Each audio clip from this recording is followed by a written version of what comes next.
Good morning, everyone. Morning, early birds. Thank you so much for being here with us. For our guests, we will begin in the next 10 to 15 minutes, but we have a audio lounge experience right on the outside. So we're inviting you to take a walk over, listen to some of your favorite books or a new book that's there now. The lounge is being powered by Audio, which we're encouraging everybody to download. It's a homegrown app with audiobooks, and we're encouraging our young talents and young business owners, to dream bigger. So we have someone who has that business. So in the meantime, we're inviting you to just make your way over to the audio lounge. The concept is called Books for Breakfast. It's still not 12 yet, so you can probably head over there and kind of enjoy that. So that's the Books for Breakfast audio lounge right over there. So as I said, we're going to start in another 15 minutes. The experience runs for about 20 minutes, so you can make use of that time. And it's in Courtyard 2, which is as you exit to the left. All right, thank you.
Good morning, everyone. Good morning, and welcome to the Africa Caribbean Literary Exchange. We're so grateful that you've all decided to join us. It's beautiful when folks who love everything literature are able to gather and learn together, read together, meet other people, and that's what our mission and mandate set out to do. So thank you so much for joining us. This is our inaugural event. We're excited to be gathered here to celebrate all things Africa, Caribbean, but most importantly, everything literature. We have an esteemed guest who will be guiding us through today's proceeding, all the way from the mother continent. She is also a celebrated global citizen with roots in Germany as well. Ladies and gentlemen, our moderator for the Africa Caribbean Literary Exchange, the beautiful Alexandra Entwi-Boisakio. Alexandra is an international moderator facilitating literary and cultural conversations across Africa, Europe, and the Black diaspora.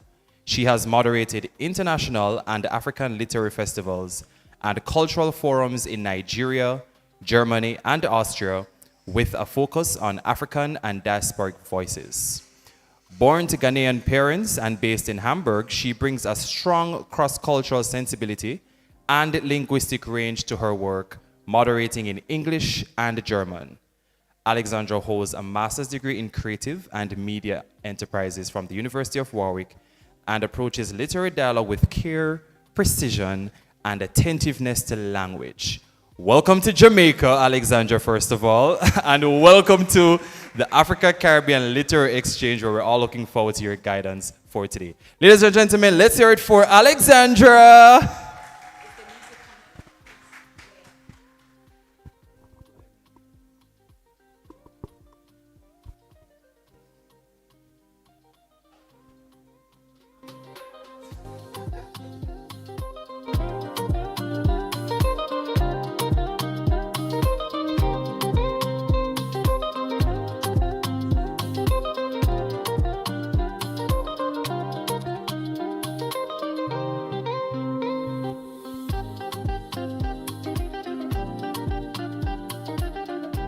Good morning, greetings.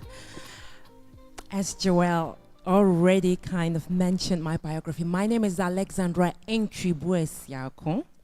That is the Ghanaian huge name that sometimes poses challenges, but fear not. Once you get accustomed to the first entry and then the Boisakio, you'll be fine. You'll be actually friends with it. So don't worry. I am very, very honored to be here in Jamaica, here in Kingston. I was deeply, do you know these moments when you wake up in the morning, you check your emails, and there you receive this invitation to come to Jamaica, to the Caribbeans. And as a kid, I used to read books, and they would take me to places in my imagination. And I would learn about new places that I never knew of before. And I would have not expected that when I grow up, that those books, that passion for reading would actually take me to those places. So as today we have a space that brings together pathways of publishing, building Black ecosystems across cultural economies, and a lot of storytelling between Jamaica, Ghana, and a lot of different African countries. I am so delighted to see you all here. And I would love to encourage you not only to listen with an open heart, gather your question, but also to engage with each other, to meet people from the continent, learn, buy new books, tell others about it, and as in current today's world, post about it as well. Mention us so that this journey goes on and embarks. Today the ranks are full, but they should be fuller and fuller and fuller as it goes on. We will start today our remarks with the Most Honorable P.J. Patterson, former Prime Minister of Jamaica and statesman in residence in Africa. He has a video message. Please join your hands together for him.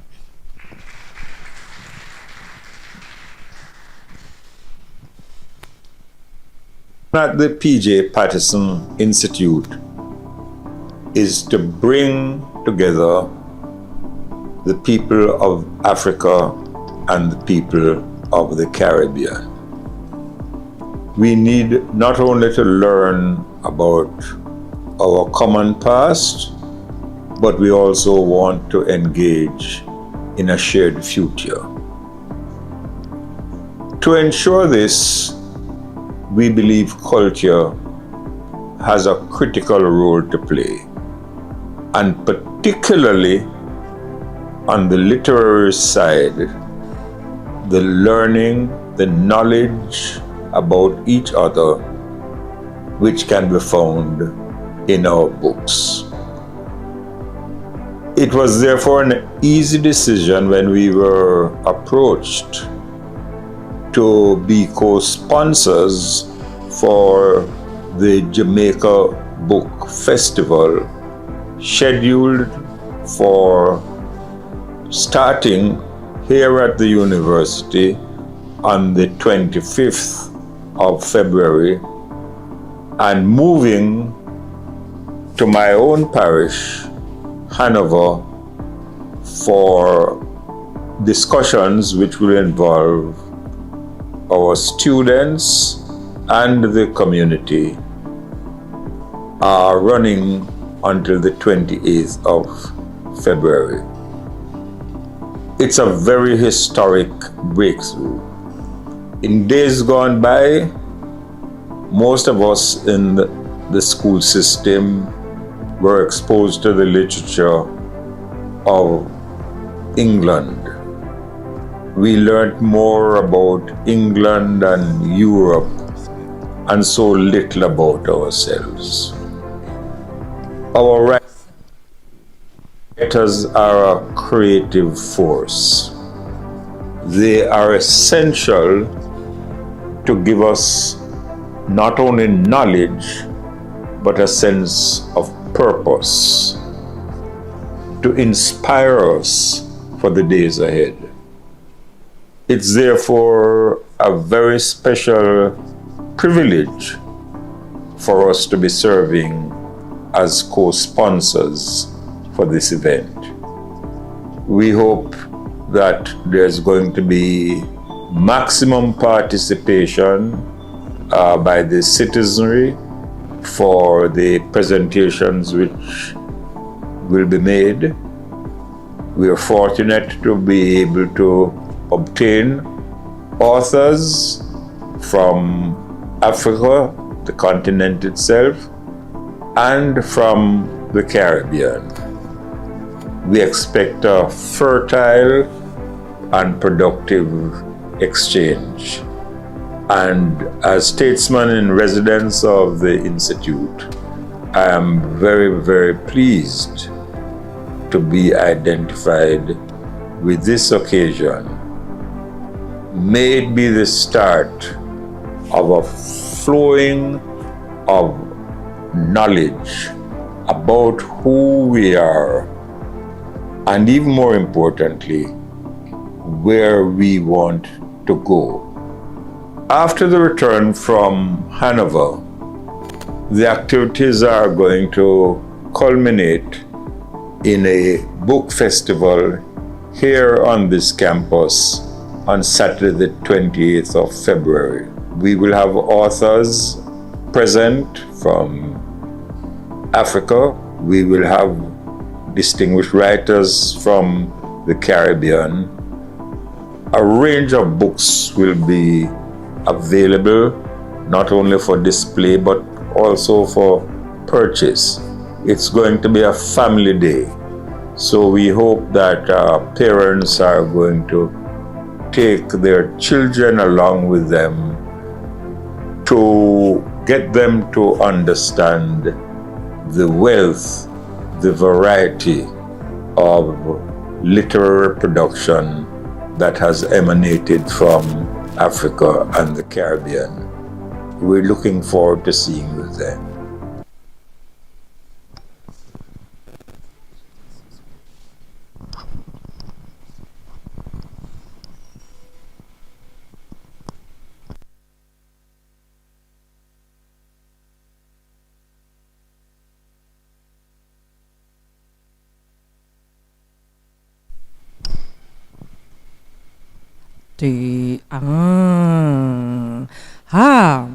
These were our opening remarks.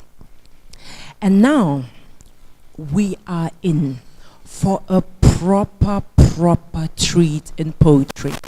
Who of the audience would say they are very much into poetry? Maybe you can raise your hand so I have an idea. And who would say poetry? Yes, why not? Good way to start a Saturday.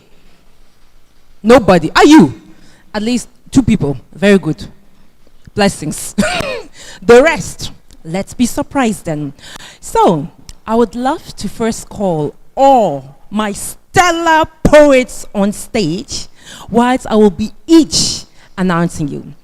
Anne Margaret Lim.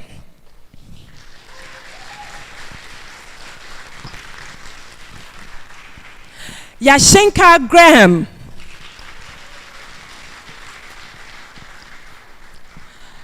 And Sheldon Shepherd. Please, you are now the one who sparks our hearts with joy, so you may sit wherever you feel fit. So first of all, before we start, I must ensure, how are you all doing today? Good?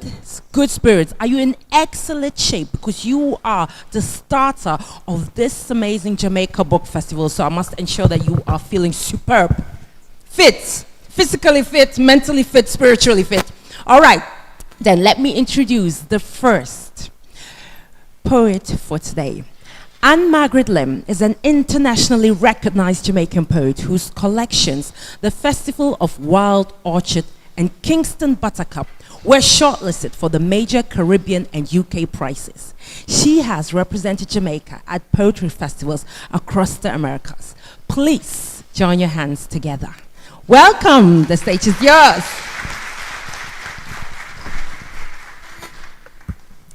Good morning, everyone. Morning, poets. Respect. All right. So it's African Caribbean, right? That dialogue, that discussion. And if anything, I may take this off. Let's see. My first poem, the poems I chose were focused on the dialogue, the relationship that we have. So the first one is from So Much Things to Say, the second book, Kingston Buttercup. We agreed to talk through poems. You in Africa, me in Jamaica.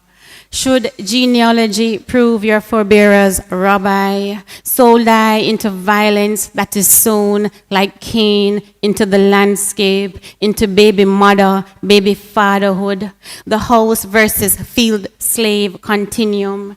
Do I and I insist on reparations from you too, brother in Africa? Or is play I plain fool, ignoring Cain, Jacob and Esau, and the one them we sell out Garvey for rights? The second poem is Tunnels and Echoes. This was when I was in Venezuela in 2015, I think. And they have a lot of tunnels. They have really big mountains, one. We approach a tunnel, and when we're in, my head swivels to the light. When I lose sight of it, I shut my eyes and hope for sleep. Bury my head in Randall's arm. I fare dark spaces like tunnels, like ram-packed coaster buses. I explain on my way to Merida, where tunnels cut through mountains too. We came over in blackness, darker than any I fear been trapped in, darker than the marrow this memory tunnels. 3. In dark spaces, time collapses, travels back. My third poem is the title poem from my first book, The Festival of Wild Orchid. It was death, right in the ocean, in a tomb of bodies. So she howled an ancestor waking howl to her grandmother's spirit in the trees who stripped bare, begged the West Indies to fit her granddaughter with wild orchid leaves and the hardiness of a tree. A tree stands bare, naked, like the first African woman to stand on this island with a swelling ocean for a tongue and a cry that stripped the trees of all the leaves. Mark it. It is a festival of wild orchid. As I said, I'm telling the story, the dialogue, the continuum between us here now and where we're from. So the fourth poem are 2 excerpts from On Reading Thistlewood's Diary. Because of the time limit, I don't really want to go through a lot of explanation. The poems should tell a story. So this is Susanna, excerpt 2 from that longer poem. Susanna, that's my name. Don't confuse it with the open air African savannah. If you look me up in miserable slavery, you'll see me under children with Congo in bracket, page 29. I was part of the picnic gang in 1751 when him first take me in the curing house. I wet the bed, him take me in. Each time I wet the bed, but him never stop. And you, who find him diary and call me favorite, tell the world how them Whitney and Mazarine for refusing Bakra and him friend. Tell the world how Thistlewood and slavery ruined me. No, this other one is Fibber. They're trying to take off the mic. Can I take off the mic or I can? Okay. So this one is Fibber. Dear Fibber. Fibber was the main person that he went to each time, right? The person that became his main woman on the plantation, and Thistlewood was an overseer who became an owner. Dear Fibber, your name half rhymes with Siva, the dance move that's in. So when I think of you, I say Fibber, Fibber, Fibber.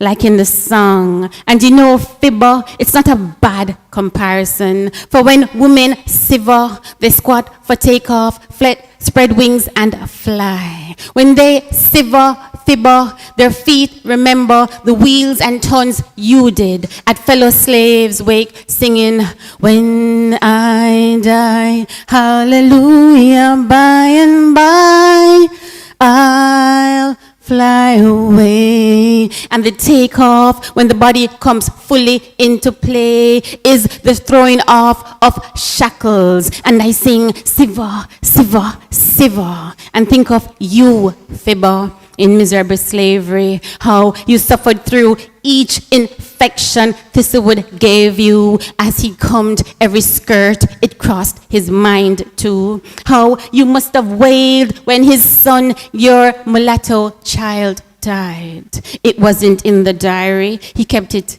dignified. And as the woman released in Siva, Siva, Siva, I think in their hands like albatross wings, I think, Fibber, in what moment did you hatch your freedom plan on this confounded man? All right, so as I said, it's a dialogue. The next one is, we're more than halfway through, don't worry about it, guys. So, grandmommy, right, is a continuum.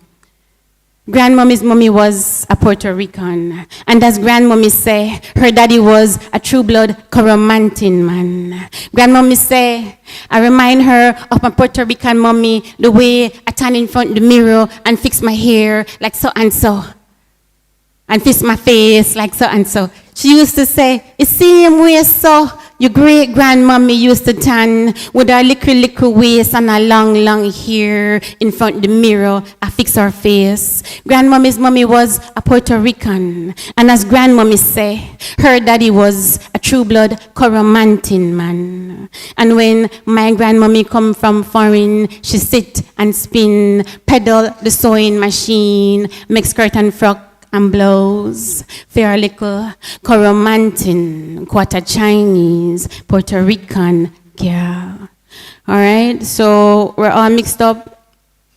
Slavery, indentured, and all the different people. All right, so I'm getting the signal, so I won't read the one from my Chinese grandmother. I will switch. Sorry, Popo.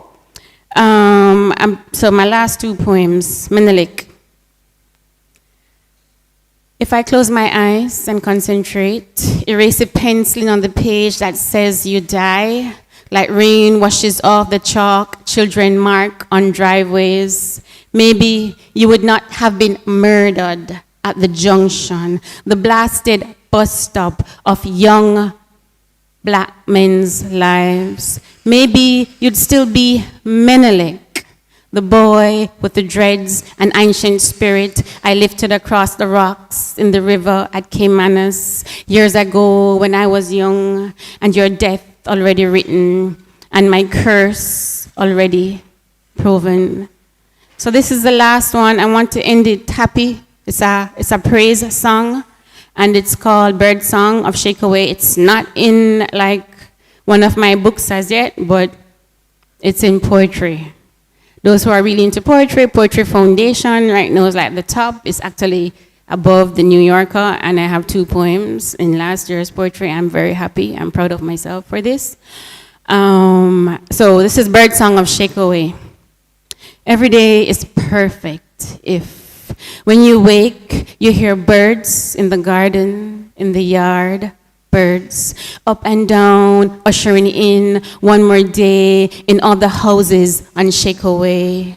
Birds on telephone lines, light posts, birds twittering on trees, hailing fellow birds with a nod of beak, gray kingbird, top-hatted, streamer-tail, tuxedoed doctor bird, busy-bodied hummingbird, tucking in out of pink, red ixorias, punch-drunk in love birds, preening for chatting up other birds, the oriole, the grass quit in mid-song on the lawn in a dance of birds, and all day long conference of bird, red-headed woodpecker, drummer boy or girl bird in this daily symphony of birds, an orchestra on Shakeaway in serenade of each perfect day with birds, from the very first mockingbird heralding in solo warble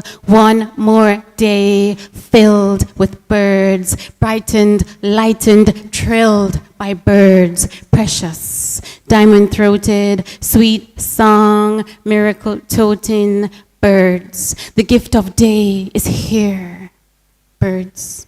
Thank you. Thank you, guys.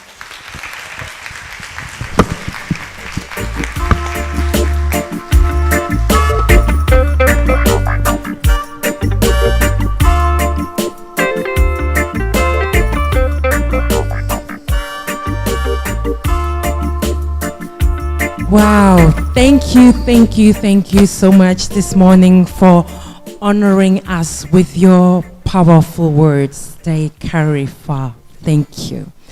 Thank you. Well, this was our first poet of today. I'll let that sink for a second. And then we come to our second person today. Also, a Jamaican writer, visual artist, and broadcaster, winner of the Marion Morris Prize for Poetry, and an honorary fellow of the University of Iowa's International Writing Program. She is widely anthologized with work adapted into short films and opened at the Africa Books and Arts Festival in Lagos. Please put your hands together for Yashika Graham.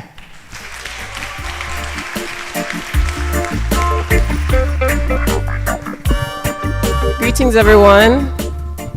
Good morning. Thank you so much for having me, and special welcome to our brothers and sisters from the continent. I'm reading this morning from my debut collection, Some of Us Can Go Back Home, and I begin with sustenance. My mother worries for me that in this city, every pound of yam, every pint of peas I eat is paid for. She questions whether it might not suit me better to be home.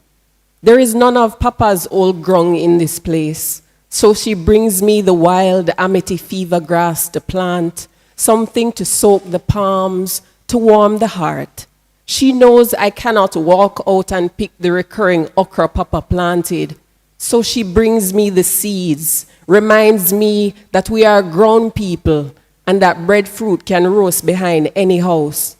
My mother leaves the wilderness of Westmoreland and becomes for me like Uncle Ben for her, a neighbor, coming down through the cocoa walk, across the stone wall to bring sweet potato, red peas, and accept couple lime. She knows that here, for things like these, one must pay with inedible currency. And each time I go home, my eyes set on staying, my mother goes hunting under wide leaves of pumpkin, pulls down green banana trees, digs the early yam, makes a tart juice from passion, says, "Here, take this, be filled." And from there we go to umbilical. My mother features very prominently in this collection. She is the root of everything. Umbilical. My mother tells this story every time she gets a chance, which is to say, every time she sees her face on me, which is to say, every time she sees my face. She says she instructed me to pick breadfruit for the soup, and I said I couldn't climb. She says she denied me then, but not in those words. Told me I was not her child if I couldn't travel through trees. She says the next time she saw me, I was a bird in the bud, wanting to be hers again, but not in those words. She says she climbed trees with all her children in her belly, negotiating limbs and limbs, finding footing and food for the fire, and the rest of us waiting on the earth. She prepared me for this, but doesn't say that is what she wants me to know, not in those words. My mother tells people the story always in front of my face, which is to say her face, which is to say my face, and sometimes I am the only people she tells. But she must know I was there. She must know I remember, that she never had to make me a stranger or threaten to sever ties to prove, with every climb, I was becoming her child. I close with, thank you. I close with all the world in one yard. I come from a bush place, a hard to find place. And I had to come to discover it was also beautiful and something to really hold. All the world in one yard. I will not know we live in the highlands until I leave this place. Not until the news report says Berkshire is in the hills will I see how it rises. So far from roadside, we sleep down where no one comes except on purpose. Walking through a cut in the trees, it is easy to believe there is little to love in this bend in the green, except that those who look down to call to us cannot know that even below them, on land masked as down so, as gully, that even now I am plaiting grass, crisscrossing yard strands through my young hands, head bobbing with old bubble gum. that my mother's children have built treeless cities from Uncle Ruddy's circuit boards, plucked red and blue bulbs from his string of Christmas lights, made baby bottles. There are no new toys on this land. Instead, we ride tree limbs, gushing over guava and river water. We rave over the armless Megatron mossed into the wall, the ABC playset lost and found in a pit, for we are treasure hunters here, recovering doll heads, grandma's gold ring, and even bracelets. At night, we hunt for the torchlight of Peeny Wallies through Banana Walk, and by day, dash across the yard for cricket, where every piece of board could be a bat, and plastic bags could be doubled to invent a new ball to catch. And who could know that well below that district, in what looked like darkness, that we were at the top of another clearing, that from there we could see the gorge of Great River, see the morning before it reached the road, how first it covered Huntley and Ginger Hill in gold. Thank you very much.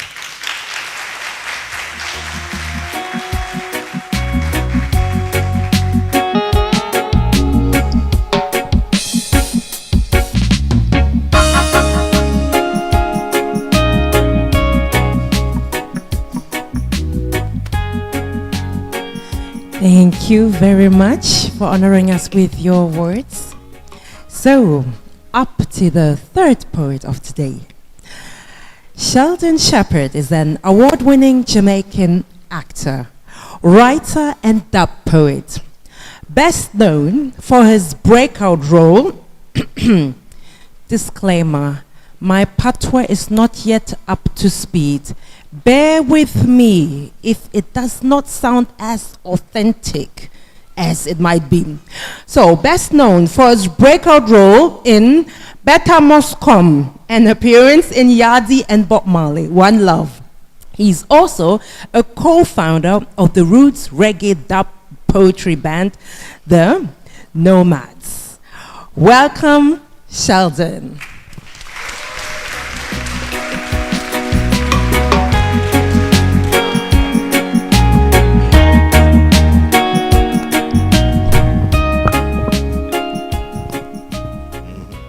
Love and respect one and all.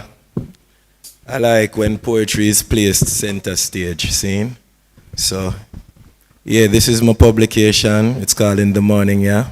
You can listen to it and you can download the audio app. I'm going to read the first paragraph from the foreword. When other children were falling asleep to familiar tunes such as Rockabye Baby and other bedtime lullabies, the sounds of Daddy's original dub poems and old country and western ballads would whisk me away to the land of dreams. And I did dream. I never stopped dreaming.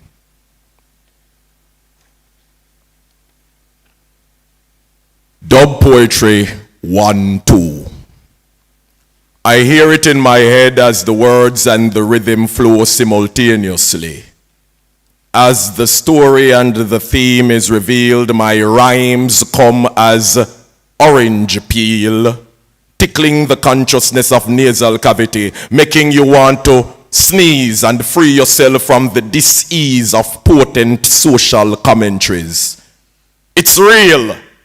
You can't escape these frequencies, as frequent as they may be. Frequently dried goats bawl as we lament at a ball, while you dance upright stance, drink in hands.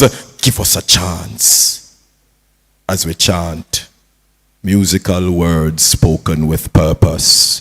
It's the mucus that binds us. Lyrics spitting, toasting, dubbing, chatting, rapping, different names, a similar origin. I take you forward to Jamaica, 1970s, dub style. Ode to dub poetry. Poetry, word structured in feeling. Dub Musical style originated in a jam down. Dub music, poetic music in the way that it's made. Feels like poetry expressing herself as music. We impress mortal minds with logic. Be the living proof of truth. Feast at resounding table. Sleep with harmony, she needs no husband. Pack for children. Never read their favorite poet, rereading Louise Bennett. Pack for children. Never read their favorite poet, rereading Louise Bennett. A poetry, word, structured in feeling. Dub musical style originated in a jam down. And dub music, poetic music in the way that she's made. Feels like poetry expressing herself as music. Dub poetry whispered in my ear. I don't think they love me. They're not calling my name, not singing songs about me. Was it something I said when I reflected and read? Is it about this poem, Sonny's letter, Jane Binta, Zephaniah, writing these tears so I always remember? Mikey Smith, stony uphill climb, foraging same time, defending thine. Genre whispers louder, D-U-B-P-O-E-T-R-Y. Spelling now, dub, po, he, try, po, he, try. Dub, po, he, try. Kisses teeth. Conclusion. Something try, something done. Yeah.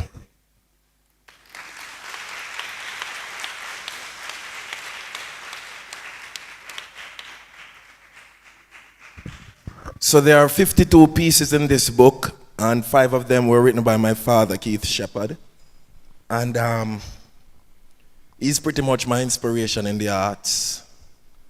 And Tanya right there, she used to write articles from me in her short pants days at the JCDC. Don't mind these tears, they're tears of joy, seen? So don't feel no way. But that piece, every time I play it, every time I recite it, it happened that way, by the way. When it came to me, it came as a rush. Lion pimples all over my skin. My eye them well up with water, and it started to flow. So I enjoy shedding tears, by the way.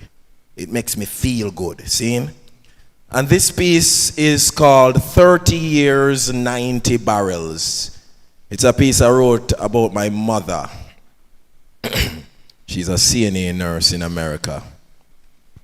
The returning resident. Man's benevolent nature. The idea to travel far with the intention to learn, share, and gather. Returning to develop and inspire. Maybe get a job in the cold. The dollar is strong. Barrels full and still nice a make. Ungrateful yet. Suppose me did for treat uno like uno treat me. Sometimes the coal in a me bone, me finger them twist. This blasted car takes so long for heat up. Get up! All you do is sleep. Me would have loved to sleep. But this is not a sleeping place. This is a business place. Brooklyn, Bronx, and Queens. London town, Brixton, Croydon, Shepherd's Bush. Me want fi bus a return a yard, mate, but me plans them tush. Next year will be the year, Gov. I'ma come home soon. Build that big house on the hill with 25 bedrooms. We not have to share no room. Remember when we used to share bed? Foot to head? And you know me, I love share bathroom. Much less kitchen. Set up a little business, on a say on want work. Set up couple pan, yes, chicken we a jerk. And pork. And fish. Set up couple car, put them on the road, on a say on want to start. Wiping the ass of this old folk. Who refuses to call me nurse. Rather, black bitch. Nigga whore. Father God, how much more shall I endure before I throw his wrinkled white ass out the window? But tomorrow, he doesn't remember. I bathe him in warm water. Him so frail. Me? I mean, you don't want to go to jail. It's hard to save if you don't want all the time. Me have bills too, you know. Is who going to help me with mine? 30 years, 90 barrels later. Spouse, son, and daughter. To tell me something. Is why we're killing off on ourselves down there in Jamaica. Respect. Thank you very much for having me. Respect. Give thanks.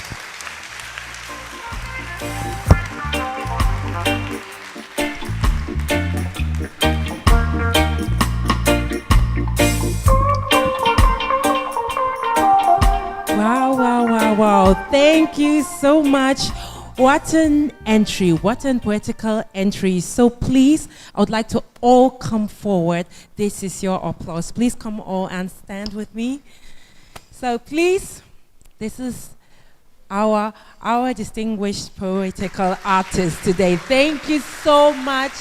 Thank you.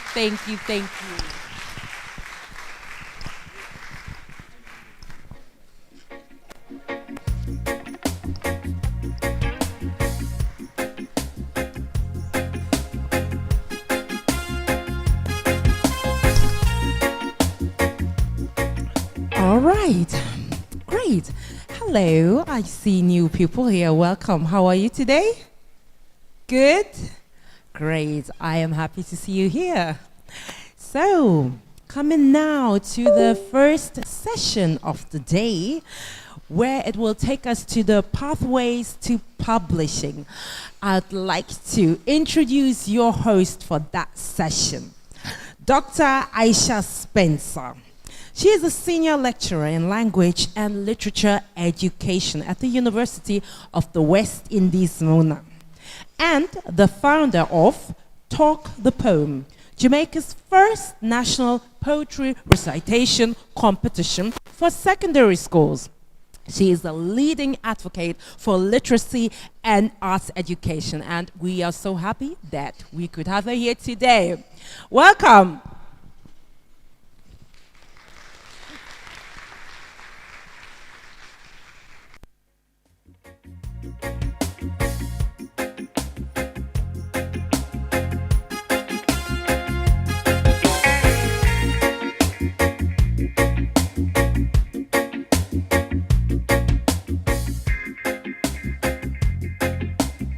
Thank you so much. Good morning, everybody. Oh my gosh, that sounds like a deadish man. Let's go again. Good morning, everybody. All right, it's great to be here today at this event. It's such a powerful, stimulating event. The African Caribbean Literary Festival coming out of the African Caribbean Literary Exchange, all right? I want us to give a round of applause just for the concept of this whole last 3 days, right? Amazing. All right, so I am going to begin by calling up on the platform my 3 guests. So as I introduce them, I'm going to ask them to come forward, and then I will introduce what today's panel will be about. So we have here today founder of Antikuma, award-winning writer, storyteller, scholar, cultural activist, and artistic director. Want to know who that is? Want to know? Dr. Amina Blackwood Meeks. Please, warm welcome.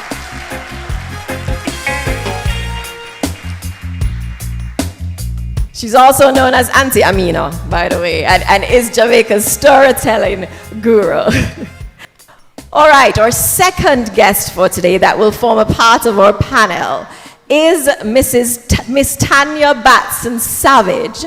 She is first and foremost a lover of mangoes. Okay, first and foremost, that's the most crucial thing she thinks you need to know about her.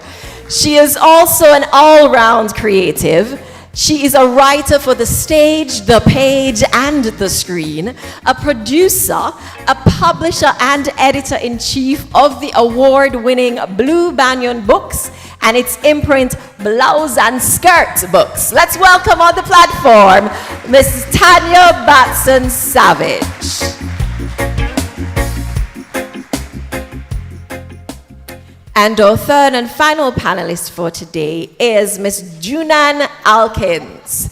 And she is the founder of Bright Eyed, an initiative which aims to address the representation gap through the use of culturally authentic children's books and other creative tools. She's also a prize-winning author, an illustrator, an educator, and a creative director. Can we give it up?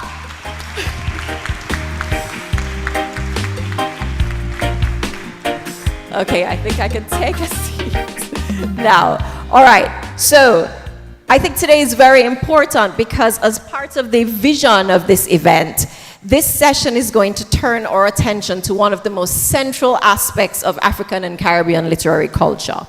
Although for a long time, children's literature has tended to be neglected and underestimated in both regions as well as on the global scene, new developments across the last 2 decades or so have influenced a shift in both the production and reception of children's literature and have enabled gradual recognition of the genre of children's literature as produced by African and Caribbean writers.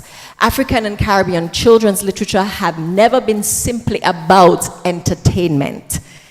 African and Caribbean children's texts are sites of representation, of empowerment, and of identity construction. And what they say to our children is, you belong here, and your story absolutely matters. So today, we're going to talk about pathways to publishing, and we're going to be asking some important questions to these significant individuals who really sincerely have played a crucial role in enabling access to the genre as writers, as designers, as publishers, as storytellers. Each of these individuals here before you in diverse ways have been engaged in storytelling, publishing, and cultural advocacy. They bring a distinct and yet deeply connected perspective to today's conversation. So I'm going to begin by posing a question to all our panelists. So when we think about African Caribbean children's literature, we think of it sitting at a very powerful crossroads. I want to ask you, panelists, when you think about children's literature today from that African and Caribbean space, what do you see as its most critical work right now?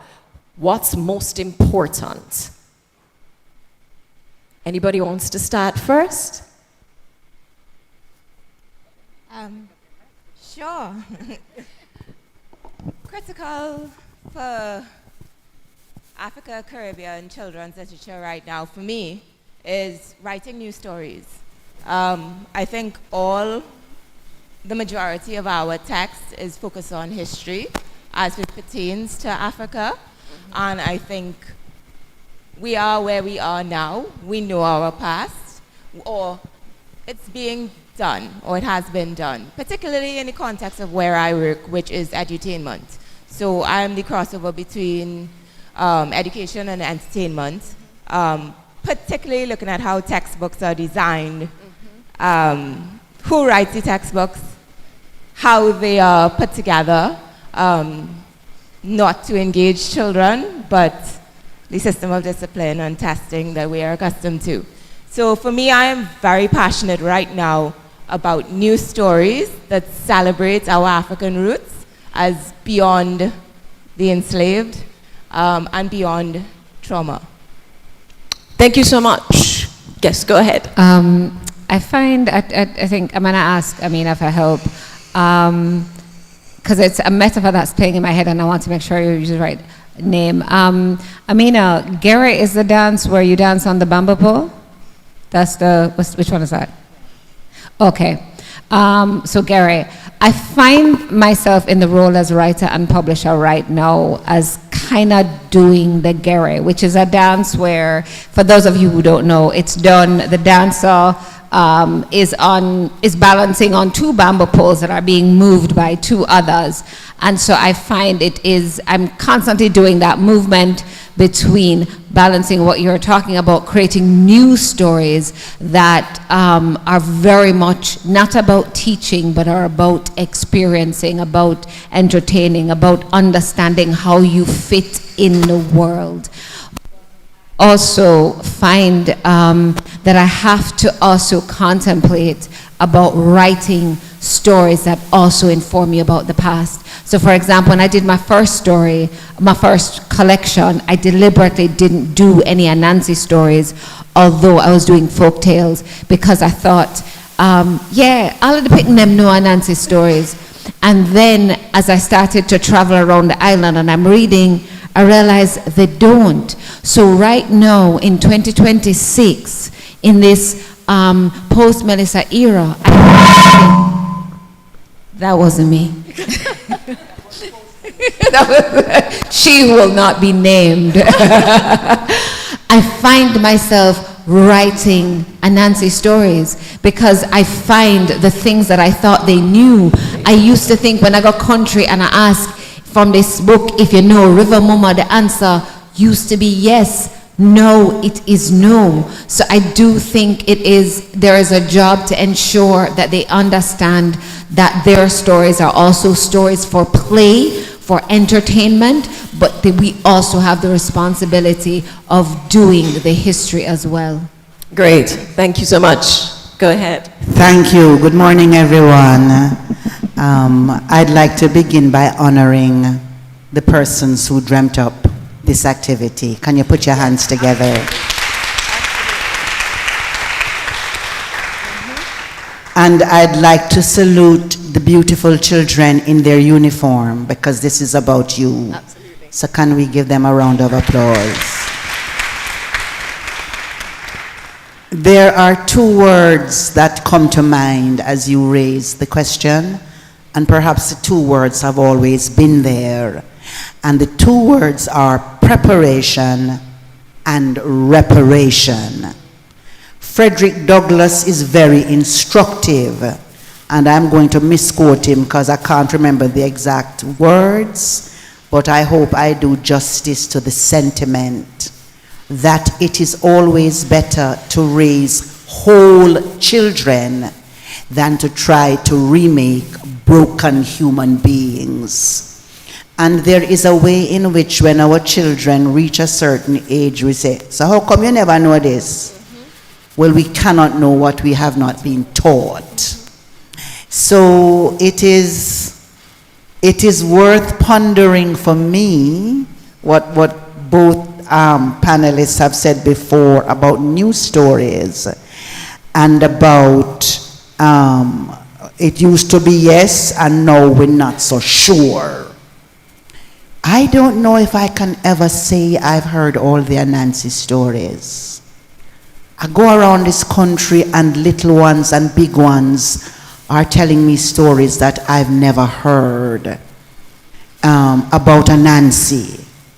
I don't know if there is anything new under the sun. I don't know if we know enough about the great kingdoms that we had before the rupture of slavery. And so there are those stories. You know, we have storytelling clubs in Tukuma. You call him Brother Tukuma. But where him come from, him name have a N in front of it, so it means Ntukuma. And we have been establishing storytelling clubs in schools. And the symbol for the storytelling clubs is a shovel, but one part of it is a shovel and the other part is a pen. And we're saying to the children, you are our literary archaeologists. You have to go dig up that which we never knew was there. You have to dust it off and see where it has been tarnished, and you have to preserve it.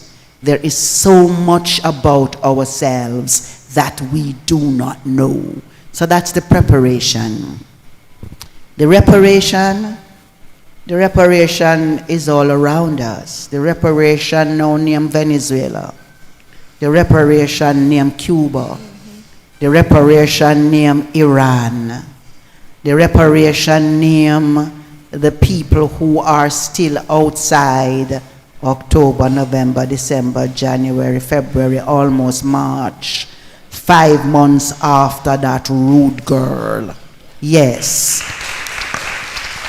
So we're digging up what we don't know about ourselves, but we're constantly taking blows and getting punch drunk. So for me, it's how we combine those two, the preparation and the reparation, so that we are driven by the need to raise whole human beings, so we don't spend so much our effort into repairing broken adults. Thank you so much. I'm going to just flow with that line of conversation, and one of the questions that I had to ask, I'm going to still ask it for all the panelists this time, right? Though I have specific questions for the individual panelists based on their distinctiveness. What allows our African Caribbean children to see themselves in our children's literature? And what would you say are the non-negotiables of authentic representation beyond black faces on a cover? I feel like I want to jump in there. We used to say, good morning, Miss Carby, I see you. Happy to see you in the corner.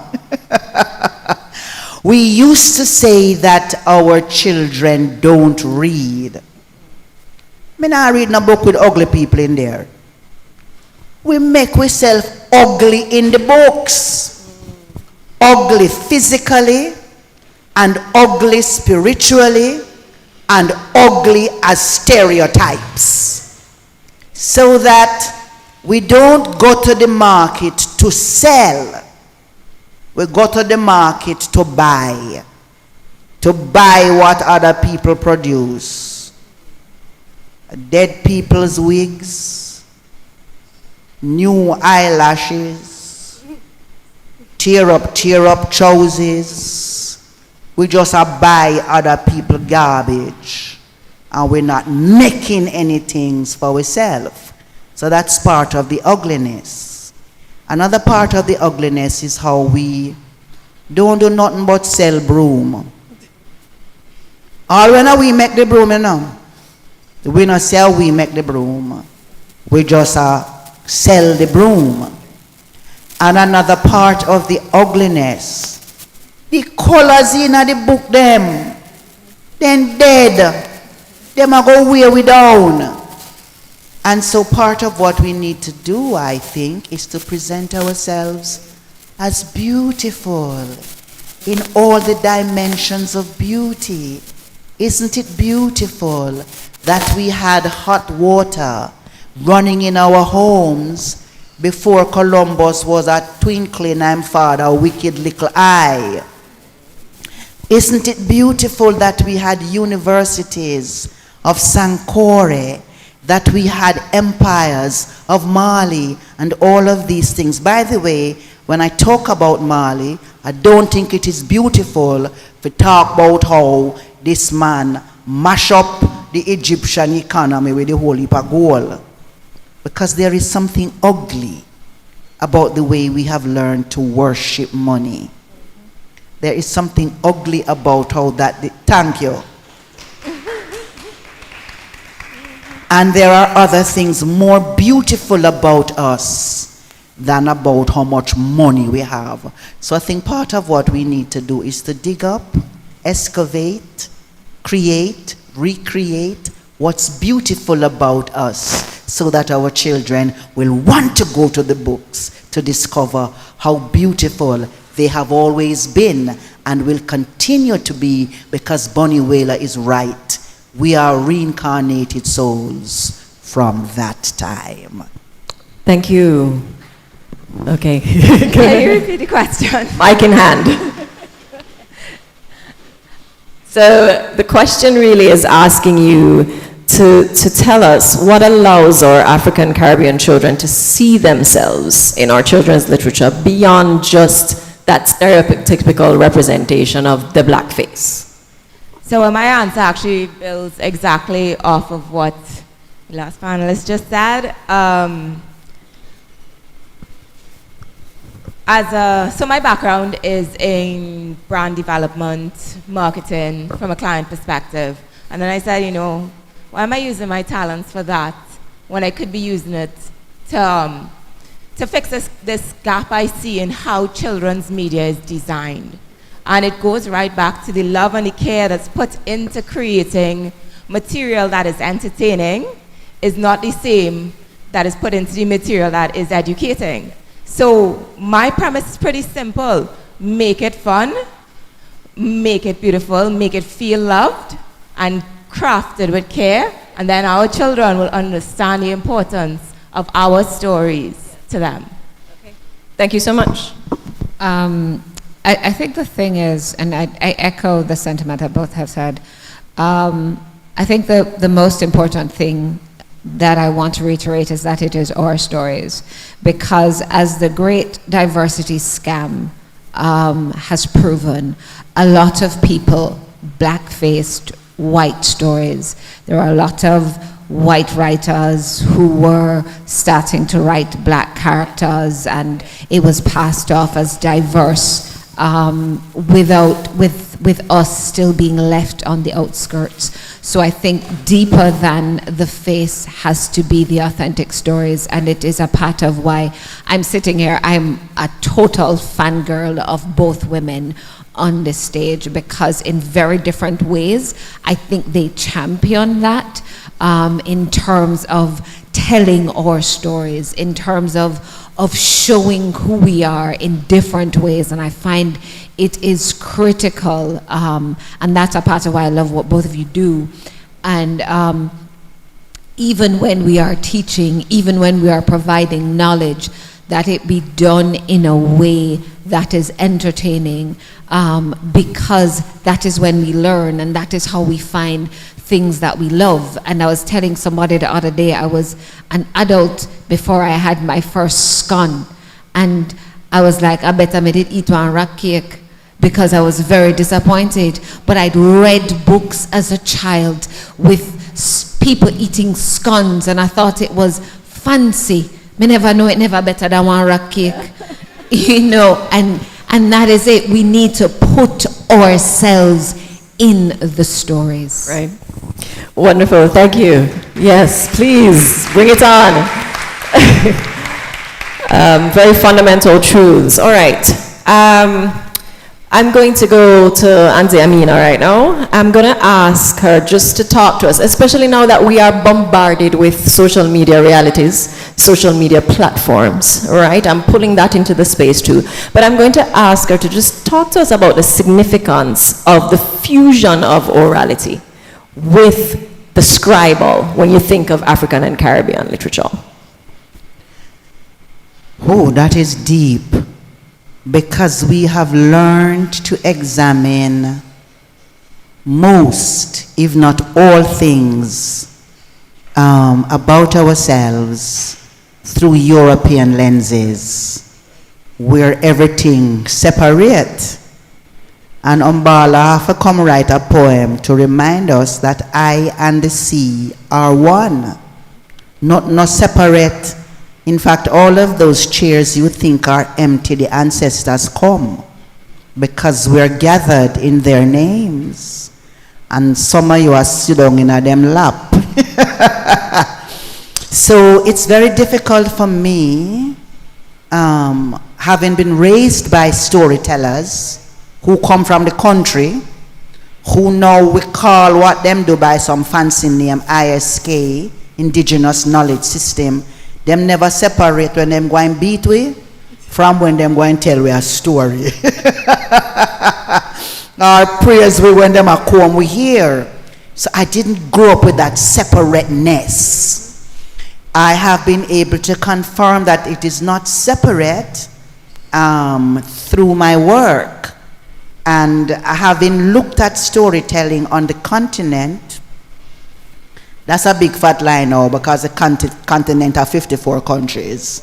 Go to all of them. But in terms of the ones I have been blessed to have visited and the ones I have been privileged to have studied, there is no one word except the colonial word that means storytelling. Because in the telling of what we call stories, everything mix up, right, Miss Lady from Ghana? Everything mix up. It have to have in little riddle, little proverb, little dancing, something to think about. And my favorite word for what we are calling storytelling comes from Nigeria. And that word is pataki. P-A-T-A-K-I. And it's a narrative told not just for your education, which is not even a separate word, but it is intended for your spiritual growth and development. So there is no separation between what we write and what we speak. Am I hearing a Trinidadian accent? Because now we're going to go on like I know Trinidad and call upon a Trinidadian proverb that say, head come before book. It enter here so before we can document it. So I think we have to overcome the artificial separation, and I try to do that so that we see how is a oneness, is a wholeness, and that it is intended not for us to be bright, but for us to have a big head. That's what Entukuma mean, the big head one.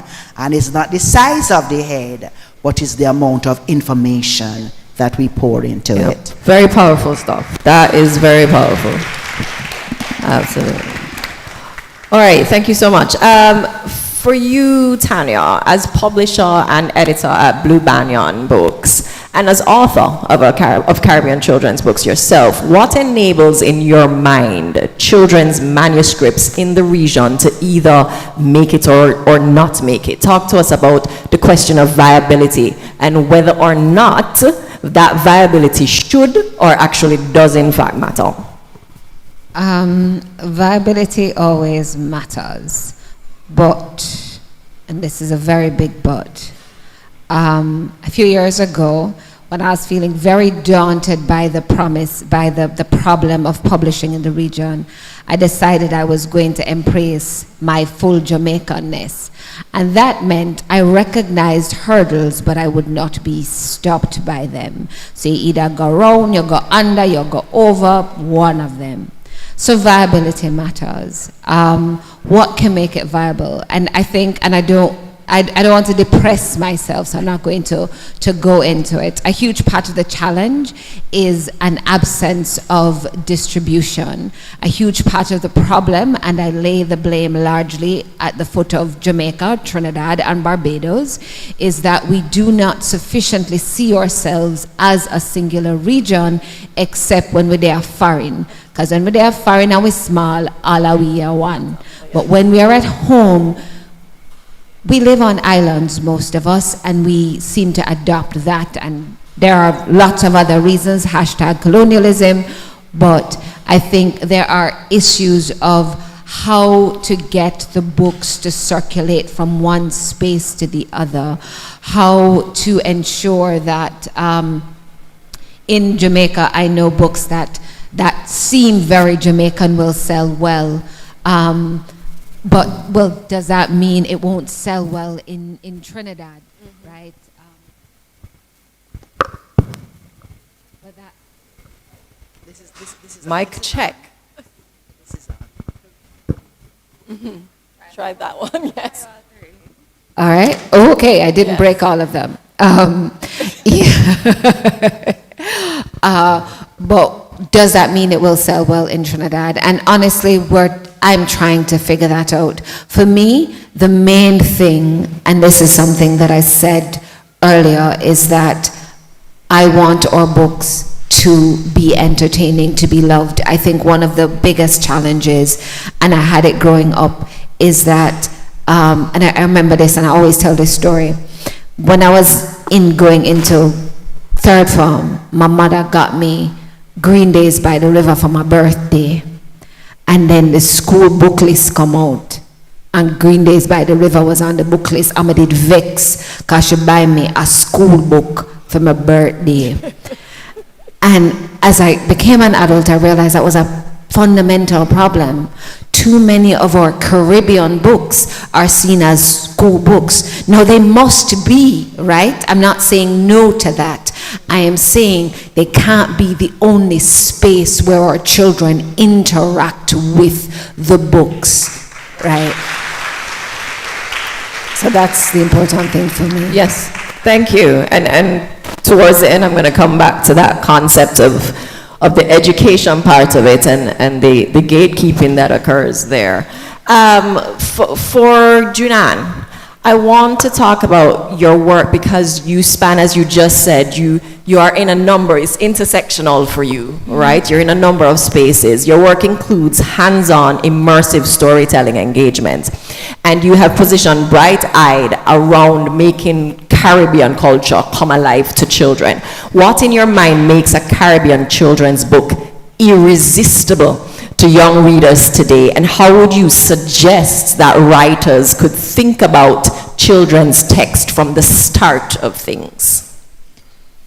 Okay, so I do focus on Caribbean stories, not necessarily Trinidadian.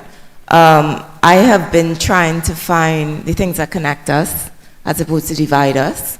And that's not, it's not only in the actual content, but how I'm presenting the content, the rhythm of the words, the color palettes, even bridging now, because I'm trying to go into being multimedia and ed tech, right? Because I think our children deserve quality screen experiences, right?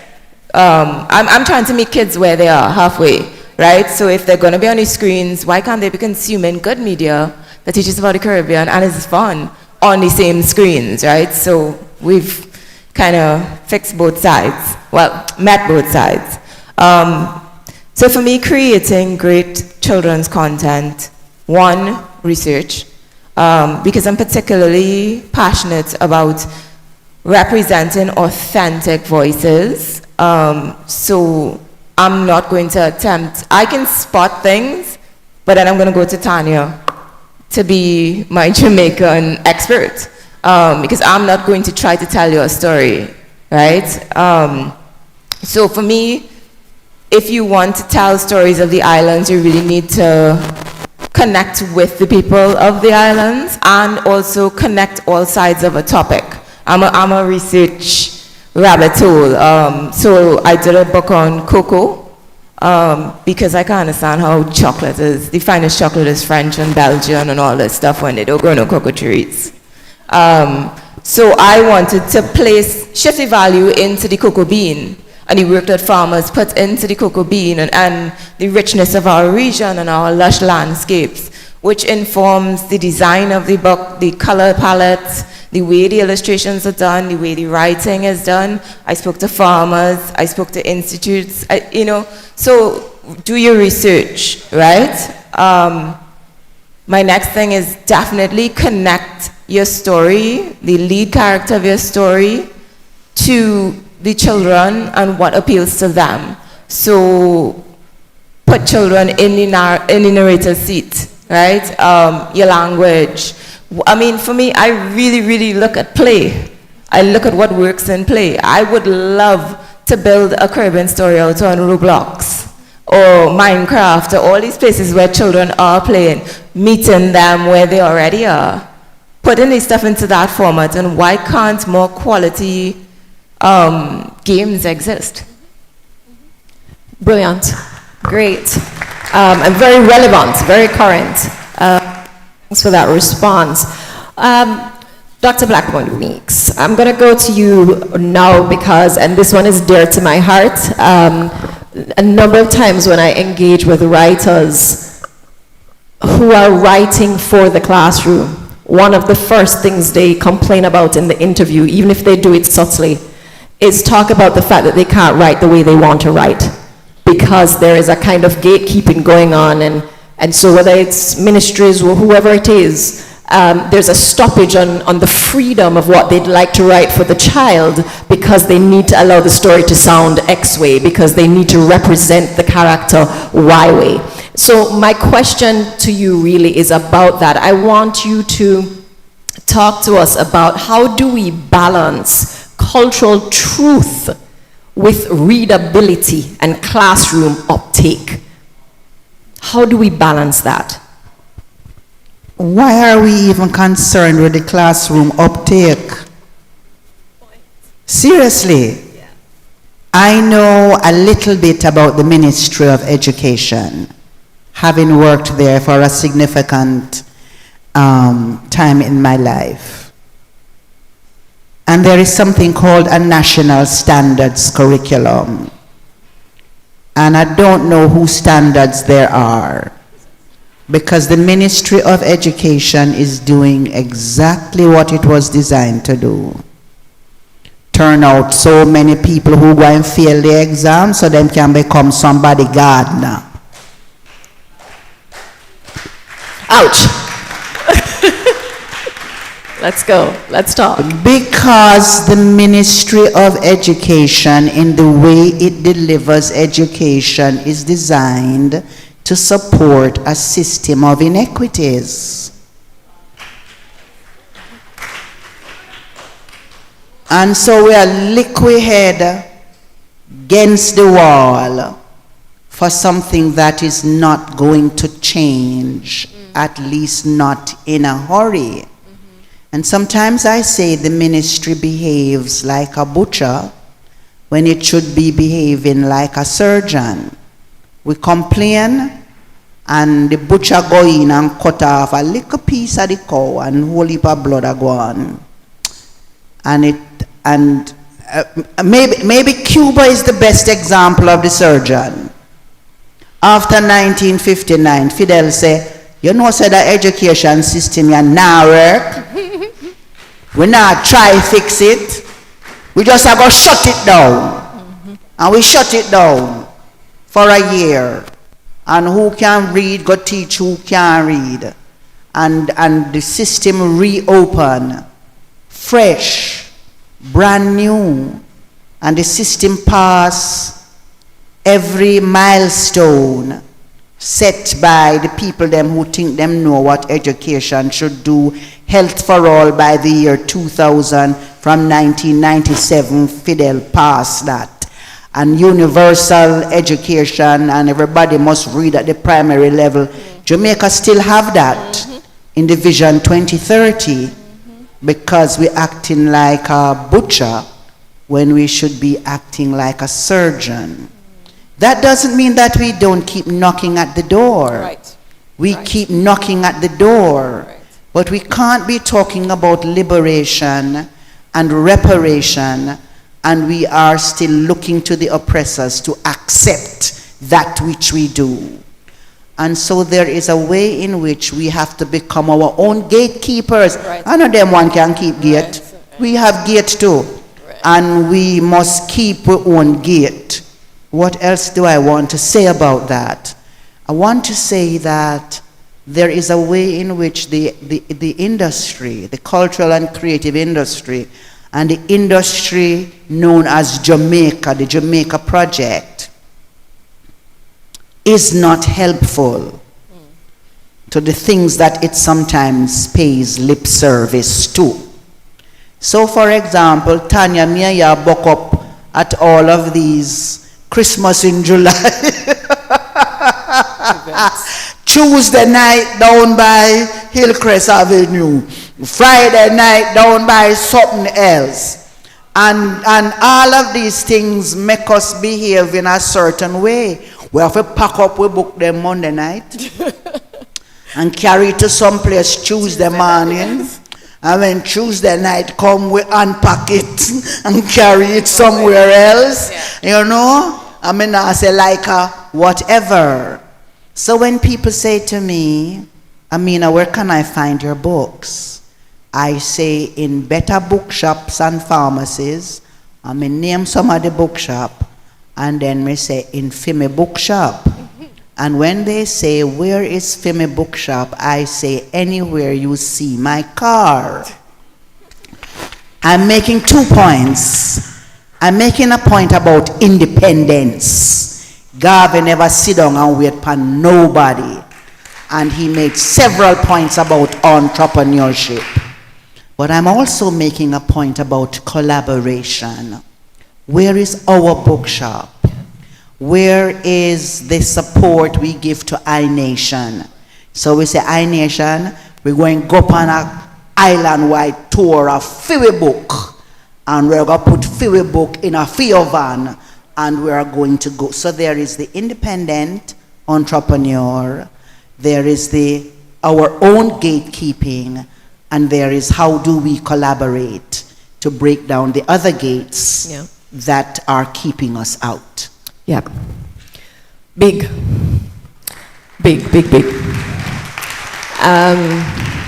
All right, I'm going to ask Janan one last question quickly, and then I'm going to go to all our panelists, and everybody, you have one statement because I get in some wicked signals around the corner, right? So, Janan, I think what is important here, and because of the role I play as well, just across, I feel there's an ecosystem. It's not just about the writer, it's not just about the publisher, and it's coming out in what all of you have said.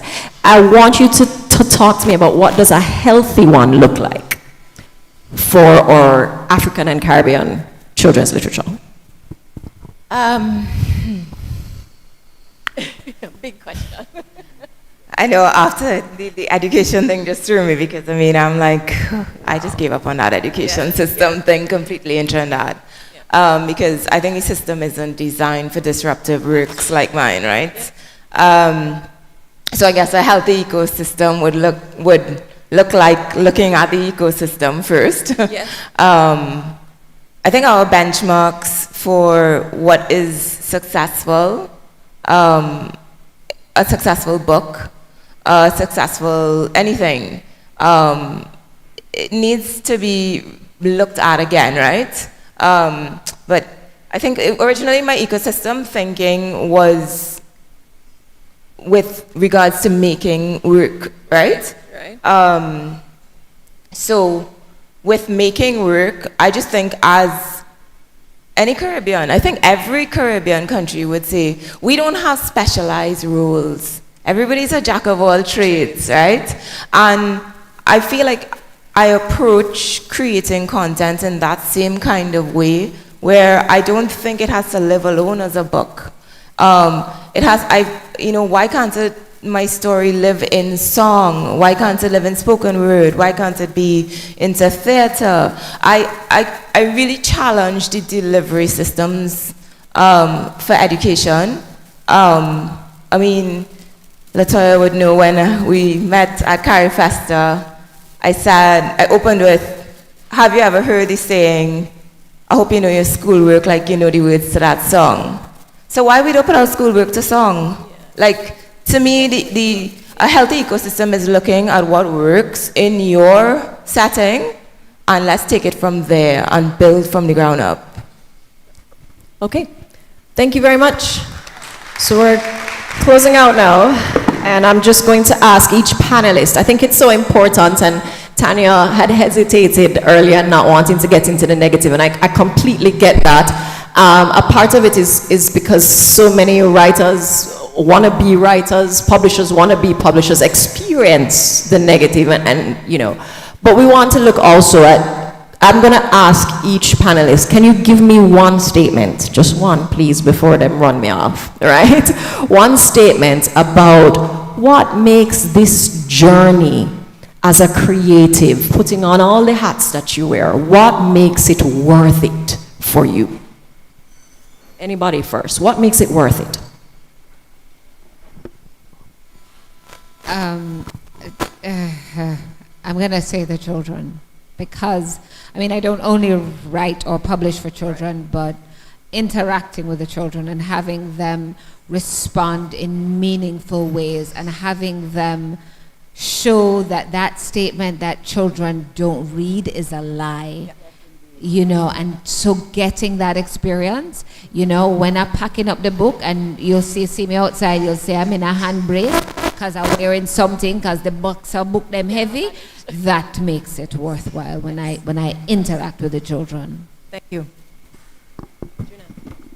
Similarly, the children, particularly when children say to me, like if I do a school visit, and they're like, oh God, this was so good to get out of class, and I'm like, ah, fooled you, you were just in class, right? Yes. I love that. I love when the education is completely masked and you just had fun. Yes.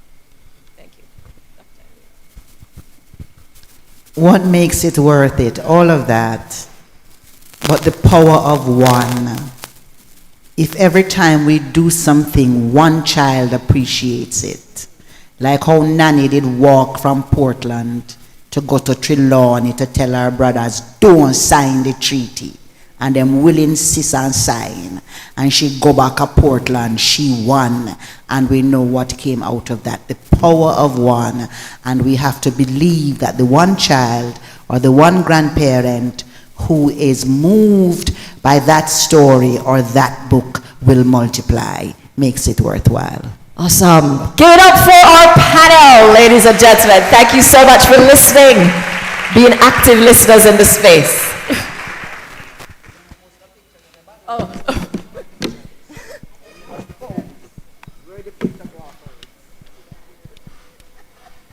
You're ready?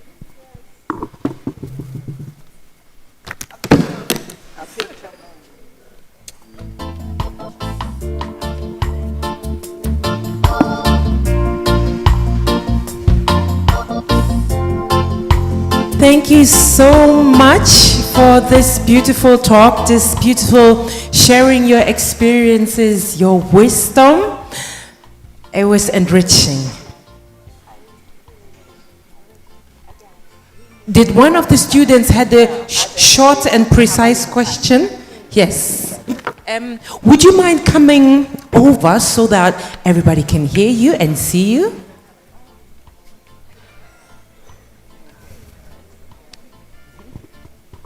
So a special welcome to these students. You can stand. They're from the Heinz Simonich School in Montego Bay, and they're one of our partners. We visit their school, and they hosted other schools after Hurricane Melissa. They were just so generous with sharing with their fellow students. So I'm really happy to see all of you. Now to your question. Okay. Thank you. Thank you for welcoming us. My question is, well, first I'd like to say I really enjoyed the presentation, and my question is, for us living in a society that's primarily dominated by Europeans and primarily white supremacists, and we have racism ingrained into us already by society, how do you compete against that when it's everywhere around us, everywhere we go? And if we're facing that, and we want to be the next Albert Einstein or the next Isaac Newton as black people, as Caribbean people, and how can we do that in such a society that's always trying to pull us down? We don't compete. We go on like a William, Usain Bolt and Shelley and Fraser Price. We run race, and you have to catch up with me. That's your answer. Okay, thank you. Thank you so much for the question. This is the last question. I see this high interest. Yeah, thank you, and good morning. I had a question about publishing. So, I have a book, and I'm writing the second one right now. I already finished with the first one. So, I would just like a rundown of what the process is like. The process of publishing, the first thing I'm going to say is there are many ways in which it is not, but for that question in particular, Google is your friend. So that I'm saying is for the short answer.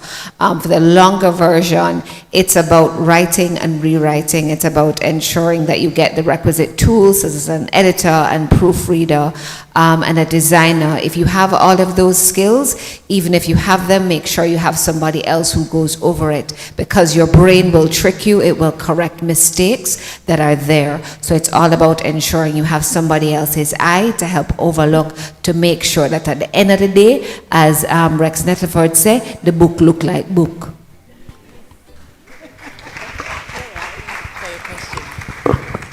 All right, thank you so much. You will be probably a little bit around. Can people then come and approach you? Yes, so there will be a little bit around. Great. So, moving to the next panel session for the day.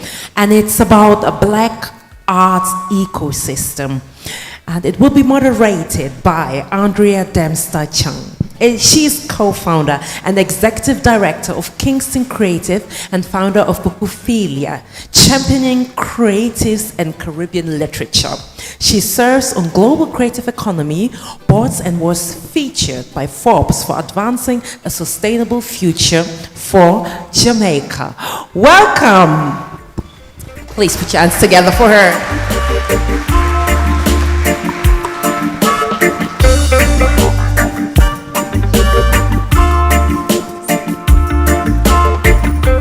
Hi, good afternoon. Afternoon, friends and colleagues. If you're book lovers and if you're here, then you're definitely either a friend or a colleague. So welcome, welcome, welcome. I'm going to ask my panel to come and join me on the stage. Sit below your name, you know who you are. Come on up, Scott, Casey, Kyle, and Kamau. Clap them up, man, clap them up.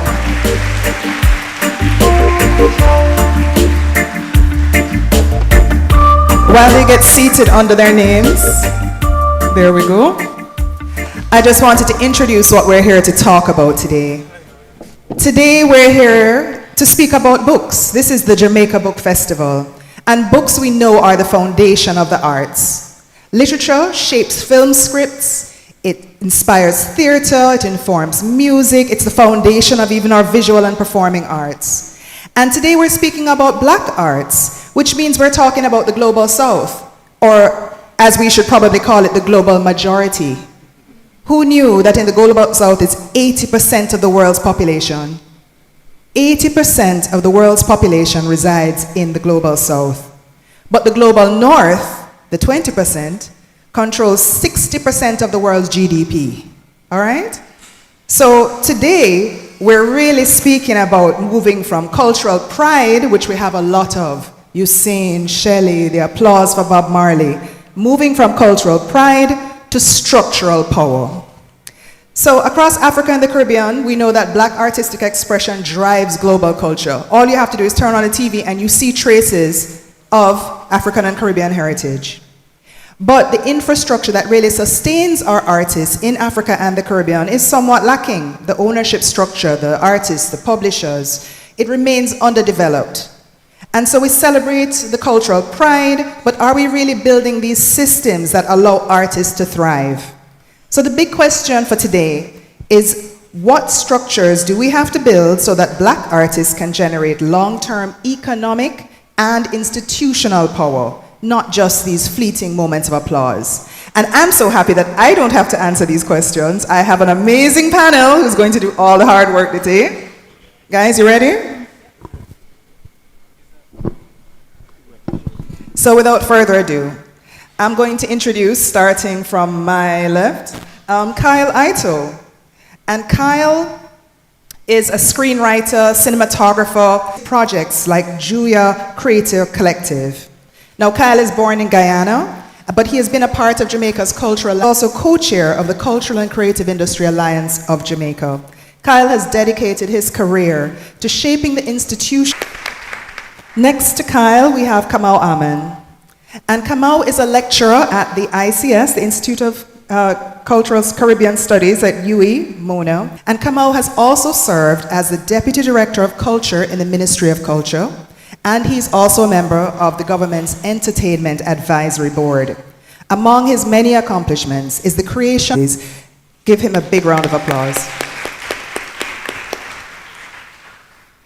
Next to Kyle, we have Scott Dunn. Now, Scott is a cultural entrepreneur, festival producer, and group managing director of Dream Entertainment Limited, which is the company behind Dream Weekend and Exodus Carnival, which is Jamaica's largest music festival and carnival band. With more than 30 years of experience producing festivals and cultural events across North America, Europe, and the Caribbean, Scott has built a reputation for fusing entertainment with economic development.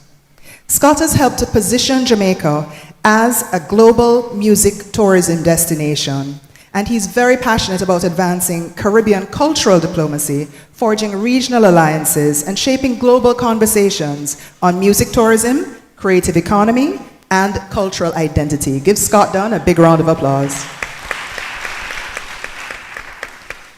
And last but not least, we're bookending the gentleman in this conversation, Casey. We have Casey Garvey. And Casey is an award-winning Jamaican poet, performer, and literary arts advocate whose work has been published locally, regionally, and internationally. She is the founder and managing director of Jaiku, like haiku with a J, which is a non-profit organization dedicated to professionalizing poetry and empowering Caribbean poets. She serves on the board of directors of the Jamaica Copyright Licensing Agency, and Casey leads the Jamaican chapter of the Poetry Business Network. She has also helped to launch the Caribbean chapter of the International Authors Forum, and has also launched, just recently, Kingston Poetry Week. Big up yourself, Casey. Give her a round of applause, please. And so we have a big question about, moving from cultural pride to structural power. And so I'm going to ask a question to all the panelists. When you think of a strong black arts ecosystem and when you think of lasting cultural power, what is it that you envision? Hi, everybody. I'm used to being on that side of the auditorium behind the screens. So for me, and what has become the priority in my life at this point is ownership. Dr. Blackwood Meeks spoke about it very eloquently. I can't believe I'm following her. But it's really about not just, the literal ownership of stuff like IP, but us taking ownership of the policies, the infrastructure, the financing, the things that we need, the things that we've been begging others to do for us. We need to take ownership and do it ourselves. We need to do the grunt work that we don't really want to do. I know we all want to focus on the creative side, but we need to recognize that no one is coming to save us, and we need to take ownership of the tools that we need to build our future. Awesome, thank you, Kyle. Come on. And thank you for the introduction, and thanks to the organizers for inviting me. So when I think of the ecosystem for ourselves, I have to think of a number of components, the core components, and then also the supporting systems that enable the ecosystem to work. And for the core aspects of the components, I'm thinking about artists, the creators, the visionaries, right? Then there are the institutions that are needed to make the system work, arts and culture institutions, content aggregators, distribution pipelines, and then, of course, an appreciative audience and the consumers. And then for the support systems for an arts ecosystem, I have to think of things like my mic has gone. Thank you. I have to think about people like the financiers, right? We can't do a lot of what we need to do without funds. Collectors, patrons, sponsors, and then of course there is the role for education and training. So education and training institutions, and of course apprenticeships, things that facilitate youth involvement and youth development as a part of the process. And then, of course, the technology partners, right? Media platforms, delivery systems, suppliers who all are working within this ecosystem. And within all of this, and for all of this to work, you need to have a cultural sensitive space, right? For people to grow and for a system to develop around all of these different players. So I think overall that's what I think of. Thank you. Yeah, I would echo Kamal's sentiments. I look at ecosystem basically in 5 parts. There's the creation, which is obviously the part that I think we're very good at. There is infrastructure. That's where our weakness starts, and I'm sure we'll get into it many layers. The infrastructure. There's capital, which it is inevitable, and I think what we need is what I call patient capital, long-term capital. Not sponsorships or grants, genuine investment. Then we need governance in terms of how we manage all of that. Ultimately, we need succession, because otherwise we're just creating moments and not creating, anything long term. Thanks, Scott. All right, thanks again, everyone, for having me, and thank you, Andrea, for the warm introduction. When I think of ecosystems, I think of 4 R's. The first R is revenue. We don't like to talk about it, but it takes cash to care. All of us had to put gas in our tank or pay a taxi to come here. It takes cash to keep things going, to turn on the lights, the AC, and so on. There is also resilience. We like to look at when things are going well, but when things are not going well, how do we bounce back? And I'm speaking as a poet. This week, the poetry community of Jamaica suffered a tremendous loss. One of the founding fathers of the Poetry Society of Jamaica, that's been going on for 40 years, he passed suddenly. All of us are still in shock. Are we in a position to bounce back after that? Right? The next one is reward. Yes, people expect creatives to run on passion, but I don't take passion to the grocery to buy my food. There needs to be we need to be able to see the work, the fruits of our labor, to motivate not just our generation, but the next generation to keep on working. And the last one I'll say is recognition. Again, who are the leaders? If you want to know who is actually on top of their game, the people who are putting in that 10,000 hours of work and research and practice into their craft, as opposed to somebody just idly doing it in their bathroom or their bedroom or on the phone with them friend, how do you distinguish between those two? So those are the 4. Recognition, revenue, reward, resilience. Thank you so much. These were really practical, hard-hitting answers. Appreciate that, guys. Kamal, I'm going to throw the first question to you, and we're kind of going to think broadly about black arts and the diaspora. How do you think that universities and research institutions can move from documenting the culture to really kind of shaping the type of policies and all these R's that we're talking about that we need to have in place in the ecosystem? How can we make that shift and actually promote collaboration across the black diaspora? What's the role of the university? Thank you. I think the first thing universities have to do is begin to decolonize the information, the knowledge that we have gained. And I Say it again louder. Yeah. Let me see. Is better? Okay. So, thank you. Just to say that again, the decolonization of the information, I think, is perhaps the #1 task for universities in this global south, based on what we now know. And the first panel, I think, brought that out pretty clearly. For us here in the Caribbean, one of the things we are trying to do is to bring things that traditionally you wouldn't have in the university to the education process, right? So we are looking at Bob Marley's business model, right? The sound system, business of the sound system, the history behind that, the technology that went into it. Those are things that traditionally we haven't looked at. But then if we're thinking about growing our own industry, then we have to have training at the highest level that understands that. So, you know, the mindset shifting is something that we definitely have to do. I think also the strengthening of the management capacity and to allow people to focus and dream bigger. It's one of the problems I see. I think, you know, we have people who are trained in management, and pretty much it's just a matter of training for them to retain things as they are, rather than to have a vision of something much bigger. And that is something that I think universities in our space will have to look at. I think, you know, in the short term, I mean, short courses, professional development seminars that are targeted at people who are actively working in the space, but they don't have the time to go back and do, you know, a full 3-year, 4-year program. That's something that I think universities can look at doing. I think also collaborating with various organizations in the Black diaspora, Jamaica, Caribbean, and Africa, facilitating conversations between the players, right? Artists, creatives, government, private sector, financiers. One of the things we haven't been able to do is we haven't been able to even bring financiers to the conversation with the creatives.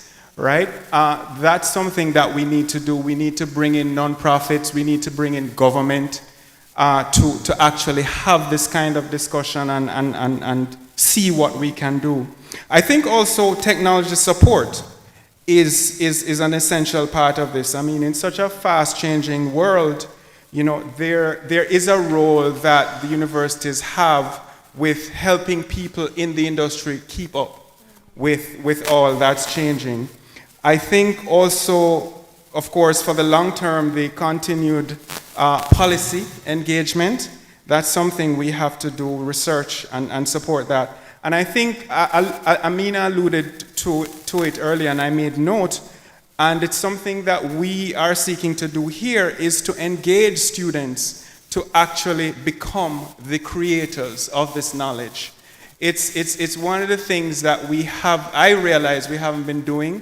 And we have to get because just the academic staff alone can't do it, right? And the students, I find, are also, you know, a lot of them are digital natives. They are able to get information out in ways that we cannot. And so that kind of engagement, I think, is important. And I think for just across the board, universities can help there.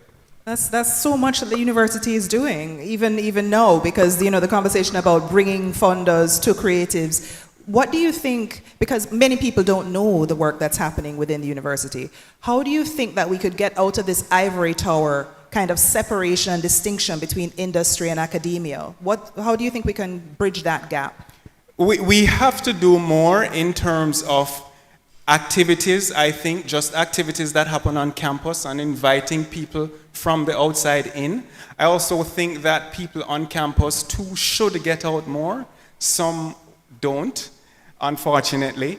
And so there's a way in which that kind of engagement and conversation, and I think if we are able to act as, you know, mediators between financiers, it's one of the things certainly my focus is now going towards, is how can we bring financiers to the table to have conversations with the creatives, with the people who are in the culture space. And so that kind of facilitating those conversations is something that I think will actually help. You know, there's a way, I think, in which we can also repackage some of the content we teach to make them more digestible for platforms like, you know, Instagram, Facebook, whatever, YouTube, we look TikTok, forward to all seeing of your those. TikTok accounts. I think that's well, not mine, but I certainly have students doing that. Yeah. Absolutely. Thank you so much, Yeah. Kamo. So to you, Kyle, I know you've done a lot of work in terms of the structure and the back end and the policies, and you've been pouring through the creative economy policy for a few years now. What kind of concrete policy or financing or regulatory reforms do you think are most urgent to formalize and protect the creative labor in Jamaica, the wider Caribbean, and even in Africa? Okay, so I had to, kind of boil this down. So I view, cultural and creative ecosystem needing 3 pillars: policy, economy, and community. And I think that you know, each of them lends itself to each other. So the first thing, looking through our green paper, using that as a context and a model for kind of where where ecosystems needs to go policy-wise. The critical one I saw is the NCCIC. We need to reduce the gap between government and the sector, the players in the sector. We need to the NCCIC policy, they framed it And just as, in case we don't know what NCCIC Sorry, yes. is, break it down. the Natural, Cultural, and Creative Industries Council. And they have framed it as an interagency council, but I think they need to go beyond that. They need to make it a long-term council that integrates all of the stakeholders, not just the governmental agencies, but as a formalized way to interact with the sector itself. Because the government necessarily must move slower than the rest of us. The government must have a broader vision than just our sector. So by integrating, by making the NCCIC the interface between government and the sector, the sector can have a direct voice in what policies are brought forward, what's prioritized, where funding and resources need to go and stuff like that. And the government can focus on important things like oversight and navigating, legislation and all of those organizational things that they need to do. Because it's a lot of work that needs to be done. And what I'm saying, many hands make light work. So that is one key thing. The second key thing that we need to look at in terms of policy development is culture and physical environment. We need to recognize that physical environment impacts community, and culture and community are inextricable from each other. So we need to look at how our towns and our cities develop, how our rural communities develop, and how our shared spaces interact with each other. We need things like national performing arts centers, because those are the spaces that are shared with creatives. I grew up at the Philip Sherlock Center for the Creative Arts since I was about 12, 13 years old till I moved into film and TV. And you just existed in the space. So we need to, and they were talking about things like Kingston Night Market and those things. And we see the need, we see the demand when those shared spaces exist. Last night I was at Kaya, where Dubwise Cafe is, and people just exist in that space. So we need to look at how we, how our urban development and rural development policies impact that space, and we also need to not push culture to the side. If it's one policy I've been critical of, it's the entertainment zones policy, because it fundamentally pushes culture out to the fringes. And the reality is we need to bring culture closer to the people, and the problems that policy is supposed to address are addressable in other ways that can actually encourage cultural spaces in our population centers.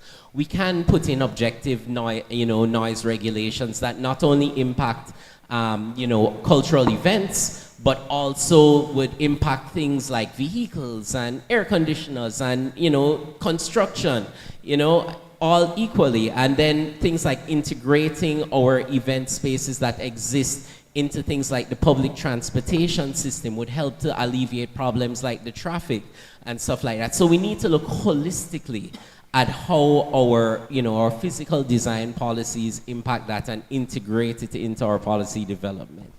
I love that. So it's a really good answer, talking about physical space, and that's the policy you would choose. I'm going to shoot over to Casey. Casey, poetry, arguably started same time as music. We've been, when we saw Sheldon doing the dub poetry, there's that intersection in terms of Jamaican poetry and Jamaican music. But we see that poetry hasn't developed at the same pace as Jamaican music. And as you're running an artist-led organization that's looking at the business of poetry, how do you think it can evolve? Because many people here are probably involved in these kind of grassroots movements, right, that are gathering people together, but they're not necessarily sustainable. how do you think an artist-led movement can evolve into a sustainable with the necessary revenue, succession planning, etc.? How do we make that leap? All right. I'm going to open with a very, very short story. This is a real life story. A friend of mine, he is a curator of this elegant, high-level art auction, right? We're talking hors d'oeuvres and wine walking around the room. He calls a poet that he knows and he says, just come and do something that's going to be very light. And this poet goes on stage, does a poem to big up all of the fat blank gal them, uses very sexually explicit lyrics. And just while this poet is doing that, an ambassador's 7-year-old daughter is walking across the stage. So the patrons are disgusted. My friend is humiliated, and let's just say that poet has not had a lot of gigs since then. So to answer your question, one of the things that we do at JICU is to create an umbrella. We try to get poets to not operate in this piecemeal silo. Because there are places where that poem would have made the place lift up. People would have said, yeah man, encore, come again, right? But you have to match your product or your service to your audience. And that is why it's good to come together, and not just to come together, because I know poets work in silos because that's what you're used to. But we have to start learning from other templates that are out there. People hear about music producers, but you don't hear about poetry producers. Everybody knows, the musicians all know that even if I play the drums well, I need a stage, I need a venue, I need to plug in the speakers, I need someone to sell the tickets, but the poets are still not thinking along those lines because they only think about what they're producing as opposed to how they're getting what they're producing to the people they're producing it for. So I try to say that we need to get more business acumen. So this one, stop working in silos, and two, more business acumen. Do poets do market segmentation for poetry? Do they even know what that term is? Do they do market segmentation for their own poetry? They're different styles, they're different themes. People don't want me at a male empowerment seminar. So they're just things about just coming together and understanding market dynamics and actually creating a space for economies of scale where you don't have individuals doing things inefficiently on their own, but coming together so that it can be done productively, and so one tide can raise all boats. Thanks, Casey. Oh, don't give away your mic yet. I have a follow-up. Because, earlier you were saying that it takes cash to care, and as a person who has started quite a few grassroots movements myself, I can attest, if you don't get the funding, you can't do all of these things. You can't pay a producer, you can't, right? So how do you think we can get more funding to these grassroots organizations? What is it you would love to see in an ideal world? In an ideal world, I want the poets to start understanding how money works. You are very personally attached to your poem, but people are very personally attached to their money. You need to give them a reason to part from it. You can't get up and just say, oh, I'm an artist and I'm very passionate about this. Yeah, but they're passionate about the hours they put in teaching, working at a bank. You need to present them the value that you're adding. You need to understand what they want. You need to see yourself as somebody serving a need and bridging a gap. When you do that, you will start to see it. And I'm seeing it for myself because, yes, I manage other poets, but I'm also a poet. I also know who approaches me, and I say, oftentimes I actually turn down more performance requests than I accept. One, because I know that I'm not the best person for every scene. I know that if you want something for children in a children's home, I'm not the best person for that because of the kind of poems I write. I will recommend someone else to you. I'm putting the client first. And when people can trust you to actually care about what they want, they will come back to you, and usually with a bit of money in their hand. Thanks, Casey. Thank you. And I love that thought about not being so individualistic. I think as creators, we tend to not think of the whole and the organization, at times. So Scott, coming to you with a question about commercial scale and ownership. We've talked about this strong arts ecosystem and the moving from pride to power. And we know that having that ecosystem, which was really well described and broken down by you guys in the opening question, it can be transformative for our economies in Africa and the Caribbean. So how do we build our own consumer base? I heard you speak about the audience come out as a critical part of the ecosystem. How do we build our own consumer base, with that 80%, right, in the global south or the global majority? And what responsibility does the private sector have in helping us to build that consumer base and the critical infrastructure that Kyle alluded to as well? Well, so self-sustainability, that's really going to be the foundation for any lasting power. As you say, we're the majority in the global south. Our culture is globally impactful, but we're not consumers of our own products. And that's what's vital out there. If we're if we're creating black products, but we're relying on, people in the global north to consume those products, to distribute those products, to publish those products, people who run in music labels or who handling publishing, then we're always going to be weak. So what we need to do is bring that diaspora together. There's no, if Jamaica trying to survive on its own in terms of anything within the arts, whether it's poetry, literature, music, we're not big enough, we're not strong enough to sustain ourselves. But it's a different conversation if we're looking at one global market, which includes Jamaica, Trinidad, New York, Miami, Atlanta, London, Accra, Lagos, exactly. When we've seen that global diaspora come together, which we already said is 80%, of the world's population, the global south, and to consume our own products. And I said, once we make that, once we have that kind of predictable consumption, where people, that's what investors will look at, saying, hey, you can consistently get consumption, then we can get the investment. The investment leads to the infrastructure. We'll get the policy behind the infrastructure, and that is ultimately how we can create something global and not just create moments, because I think that's a lot of what we're doing right now, is that we're creating moments, but we're not creating something that global is sustainable.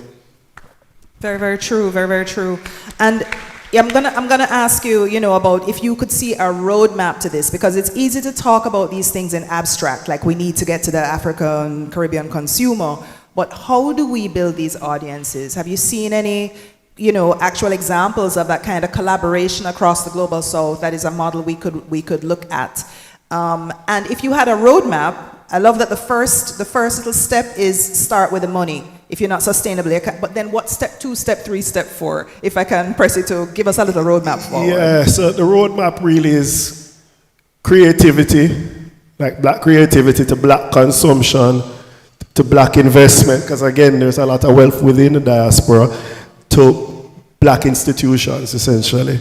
That is essentially the roadmap. And I said, within institutions, it's not just physical institutions. Obviously, we need, one of the things I've spoken about a lot is purpose-built venues. I mean, Jamaica, like our music and our culture is so strong, yet there's not actual venues out there. And as Kyle said, with the noise abatement, they're trying to just, tell you to use random green spaces, on the Hitch periphery. up in a field over there. Yeah, they're saying Port Royal and Caymanas, and that's not where we live. We need to consume art where we live. So I think that in a nutshell is it.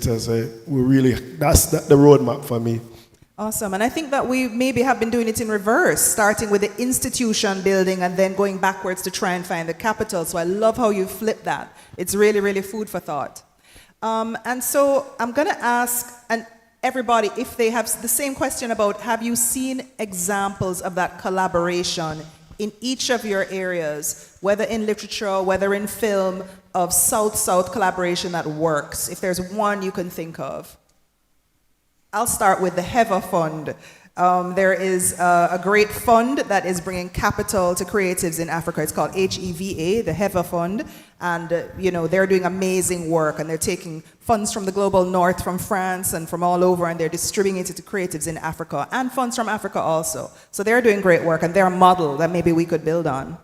Yes. So where my mind is at right now is beginning to advocate, certainly within the Jamaican space, where we start using a syndication model, deal syndication, so people who have funds that they wish to invest, they are brought together and they target deals, right?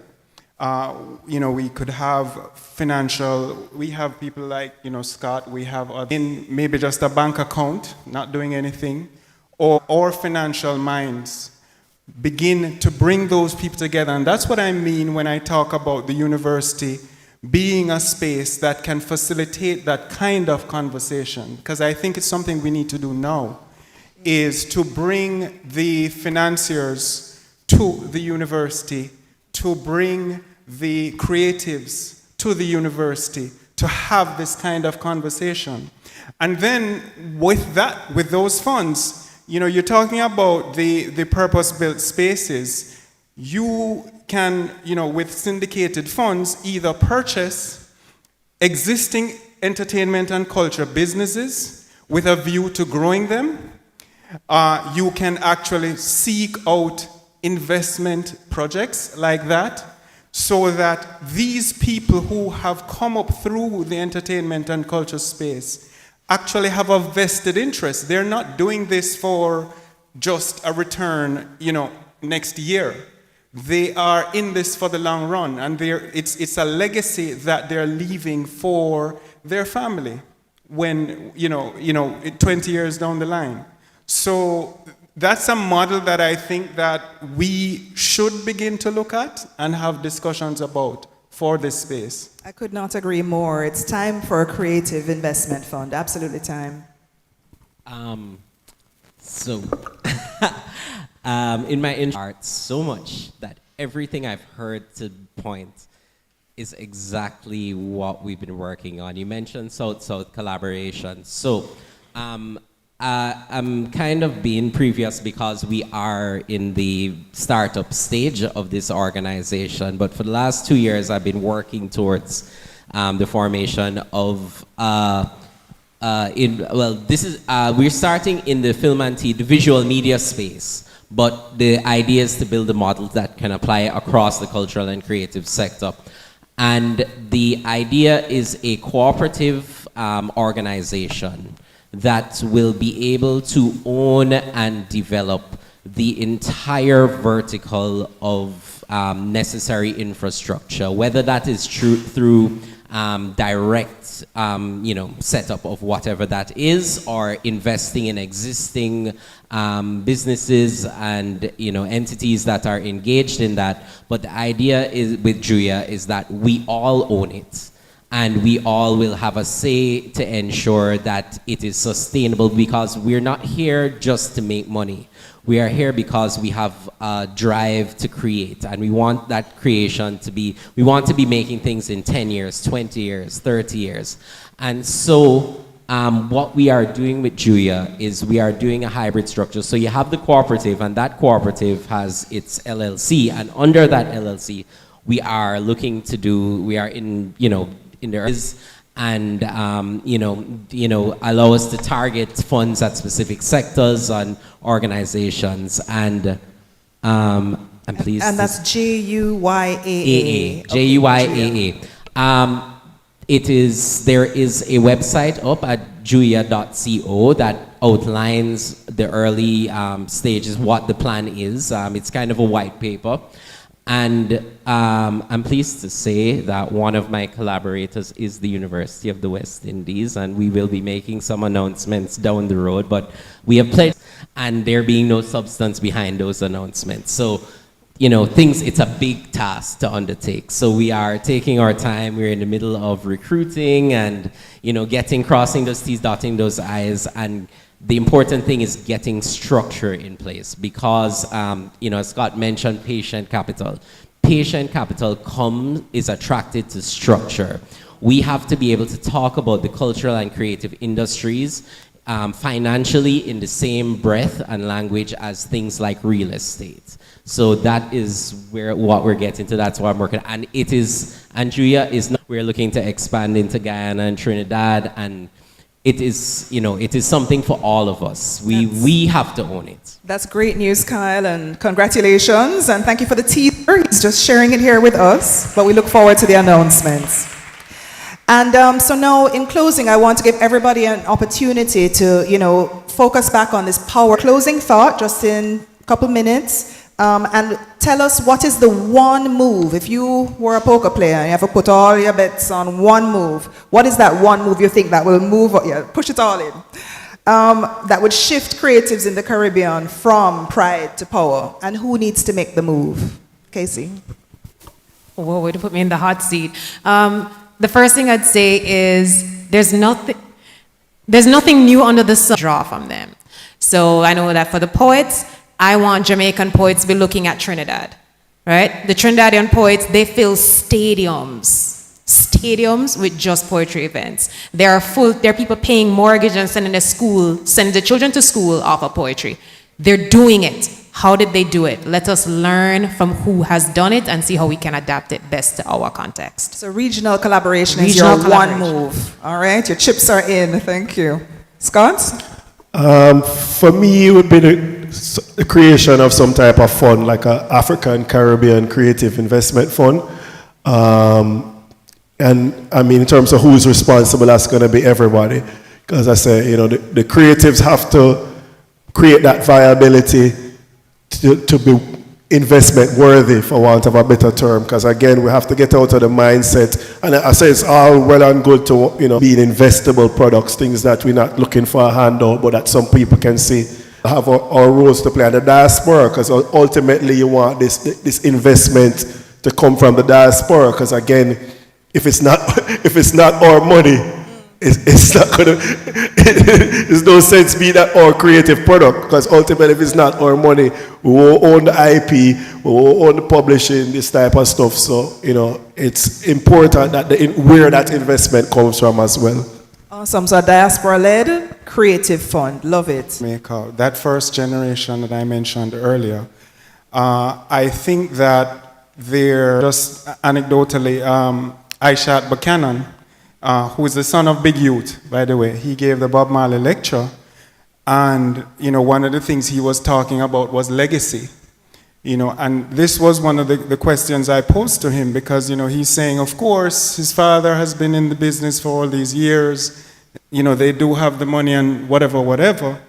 So I'm saying, what is it that's preventing you from bringing together other children of your generation, right? Children of these acts, actually targeting these kinds of projects as opportunities for investment, using a syndication model or something of the sort, which actually borrows from real estate. So, Kyle made the mention of it earlier. So my thing would be private individuals within the... Thank you, and I'm hearing... And Kyle? I kind of jumped the gun there, because you guys know where my chips are. Building that structure, making sure that we own but we need to be the ones to be able to say, we need this, let's get the money, we are putting the structure into place, and we are providing the things that will give the investors. For Kamal and for Kyle, I'm going to just take the liberty of just taking... Thank you. My name is Kevon Stewart, and I want to inquire and interact with, they can push. So tourism is really strong. People locally and globally, they interact with tourism, where you can see iShow Speed going to Africa and changing people's opinions on Africa, showing them the black arts in Africa. Do you think that pushing that kind of collaboration with streamers and the tourism sector in the Caribbean could be beneficial for us too? Amazing question. Who wants to take it? I think it needs to go beyond just the collaboration. I think we need to start to physically bring our tourism sector closer to our culture. Right now, the bulk of our tourism sector is sequestered in these walled cities, in a sense, these walled towns. And you have the tourists over here and the people and the culture over here. And the demand is there. When you bring the tourists out of those walls, they want it. They'll make, and they're tourists that make an effort to exist in our culture. We need to insist that our tourism industry come closer, because the tourists are here. They're here, So we need to bridge that gap. Yeah, actually, I just want to add to that. I think because it comes back again to my point around self-sustainability, and because again, people who look like us, we tend to be more interested in our culture as well. So the type of tourists that we're attracting right now is part of the problem. And we also, again, we have to realize, again, the global south, there is economic power within the global south. It's about marketing our product to those people as well. Awesome. Thank you. Great question. All right, guys, we are up on time. Oh, we have one more question. Okay. Hi, good afternoon. I really enjoyed the panel discussion, both of them that I've been here for so far. I'm hearing a Guyanese accent. You are Guyanese? Yes, born in Linden, Guyana. My parents are Guyanese, and I'm Jamaican though.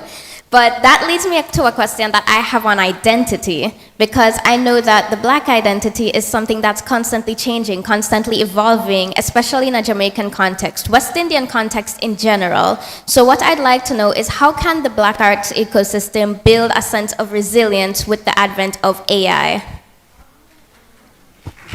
Big up yourself. That was a great question. Better than my questions. Love that. Casey.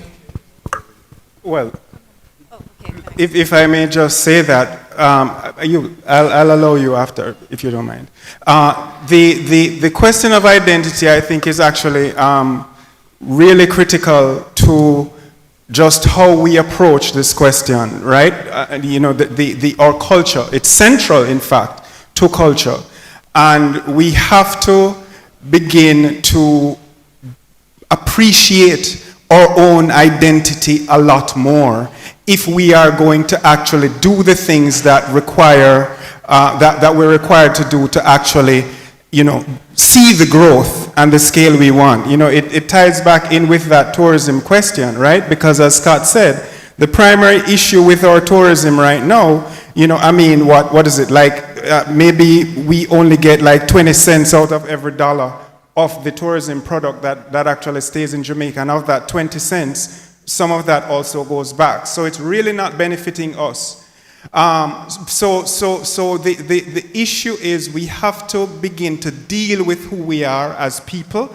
The folk culture, I think, is absolutely something central that we are going to have to engage with, because even in our context in the Jamaican state, we don't quite fully appreciate the role of the folk culture. Rastafari, if you recall the issue the other day about the red being in the jerseys, right? The problem that they have with that is only the red, and the red symbolizing Rastafari, right? Never mind that the team is the Reggae Boys. So this question of identity is something that we haven't quite really wrestled with properly, or we're not prepared, it seems to me, to do it, but we have to do it if we're going to move forward. Now, as far as it comes to AI, it's just to say that we have to create that content that informs the AI, the large language model, right? That's something that we collectively have to do from that place of self-identity. Thanks, Kamal. And very, very quickly, Casey. All right, very quickly, I would say that we need to stop seeing AI as a threat and seeing it as a tool. So when the calculator was invented, it did not undermine mathematicians' abilities. It just made them work faster and more efficiently. So AI is not a way of erasing our culture. It's a way of us being more effective in branding online, in connecting to foreign markets, other global south markets. It's a way of us being more efficient when it comes to, or even administrative, tasks that we need to do that none of us like to do. We can outsource a lot of that and focus more on the creative expression of our culture. It is a tool. not a threat. And on that note, everyone please stand and be recognized. Thank you so much to my amazing panel, and thank you to the audience and to the young people who asked the questions. Thank you so much.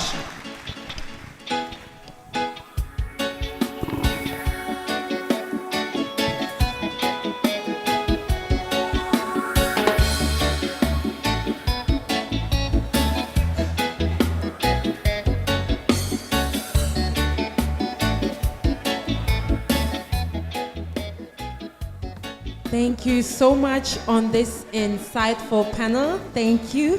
Thank you also for your questions, for you engaging.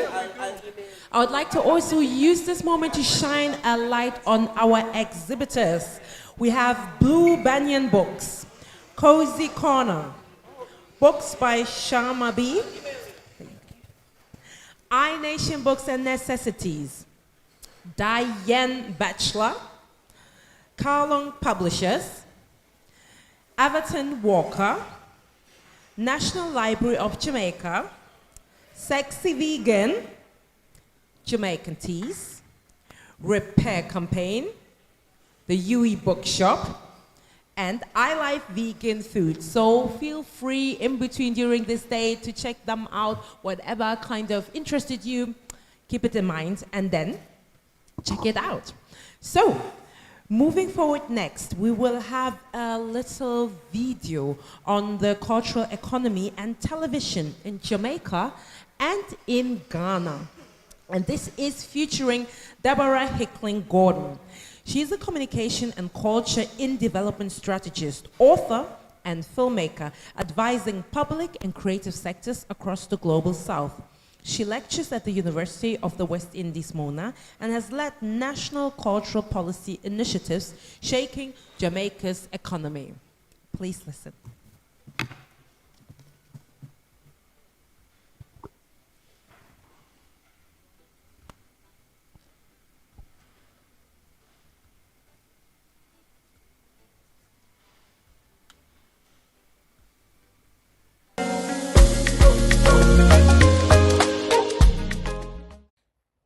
Hello, it's such a pleasure to be here at this book festival that enjoins Africa and the Caribbean, albeit online. I want to thank Latoya Blackwood and Prof. Ramsey and their teams for all the great work that they've done to make it happen. Well, in February 2026, just a few weeks ago, 128 million people worldwide were reminded live on television that geography is a matter of power. An artist called Bad Bunny stood on a global stage and reminded us that the Americas is not just one country, but it's a landmass and a sprawling archipelago stretching from Chile in the south to Canada in the north, including our very own Caribbean offshore.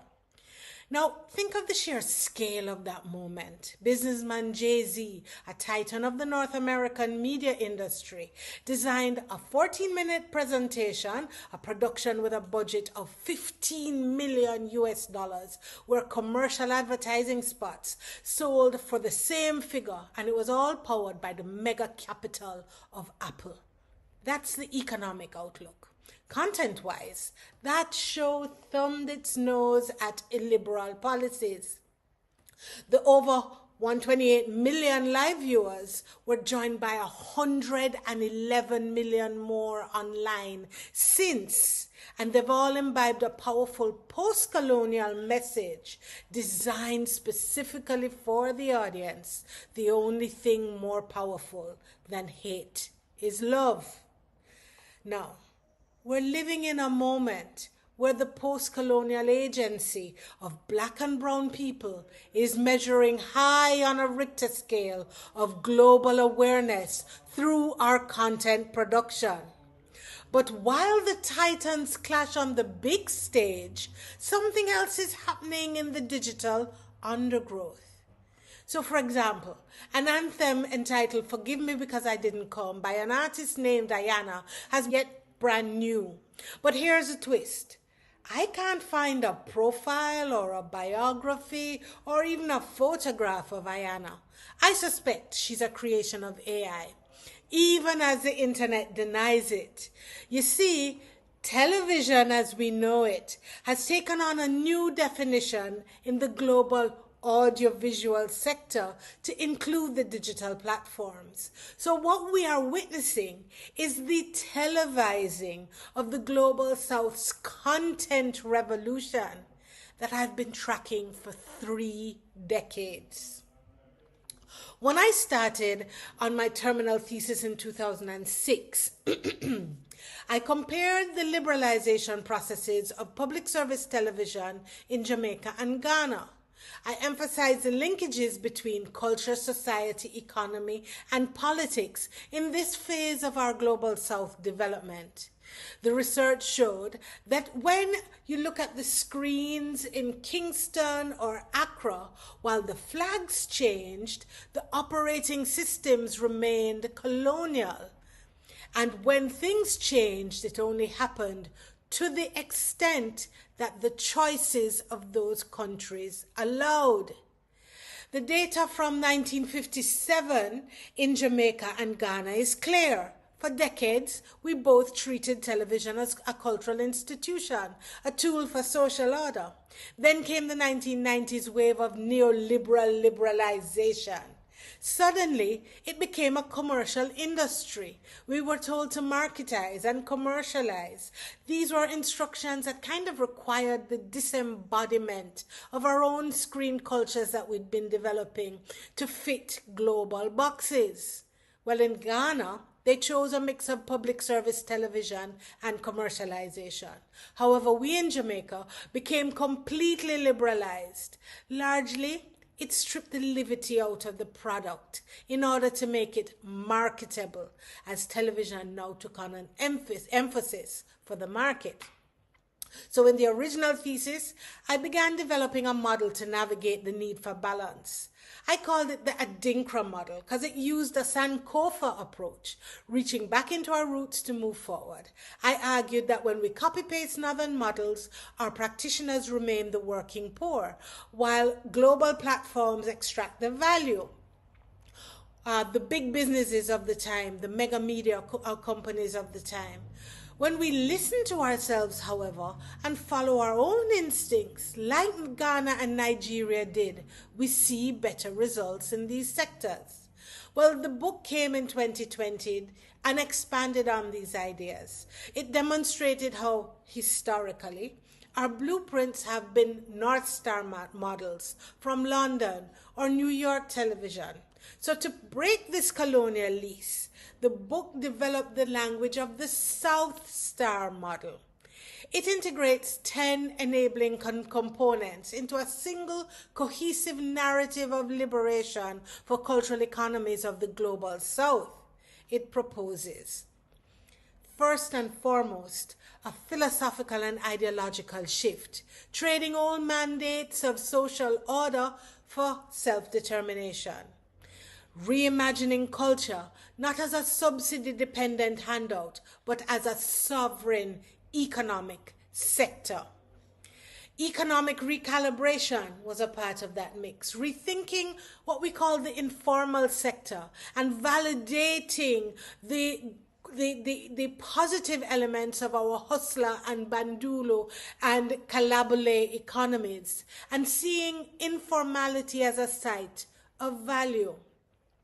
A new approach to governance for growth was included, where culture becomes the heartbeat of trade and finance through rules specifically designed to favor the Global South. BRICS should make this happen, but we mustn't lose our identity in the process. Driving operational transformation by securing locally owned digital distribution and protecting our cultural specificity, ensuring that our own secret sources remain our personality factors that are unique to our stories. Through strategic culturalization, we need to build an ecosystem where film, fashion, music, and literature cross-pollinate And we build that through institutional strengthening, reviving the dormant guilds and community-centered collective bargaining and production methods. Extensive capacity building will cause this to move forward more quickly, teaching artists the language of balance sheets while educating bankers and financiers on the value of intangible assets. And finally, the creation of community enterprise zones with a focus and emphasis on community that will turn our street festivals into 24-hour sustainable economic hubs from which we are earning perennially. So, in the thesis, I identified the need for collective esteem, another name for cultural confidence, to move cultural industries forward. By 2020, the book provided the movement with a name as a social service to seeing it as a cultural economy and ecosystem. Since then, based on data from working with cultural policy processes globally through UNESCO, I further developed the South Star model, complete with a strategic roadmap of cultural economy policy for small and small island developing states, right through to implementation, which is our bugbear in the Caribbean. Now, begins with a theory. Yet amidst the eye-rolling, the model has started to prove itself 20 years later. The success of Bad Bunny, the rise of Afrobeats, the viral ghost of Vienna are not isolated incidents. They're the result of the African diaspora consciousness working together. The book predicted it. It demonstrated that for too long the Atlantic Ocean has been treated as a barrier between Africa and the Caribbean. In hashtag decolonization 2.0, the Atlantic is a bridge. So, when Jamaica and Ghana share policy, when London's diaspora works with Lagos's tech and stories, when Kingston's aesthetic forms Brooklyn or Puerto Rico's musical form and media, we create a transnational cultural bloc that the North Star just cannot ignore. We achieve success not by assimilation, but by diasporic synergy. We're each other's largest market and most loyal audience. Several small projects have already proven that. So, now we need to bring that to scale. And why does this matter to the bottom line? Well, globally, the creative economy is valued at over $2.25 trillion annually. Creative services exports have surged past 1.4 trillion US dollars. In Africa, the creative economy is projected to hit $58 billion this year. In the Caribbean, we contribute up to 5% of GDP, and we really got to get these numbers squared. It's more than time. We are exporters of cool. We are the primary producers of the raw materials of culture. The great divergence is the paradox. We are culturally wealthy, but economically leaked. The North harvests the value because they own the streaming platforms and the royalty systems. They own the North Star trade routes. Decolonization 2.0 is about closing that gap. It's about ensuring that the value created in a studio in Osu, or a backyard in Spanish Town, or Port of Spain, or any of the Santiagos across the hemisphere, that value stays in the pockets of the people who dreamt it. The South Star model, seen in the book, is an economic rescue mission. It's about taking that $2.5 trillion global pie and making sure the global South and its massive, vibrant diaspora is no longer providing the ingredients, but finally owning the bakery, saying the things we want to say through converged media. We must be strategic. So, if we get on board with decolonization 2.0, we can move from being spectators to being owners.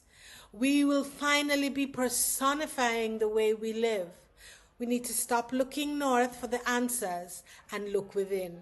The South Star is already shining. Ayana's words, Jay-Z's daring, and Bad Bunny's performances remind us that the blood always knows. Thanks a lot.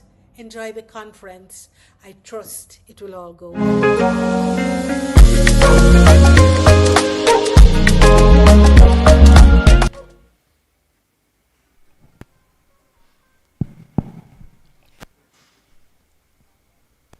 So I feel like we had, for the beginning, already a lot of input, a lot of information, a lot of great talk, and every set of information needs a little bit time to digest. So why don't we do a short break?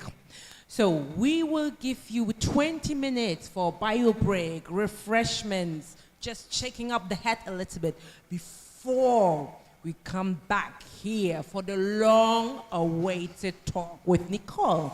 So therefore, we meet here 1:30. Please, if somebody else has not heard, 1:30 we are back here. I want the room to be full when we come back, and therefore we go then for the book chat. So enjoy your break, 20 minutes.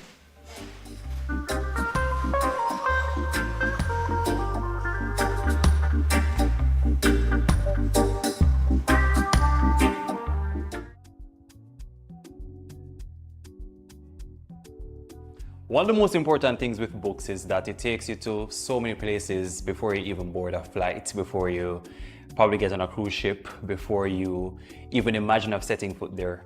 And one of the most important things for me is the fact that I've been able to, through books, explore, build new habits, and also make great connections. But as I continue to navigate this space through literacy, interesting stories, there are so many other ways in which you could put knowledge and intelligence and intellect to work. One of them is also chess, that a lot of people have been famous to complete. Unfortunately for me, I wasn't one of them, but I'm joined by Tunde, who has been blazing a path using chess, which you can consider a sport. We're going to get into that a little bit more. But his story of inspiration is one that is admired around the world. So take me back to Tunde as a child. The first exposure you had to a book, what was that like? And how was that crafted and shaped the man you are today? I remember vividly, I was 10. So I never really read any book because at the age of 10, I couldn't speak English because I had this really poor foundational primary education. A lot of the books that we only used were books for school, for the classroom. But someone gave me a gift, 2 books, Animal Farm and Gulliver's Travel. And I was 10 years old. Of course, I thought Animal Farm was just a funny storybook about a bunch of animals. Funny, but boy, right now, if you look at the state of the world, it's, wow, that was a great foundation. Of course, it didn't make any sense then, but it was also like my first introduction, an idea of a world that beyond the confines of where I grew up. So I grew up in Lagos, Nigeria, in a slum community, basically in a ghetto where reading is not a thing. No one cares about books there. It's a lot of crime and drugs that is mostly prevalent amongst young people.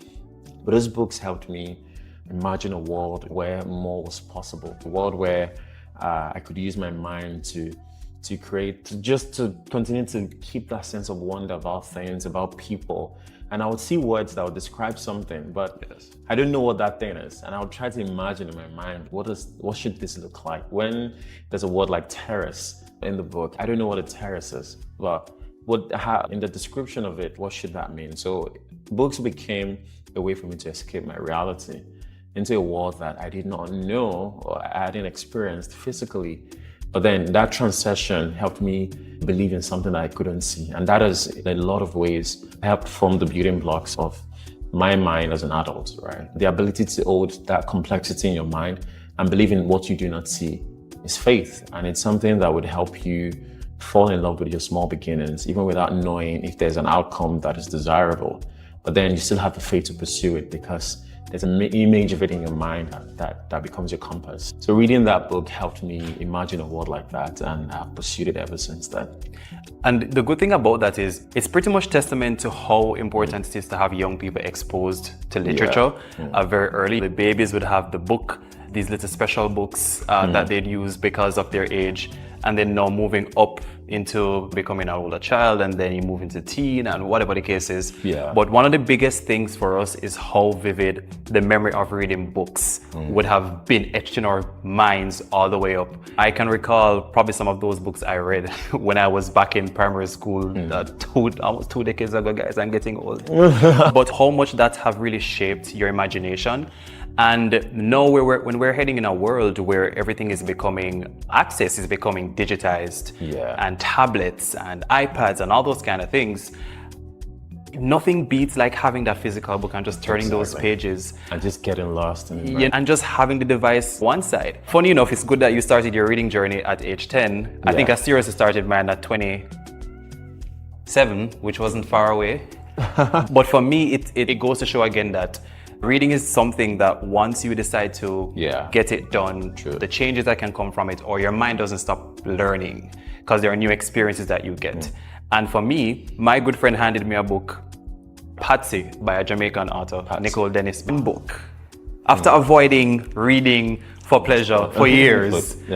And that book was pretty much a catalyst to me kickstarting this journey of reading, eventually joining a book club. I have a book club called the Brothers Book Club with some other guys, and we would have started reading together to build a habit of reading, and then moving into becoming a children's book author. It all seemed very odd and strange. but congratulations. Thank you so much. But it comes back to just the fundamentals of taking up a book.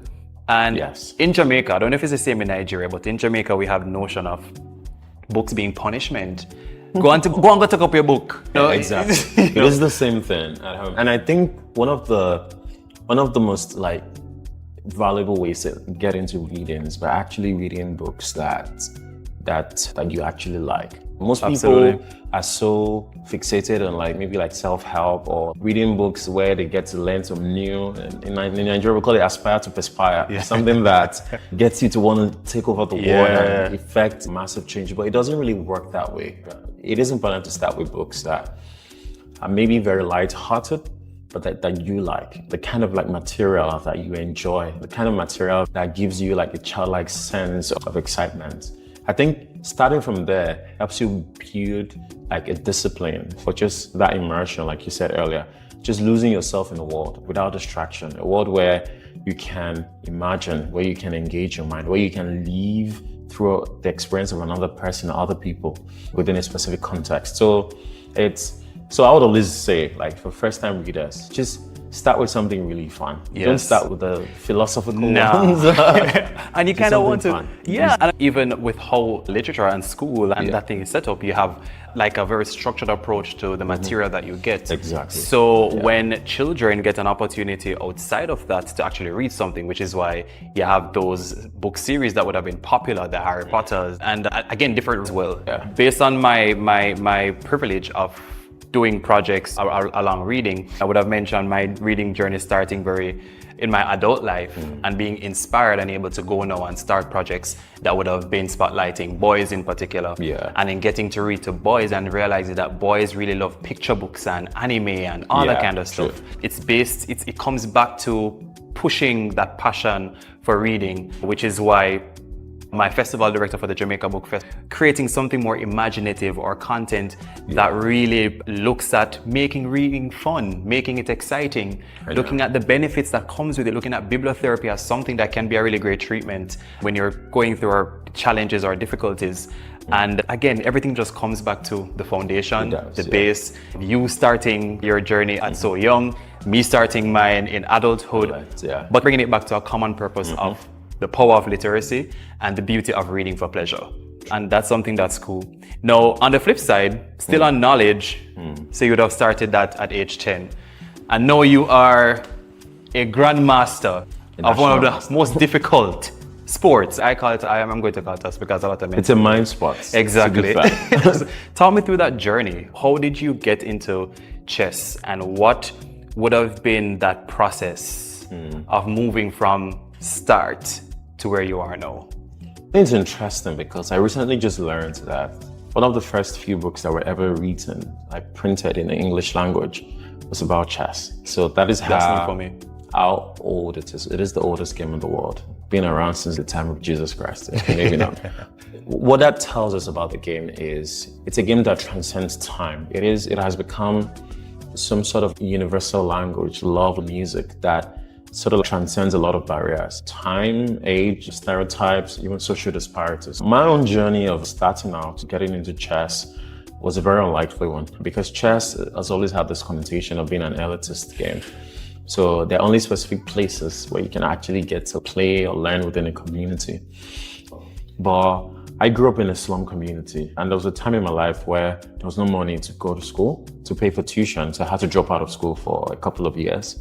So in the time when I was at home doing nothing, I would go to this barber shop, and that was where I saw a chessboard for the very first time.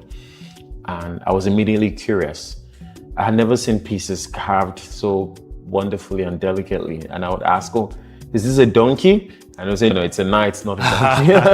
And that curiosity led me into going back home and getting clay, making the chess pieces myself, and getting a cardboard and drawing out the checkered square. So I made my own chessboard, and I taught my brother how to play. And I'll go back to the barber shop. Whenever I saw them play at the barber shop, I'll come use it against my brother to beat him. Eventually, I was called to play at the table for the seniors. And this is at what age now? I was 10, 11 at the time. I lost in 2 moves. And I was, wow, this is the greatest challenge of my life now, to figure out how to stop the 2-move attack. And eventually it became 5 moves, and it became 10 moves, and it became 20 moves. Then one day, I got a draw against the barber. And on that day, he gave me a book called Step by Step Chess by Ivan Chenev. And that book changed my life because it made me learn the theory of chess, right? Chess is it's a paradox. It helped me go to school on a scholarship. And 7 years ago, I made a decision to give this gift of chess to other children like me that grew up in extreme poverty, that may never know what they can become for that reason, that chess can be a valuable way for them to understand their minds, to develop ability to think critically, and to see themselves in a different light. And that journey has been a beautiful one where we've helped a lot of children. And I still continue to share my passion of chess with the world. I don't play as much anymore. I'm more of a teacher now. Yes. But, so that is what my life is, to give the gift of chess and its benefits to as many people as possible. What's fascinating about that story is, one, where you discover the chessboard. That's incredible. Yeah. And then just having taking that initiative to go and create your own. Yeah. And using that as a lesson and the foundation and the base to pretty much build a very successful story along that line. And now you're using that power to empower other children. Yeah. What does that look like now? We see some of the stories you're sharing, some of the students who are going to tournaments. It's a lot of success to put together, but it's been a lot. Yeah, what has happened? What are some of those standout success stories you hold dear to your heart? There's been a couple, but I think my favorite one was with this kid. So a couple of years ago, 4 years ago now, we went to the largest floating slum in the world. It's a place in Nigeria called Makoko. It's a very difficult place where a lot of people live in extreme poverty. So we had to stage an intervention there, because how it typically works is we go to communities where there's a high concentration of children that cannot go to school. So we set up chess academies for them as a way to give them a safe learning space, then use that as a gateway into education, formal education for them. So one of those communities was Makoko, and I met this kid, this 10-year-old kid at the time, whose name was Ferdinand. And it was a boy living with cerebral palsy. And cerebral palsy, basically it's brain damage. And because he had that condition, he was nonverbal, and the way he walked, the other kids in the community bullied him endlessly. They would call him an imbecile. And so when we started the program, we selected 100 children. So we didn't select him at first, but he just kept coming and he would just stand. That day I told him to come in, and he did. A sense of putting him in a class. And after about 2 hours, the chess coach came to me and he was crying. It was, "Tunde, come see something." And he took me to the table and he showed me that he had given the kids this complex night geometry exercise to solve on the chessboard.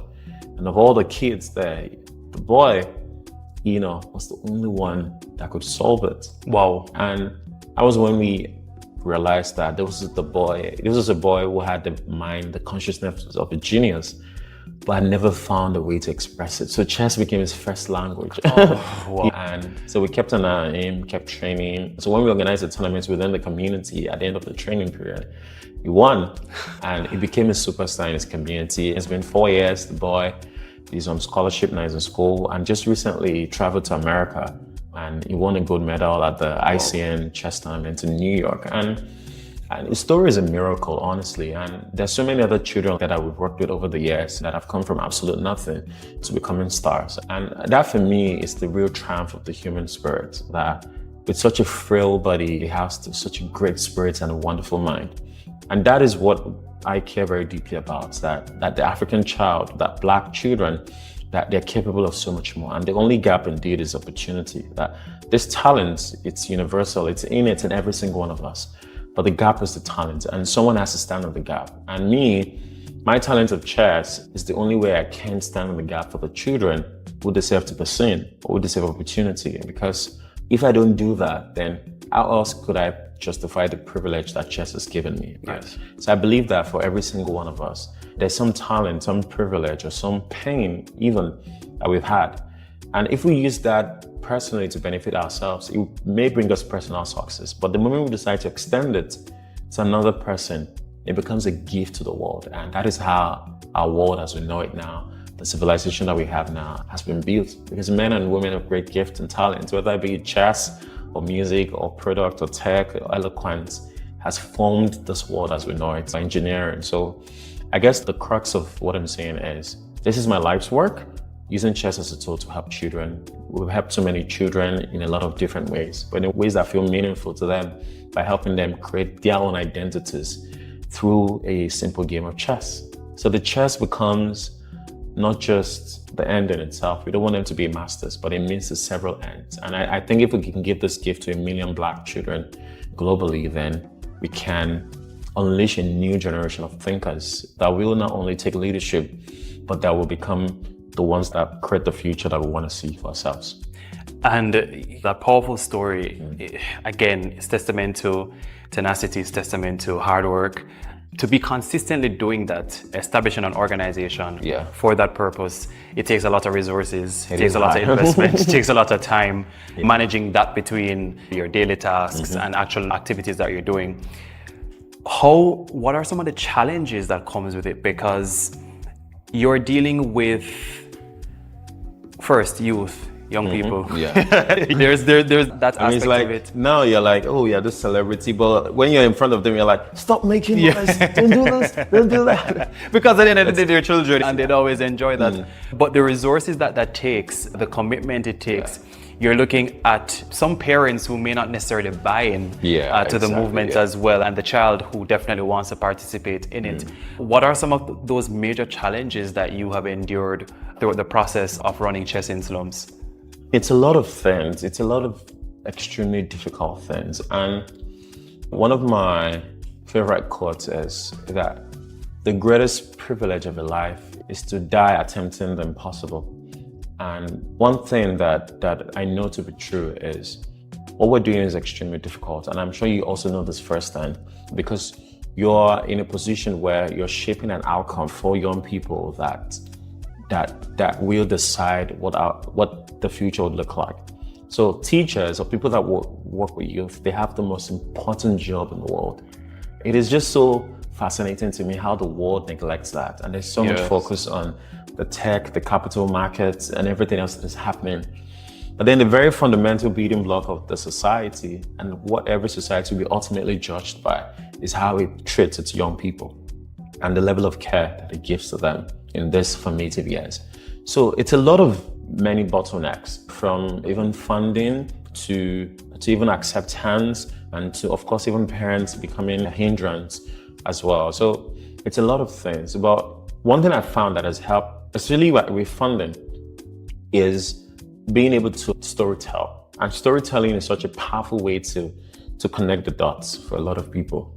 Because we live in a world where people are inherently selfish.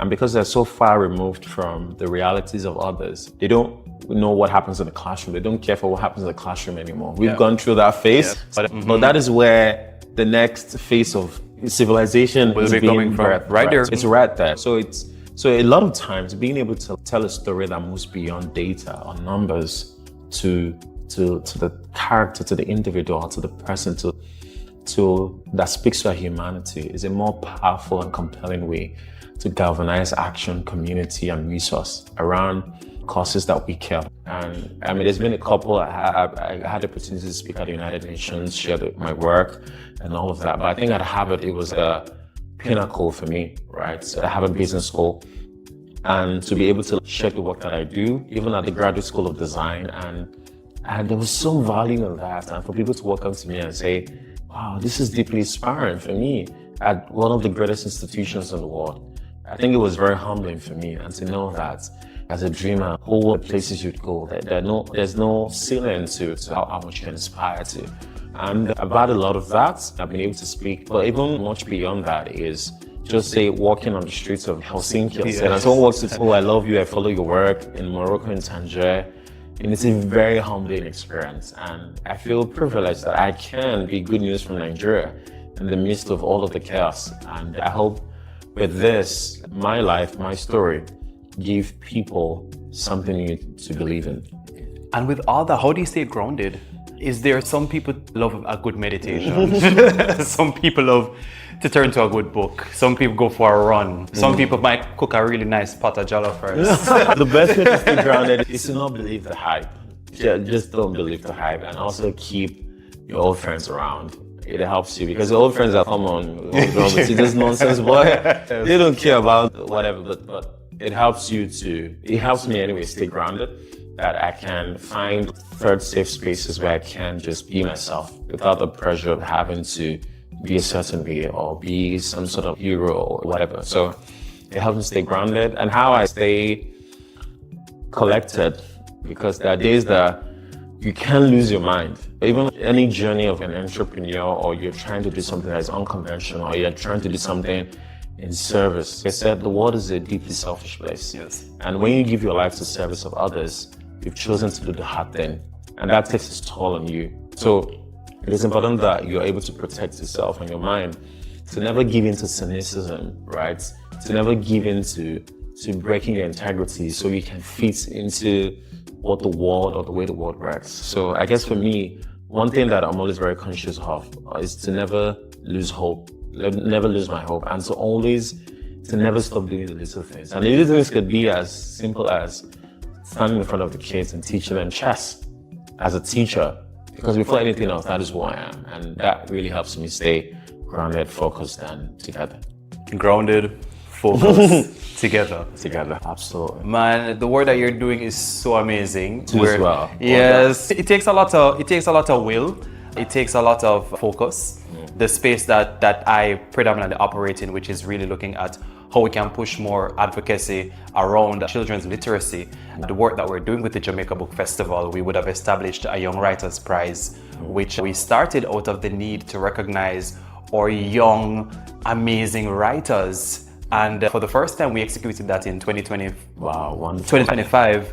And we were able to award 9 young people first place, and then we can't forget second and third, because they're kids and they get emotional. Okay. So again, everyone's a winner. And we had our first, second, and third place in 3 different categories. We had poetry, we had fiction, and we had non-fiction work. And when I tell you, being able to use this festival to give that opportunity, we had over 100 young people applying for this prize. And the work that they submitted, quality work, or judges who are like world-renowned experts in their specific field, were blown away. And seeing them get that opportunity and then being able to put them, for instance, being published for the first time in audio, that is one of the biggest motivation you could ever give a young person who is looking at building and crafting a career in literature. And it comes back again to the intent behind it. Of course, we had to return that prize again, and just using that as an avenue to spotlight the great work and the excellent work. There's another project that we're doing, because we're the festival. We consider ourselves a festival of ideas and creativity. I like that. We have to make books and literature very attractive. Yes. There's another project that we're pushing again among our youth called Project Fusion Junction, which looks at a program bringing 15 teens across Jamaica, Ireland, and Trinidad and Tobago, where they're going to put together a graphic novel as a group. We received some serious entries that I just can't wait to see where their talents will go further. But these are just opportunities through our work that we're doing. And when you look at change makers like yourself, like Latoya, who is the festival director, some of the work that I'm doing with Future Makers, which is a children's book that looks at careers for young people and accessibility as well along that line, it takes a lot of work. And a lot of people generally see the end result of that, but they don't know that sometimes it takes going in the pocket, some hardcore on the line negotiation. Not everybody will get it. You'll get a couple no's.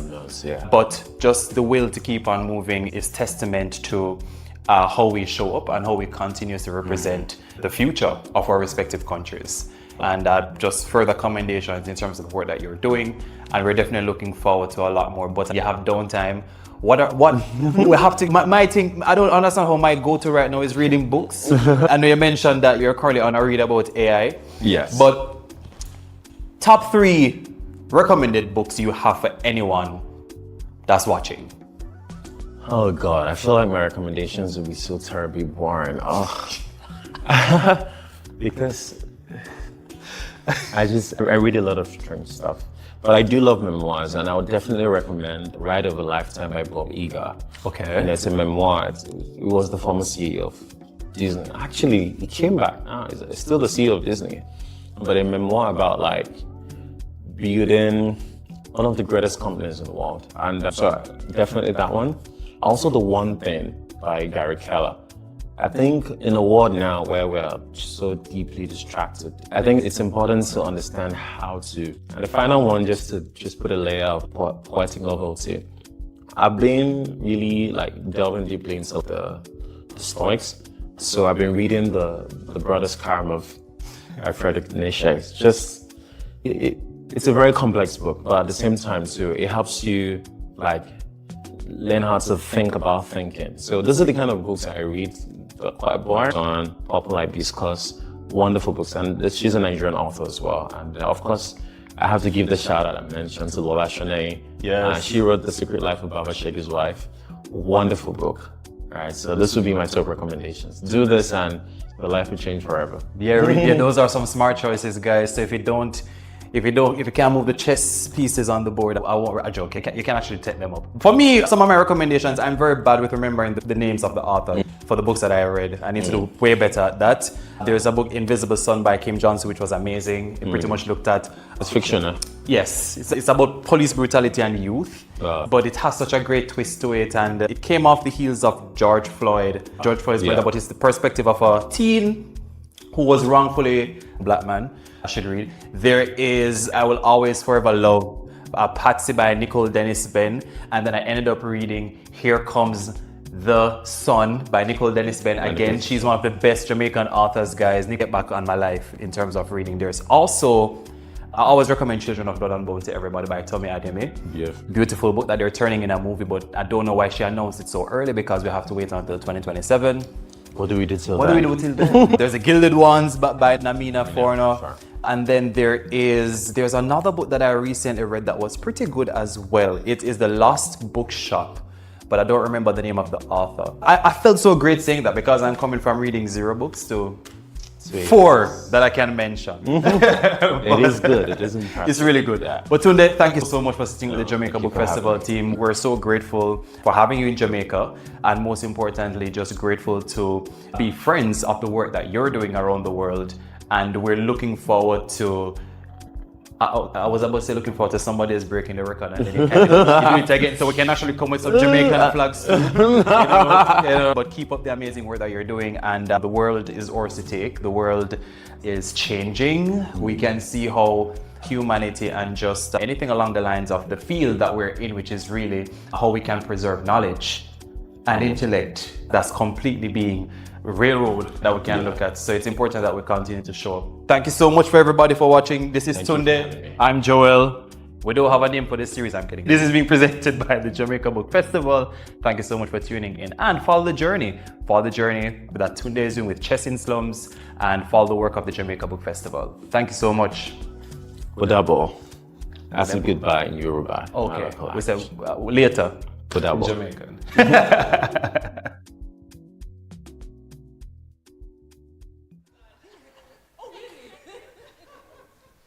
All right.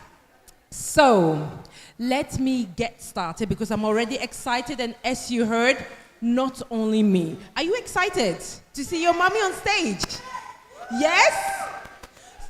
Great. So, as you're all here now, we are about to have the book chat with Nicole Dennis Ben and Mommy! Wow.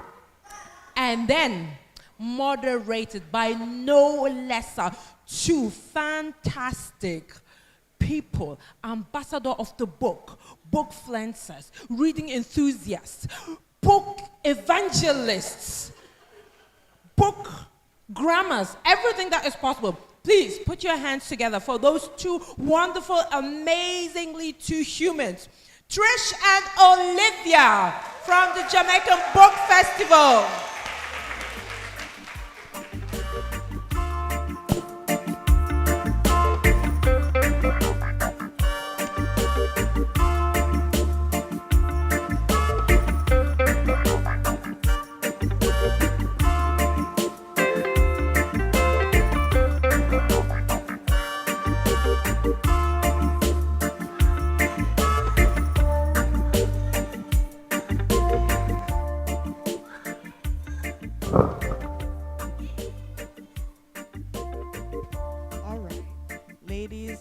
Gentlemen, are you hearing me?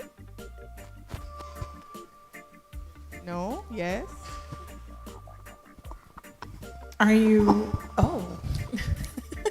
Check, microphone, check. Thank you. Right. Now I know you can hear me because I can hear me. Good afternoon, ladies and gentlemen, all. Welcome to this fireside chat with no other than our favorite Jamaican author, Nicole Dennis Ben. Ooh, can I hear some noise? Thank you very much. So my name is Olivia, and I will be one side of the fire. And we have... My name is Trish, and I will be the wood that keeps the fire burning. Okay, so thank you very much for joining us this afternoon. Today, let me tell you a little bit about how this is gonna go. Essentially, we're gonna think of it like a book club vibe, author chat. So for those of us who have read the works of Nicole, we're gonna be talking a little bit about her books, about her works, what's coming up next, and then we will give you guys the opportunity to ask any questions that you might have. So if you are currently outside and within the sound of my voice, now is the time to get back inside so you can see this for yourself. And so, before I welcome her on stage, I am going to tell you a little bit more about Nicole. So Nicole Dennis Ben is the author of Here Comes the Sun, a New York Times Notable Book of the Year, and a 2017 Lambda Literary Award winner. Her best-selling sophomore novel, Patsy, is a 2020 Lambda Literary Award winner, a New York Times Editor's Choice, a Financial Times Critics' Choice, a Stonewall's Book Award Honor Book, and a Today Show Read with the Jenna Book Club selection. Patsy has been named the best book of the year by Kirkus Reviews, Times, NPR, People Magazine, Washington Post, Apple Books, Oprah Magazine, The Guardian, The Good Housekeeping, BuzzFeed, LA, and others. Nicole was born and raised in Kingston, Jamaica, and she is a graduate of Cornell University. She holds a master's in public health from the University of Michigan and an MFA in creative writing from Sarah Lawrence College. One thing about a black girl, she got a degree. So, ladies and gentlemen all, let us welcome and have a chat with Nicole Dennis Ben. Good afternoon, everyone. Can you hear me? All right, good afternoon. By the way, you're going to hear my son. No. Oh, they're going to swap it.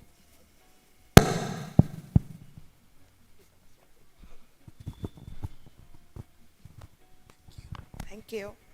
Good afternoon, everyone. All right, so that's my son, by the way, you're hearing, Matthew shouting very enthusiastically.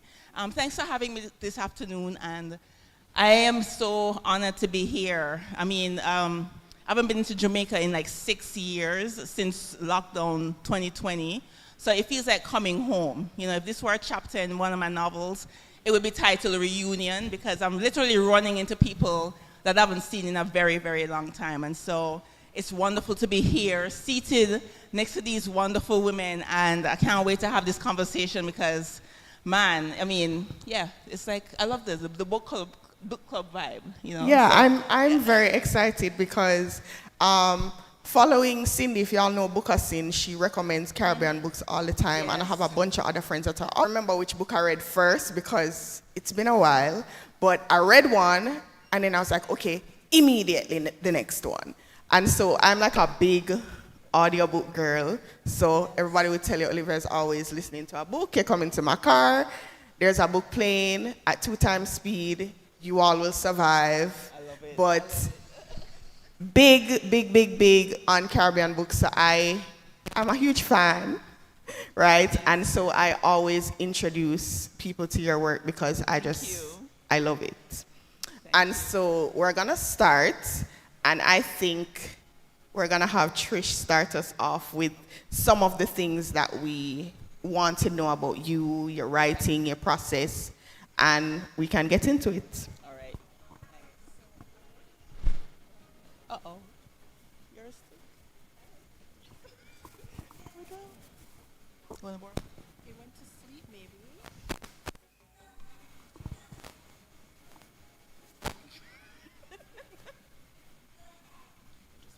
It was just working. Okay, so we're back to the reading list for our blind date with a book event, which is the first time I came in contact with your book. Joel was actually the lucky one to win Here Comes the Sun. Mm-hmm. And when he unwrapped it, I went, oh, that is a gorgeous cover. I will be adding it to my TBR.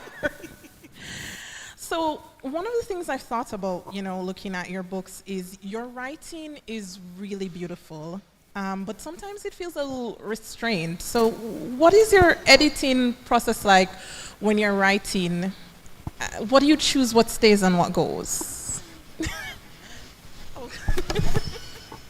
Wait, you're the first person who has ever described my book as restrained. Like, I have heard the complete opposite, but in terms of restraint, so editing is a big part of the process, of the writing process, and one of the... No, but it's fine. And one of the things, especially as a published author, it has to go through rigorous amount of editing from the beginning. But because I'm a perfectionist,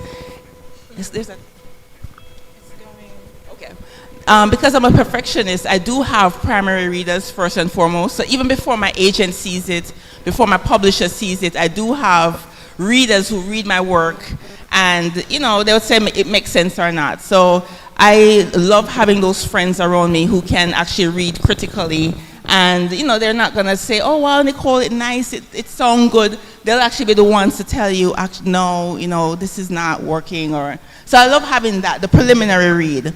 But in terms of the work that gets out to the masses, no, that takes the real editing process, and that comes with the editors coming in, and that's the structural edit for the most part. Some editors also do line edits, which is also very helpful as well.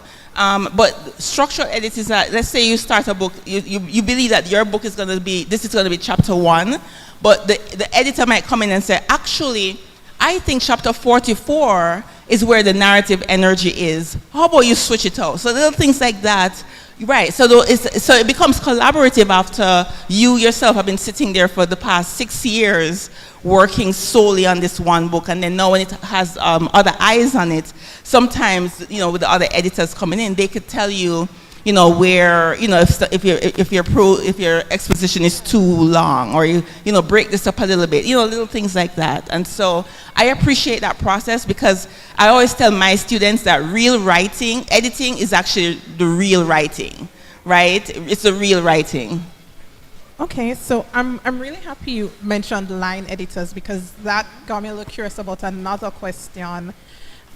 When you're approaching writing the Jamaican dialect on the page, how do you balance keeping things authentic with a line editor that may not be as familiar with our dialect?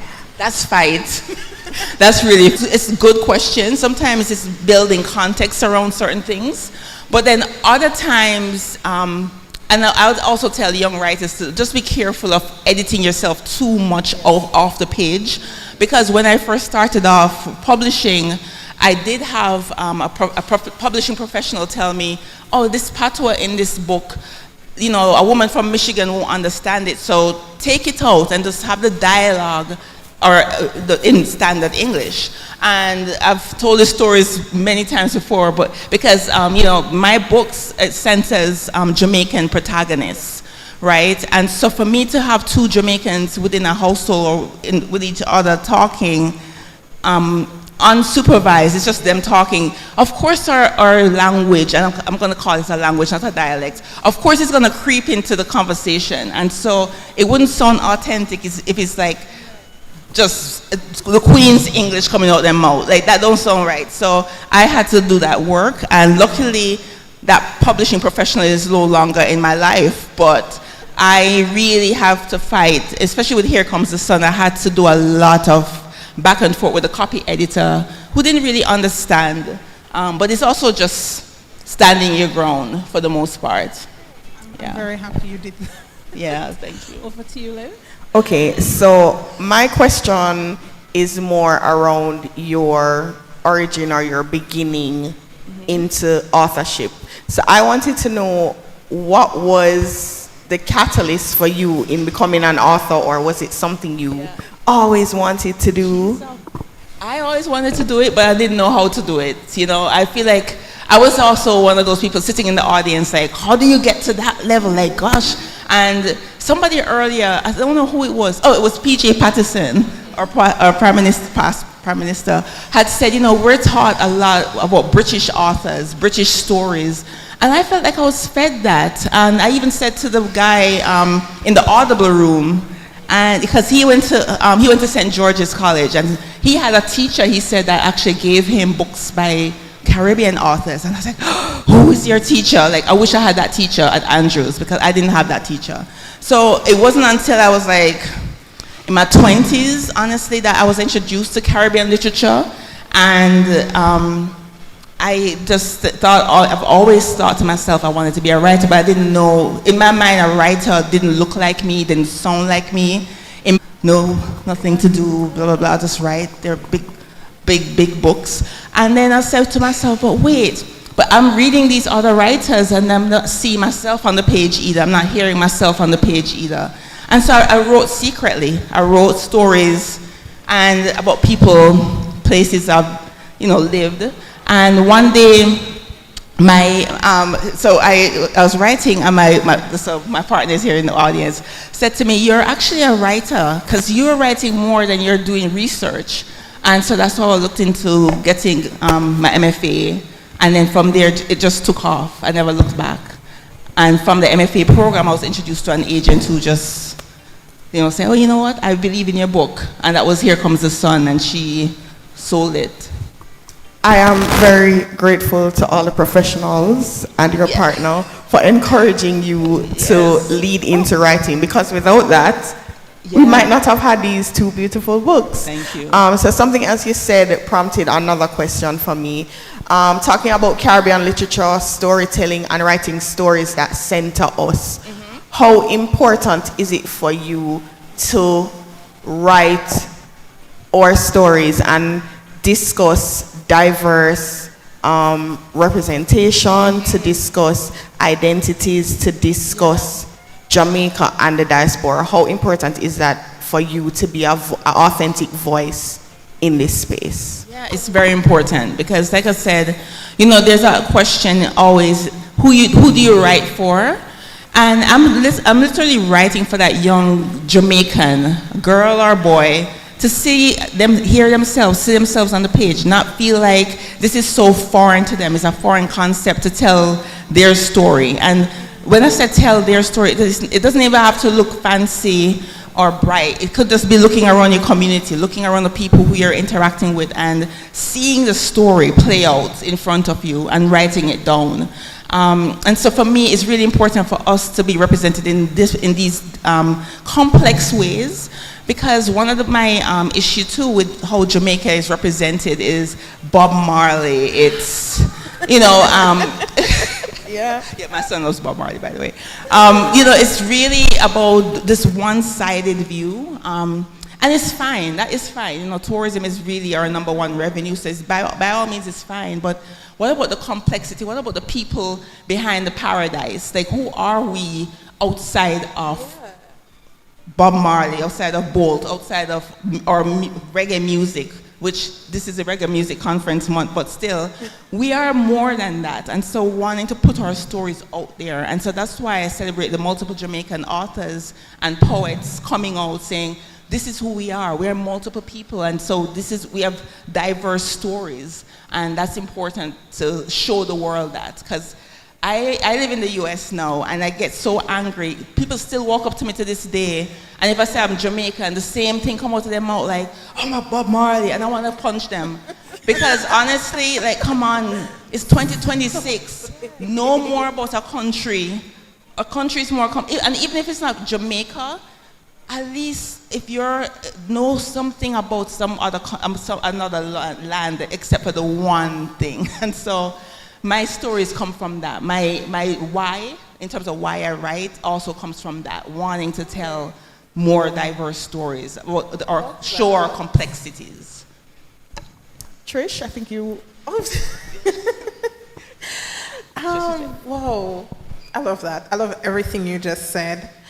I guess one of my next questions would be, you know, what would you say to young Caribbean girls who don't see themselves in book yet? Because I really resonated when you were talking, because I also went to St. Andrew High School, and as you said, I really can't remember anyone fostering like a love for Caribbean literature. Right, yeah. And I loved writing, but no one ever said to me being an author was something I could explore. So I went my whole adult life thinking, oh, well, I guess I'll just go do like one of those regular careers. Right. So what would you say to like encourage young women to explore, you know, see what else is out there when they're looking to become an author like you? Yeah. You know, I'd said in my last comment that when I'm writing, I have that one person in mind. And specifically, I said girl or boy, but the young girl, because I think about the young me at Andrews, who never saw that, who felt where, you know, they are looking through those books and like, okay, yeah, I have to get everything down in order for me to get a nice one in CXC, but it's still not representative of my life, of who I am. And so I've always thought that. And so even in my own work now, I do center women protagonists. Yes. You know, and thankfully, you know, and I can go on and on about the whole, sometimes you have to really broaden a reader's mindset. Because when you're writing a book and it's centered around Black women, and especially I'm also tapping into Black working class Jamaican women, you know, there was always that questioning like, oh, you know, like, will it be widely read? Like, who would be interested in that story? You know, and I said, well, you know, one thing about writing, a good piece of writing, good fiction, is actually going to speak to everyone, because it's really writing the human experience. You know, no matter what protagonist is being utilized, it could be through the POV, I'm like talking POV, the perspective of a lizard, for all you know, right? But if that lizard is, You know, if it's the story's told in a way where you're gonna be, you know, feeling for that lizard or whatever it is, you have to tell that story. You know, have that reader literally transcend their own understanding of their surroundings, of their life, and slip into the shoe of somebody else for a change. And so by me tackling these stories from the perspective of women, hoping that there's going to be a broader lens, you know, being especially in Jamaican literature now, it's still very male dominated, and so I felt like women's voice is very necessary. You know, from our perspective. Okay. And so, what part of the journey for you, you know, felt impossible, like before it even happened? Like you're like, whoa, I never even thought I would get here. Like when it does like click. Yeah, and you're just like, oh, okay, this is it. Oh gosh, I've had many out-of-body experiences. I've had so many. Like there were, I think there were times when. So Here Comes the Sun came out in 2016, and I remember I was at Calabash and I was sitting there on stage, and I remember just having this moment of like, is this really happening? Is this really me right now? Like there was this, it was a literal out-of-body experience. I could not even describe it, but I felt like, wow, like I'm here now. And it was very surreal. It was very surreal. It was also very surreal when I actually, I've been meeting a lot of book club, I was just talking to Stephen earlier, Stephen Roper, but I've been meeting good book club members who are reading my novels and saying, oh wow, we needed this. So shout out to Book of Sins. Yeah. I mean, Cindy, she has been shouting out Caribbean literature, especially, you know, us, you know, Jamaicans. And also, am I like blanking on Rebel Women Lit? Yes. Rebel Women Lit was like the first ones when, I remember when Here Comes the Sun came out, and I got this call from Doreen, and I was like, what? Oh, sure, you know, and so it felt really good to know that it's being read by Jamaicans, you know, because, you know, it's one thing that is like reviewed by the New York Times and Oprah and People, but Jamaicans are my first audience, and so it felt really good to be here and be present, knowing that my people are also reading my work. Okay, awesome. Over to you, Liv. So I would love to hear a little bit more about your perspectives in terms of some of the themes that come up in these books. So if you haven't read Here Comes the Sun or Patsy, some of the themes are around immigration, the whole idea of the barrel child, the dark side of tourism, or what you don't see outside of the, you know, the ads and so on. And so I was very intrigued by how you used fiction to discuss these very serious and sometimes heavy topics. Yeah. So can you talk to us a little bit more about, you know, why you chose to explore some of these issues through fiction? Yeah, you know, so I do have a background in public health, and one of the things that, you know, I've always felt like, oh, you know, we're always told, like, go out there, you know, be educators, whatever that meant. But, you know, but my real passion was writing, and I noticed that in my writing, these things creep into my writing. I mean, there's identity, but there's also mental health, you know, things that don't really get discussed among us, Caribbean folk, Jamaican folk.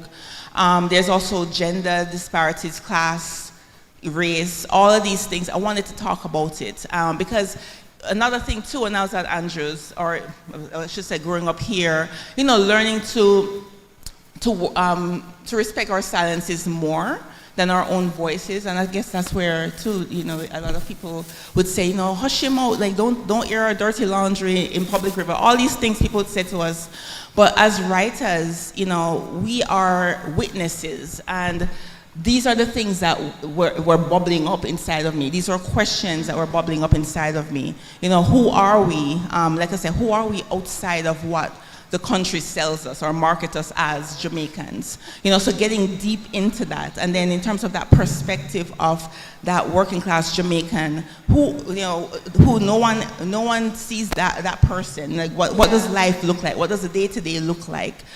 Getting deep into that complexity, the interiority that you don't know. There are times when I surprise myself, like there are times when things just come in that I did not know that was bubbling up to come out into the work itself.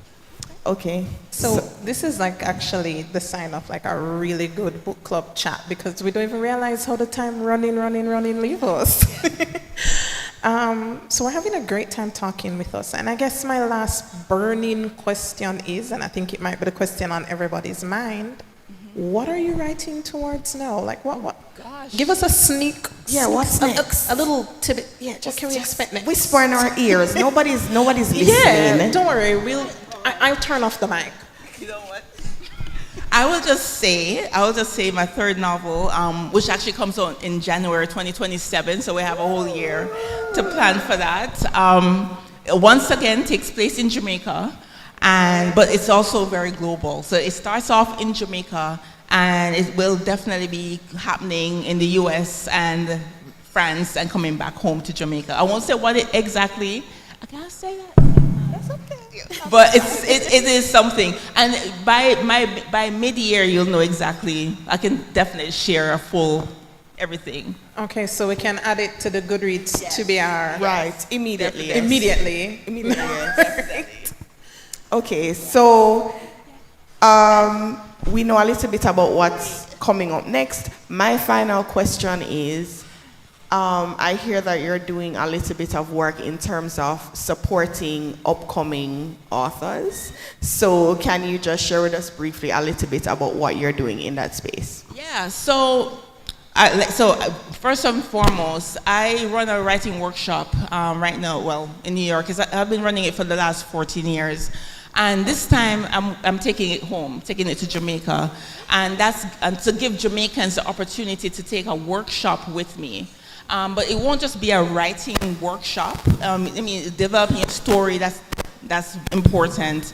But also information on how to get your work out there. So there will be conversations in terms of who to contact. Right now we're talking about, the link with African authors, and I feel like people are now more open to hear all of our story, the whole diaspora. And so now leaning into that, right? Telling our stories, right? But also, how do you get it out? And so that workshop, we're gonna be open for application soon. But definitely with that in mind of tapping into the Jamaicans who are writing good stories and then need to get to the next level. Okay, sounds good. All right, sounds good. I guess we'll open up the floor now for. Yes. Okay. We have someone very excited. So we'll take these three questions, and then three. Okay, three. Where's the fourth? Three. 1, 2, Oh, 4. Okay, please make it very brief. Thank you. All right, so hi, my name is Michaela White. I post book content, but I am always talking about Nicole. Facts. You are my auto Facts. read author. Anything you write, I will read. And I will you. tell everybody about it. All right, That so made my day. question is, what conversations do you hope Jamaican readers are having after finishing your books? Oh, great question. That's a good question. Thank you. I really would love the conversations to keep going. That's what I want. Like after reading my books, conversations, like real debates, So for example, like when people are talking about, when Here Comes the Sun, let me just put that out there, when that came out, like that conversation about the sexualization of our young girls, people started really talking about that. I remember Rebel Women Lit, we had a really good conversation about that. And so and I wish I was a fly on the wall in many book clubs that would have the book, because I would read online little snippets of things, people would tag me, and I see conversations happening, and so I want that to continue. All righty, we have another question over here.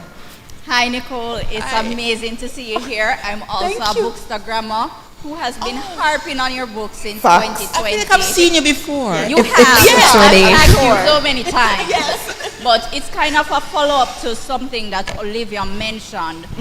There is this constant criticism that the works coming out of the Caribbean, Jamaica, we highlight the struggle.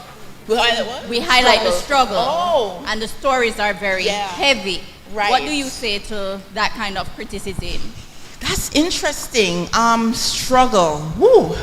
That's a heavy one. You know, it depends on what you're writing and what story you're telling, because it's not gonna. That's a knock struggle. Struggle does happen, and it's good to have a balance. You know, and that's why it's also important to have multiple voices coming out of the country, not just one, right? And so, I would say, it depends. Like, if you're going to be writing a story, write true to the character, you know, and not peppering it with different things that's going to be like, oh yeah, this is trauma, this is trauma milk right here. But writing true to the writing true to the character, and also writing truth, you know. So I'm going to be very careful here in saying that, well, yeah, I do appreciate seeing that side, but I also appreciate, seeing the other side of that as well. You know, so having a good balance. And even that's why I open up the conversation to other writers who want to get their works out there, because, you know, because I used to get upset when I saw the one story that I used to see coming out of Jamaica was drug story, like the Don them and the, you know, that's the stories that I used to see in terms of like film. And so I would say balance, and that only happens when it's not just one voice, it's multiple voices, so that the reader who is unaccustomed to Jamaica can say, oh yeah, this happens, oh, but so does this. You know, uptown is definitely a reality, but so is downtown, and you know, so is different pockets of the island, right? And so that's why it's important to have a lot of us, not just Nicole Dennis Ben, not just Marlon James, not just Kai Miller, a lot more voices so that people can see the whole spectrum. All right, so we have one more here and then one more here. Okay, hi, good afternoon. I'm Tashika and I'm a writer, but I'm trying to combine two questions in one. How would you mentioned something about not writing yourself out of the book. Right? So I had a follow-up question on that. How do you balance writing for yourself as well as being aware that, okay, you're also writing for the community? They may see themselves in your story. How do you describe that? Yeah. Is there a balance, or is it helter there's skelter? a balance. Yeah, you know, okay, so this is another thing too that I would recommend. Write for yourself first, you know, enjoy the work. You know, write for you first, like, because once you sit down at your desk, where do you write? Like, in your bed. Okay, once you sit down in your bed, right? And you're writing, and then you start thinking about, oh, wait there, I'm writing for XYZ. Then the characters are going to stop talking. The story is not going to come. Write for you first. Have it come out on the page first.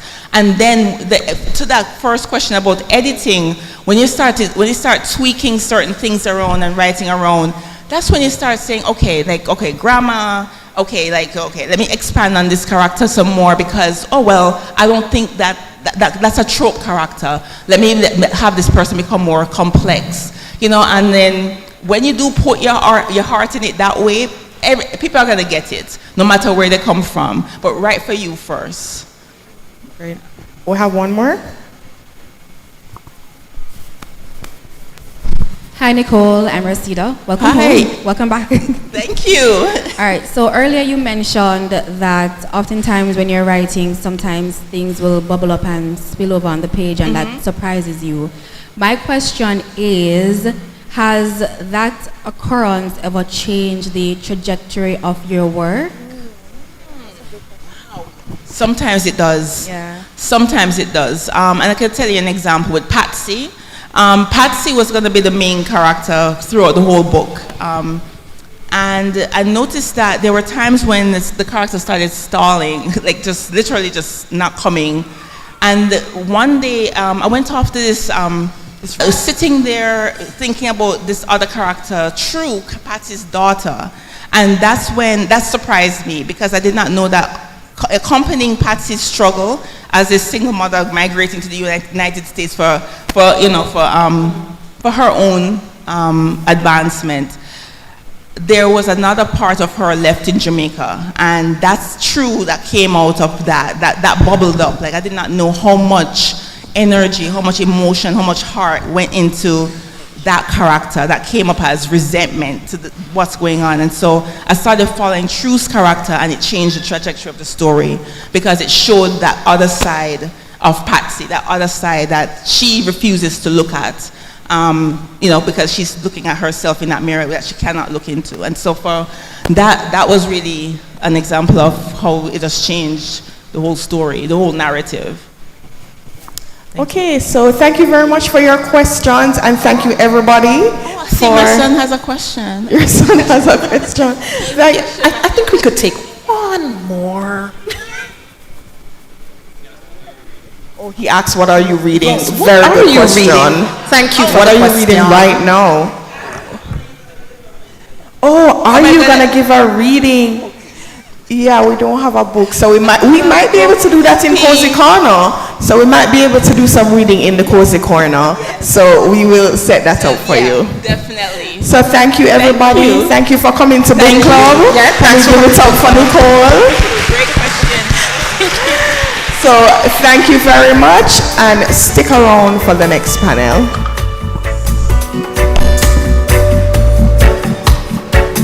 Hello? Hello. Wow, thank you so much. I hope you enjoyed it, got new experiences, and I have one last question. Which is your favorite party? Favorite party. My favorite party is Tasty's party. Thank you. Team Tasty! All right, thank you. That is one of the things when I came to Jamaica, I learned that you can be Team Juicy, Team Tasty, there's mothers. Yeah, exactly.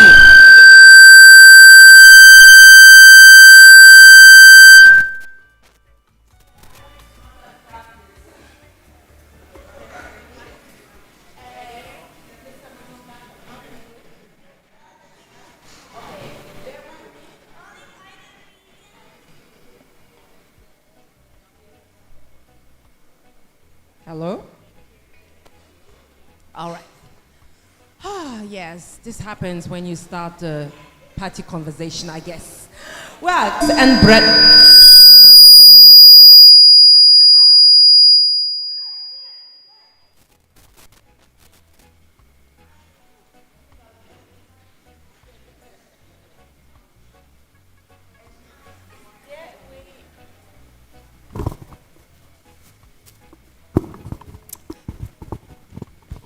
The next book check is moderated by Joel Nomdakam.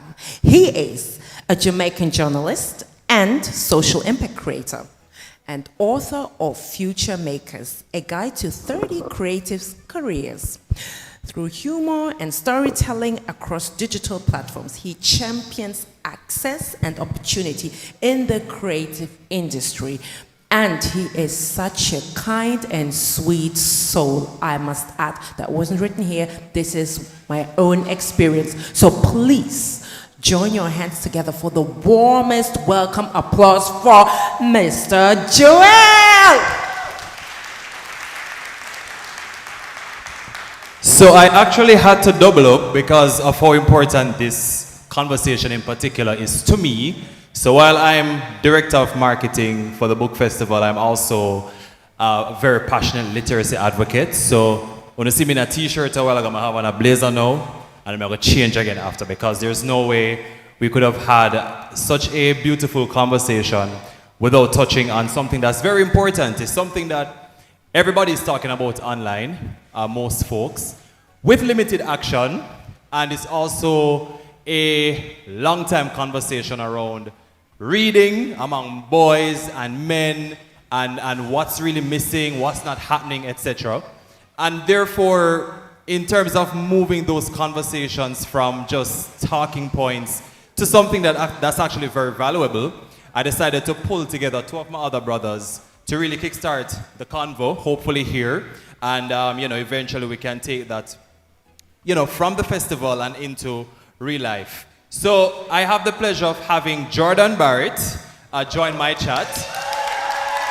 Jordan's most relevant relationship with literature is through Kingston Book Club, which he founded at the start of this year. So the man just started fresh. Yeah? Kingston Book Club is geared towards topics like philosophy, history, economics, psychology, and technology. Now, due to the wide range of topics covered, it appeals to a wide range of folks, and there's strong participation from both men and women. And clearly, the Kingston Book Club is in the building. So, yeah. My second panelist is Caleb Diaguiar, who is a writer and director for film and theater residing between London and Jamaica. His poetry and prose work has been published in numerous collections, including PRE and the National Library of Jamaica's New Voices, while his narrative film and video work have been showcased on American Airlines, In Flight, Entertainment, the VA, Migration Museum, National Gallery of Jamaica, as well as regional and international festivals. His work often explores the everyday of Black and Caribbean experience, and he currently serves as a lecturer at the University of the West Indies. And I had the pleasure of seeing his film before it even reached market. Beautiful film. Let's welcome both gentlemen. Now, as I said before, the conversation is happening. It's there. Sometimes it's one that's avoided until there's some immediate action. And for both of you already doing that in your community, I want to know, through the work that you're doing now, how is that addressing literacy, storytelling, along the lines of just general male engagement? And I'll start with Jordan on that one. So like was mentioned, thank you. I started Kingston Book Club at the beginning of this year. You guys are right there. So one way I'd say it contributes to literacy is that, well, primarily I think the type of books that we cover are kind of underrepresented. It's largely nonfiction, and at face value it'd be like pretty boring stuff. But on the other hand, I think a big part of it is the diversity. Like, we have people from all kinds of fields, students, researchers, chefs. Like, it's a really diverse cross section, and obviously there are lots of guys there, right? So like, as you'll see in like our pictures and that kind of thing, you have like a very healthy split between like men and women. Yeah, and that's incredible. Big up on yourself. Yes, Kingston Book Club. And for you, Caleb, I know sometimes the first question I get is that where all this started. So before Caleb, the filmmaker, the poet, when you began your journey of reading and writing, when was that? Good question. You know what? I was always a kind of creative child, I guess, young person, but I realized that I have a sort of different experience because both of my parents are writers. Like, they were big they had loads of journals growing up, and my father especially, he was really pushing me from a very young age to read a lot. Like, I've done reading, but then as I got older and I got more into creativity, drama, theater, things like that, he was really pushing me to take poetry more. So, from a very early age, it's like, it really instilling in me. And Jordan, I want to bring you back to the work that you're doing. I mentioned at Kingston Book Club. What has been the impact so far, specifically among the men readers that are a part of your book club? Well, I mean, something I've had come up a lot of times is like, what's the point of this? I think guys especially have a pretty difficult time engaging with literature that doesn't have like a very obvious impact or advantage on their work or their life. And I think one thing I've kind of tried to reinforce is that it's pretty important to be like a whole person. Like, you're not just like your job or, a specific hobby. I think it's pretty much the responsibility of everybody to flesh out themselves in like a wholesome way. Yeah. All right. Now, everybody have them first moments, yeah? And it's interesting for me because obviously we all went to school in terms of going through the school system. I don't know how I ended up doing English B. I got a 1, and then that was it where it ended for me. So reading for me, prior to the new person that's sitting in front here right now, is me just read for school, right? When I went on to do my master's, I had a couple books. I did not read them, but I was able to push through because I just always looked at my friends who read very interesting. I'm like, how do you find the time and the interest, to do this? And in 2023, my good friend gave me a book. And the book that she gave me was actually Patsy. Sat down and I read the book and I said, okay, this is not bad. Then I read a trilogy that I've always wanted to read, which was Children of Blood and Bone. I'm like, all right, this isn't bad at all. And then by the time you look, I did a project, my very first project, aimed at encouraging younger boys to read, called Reading and Reasoning.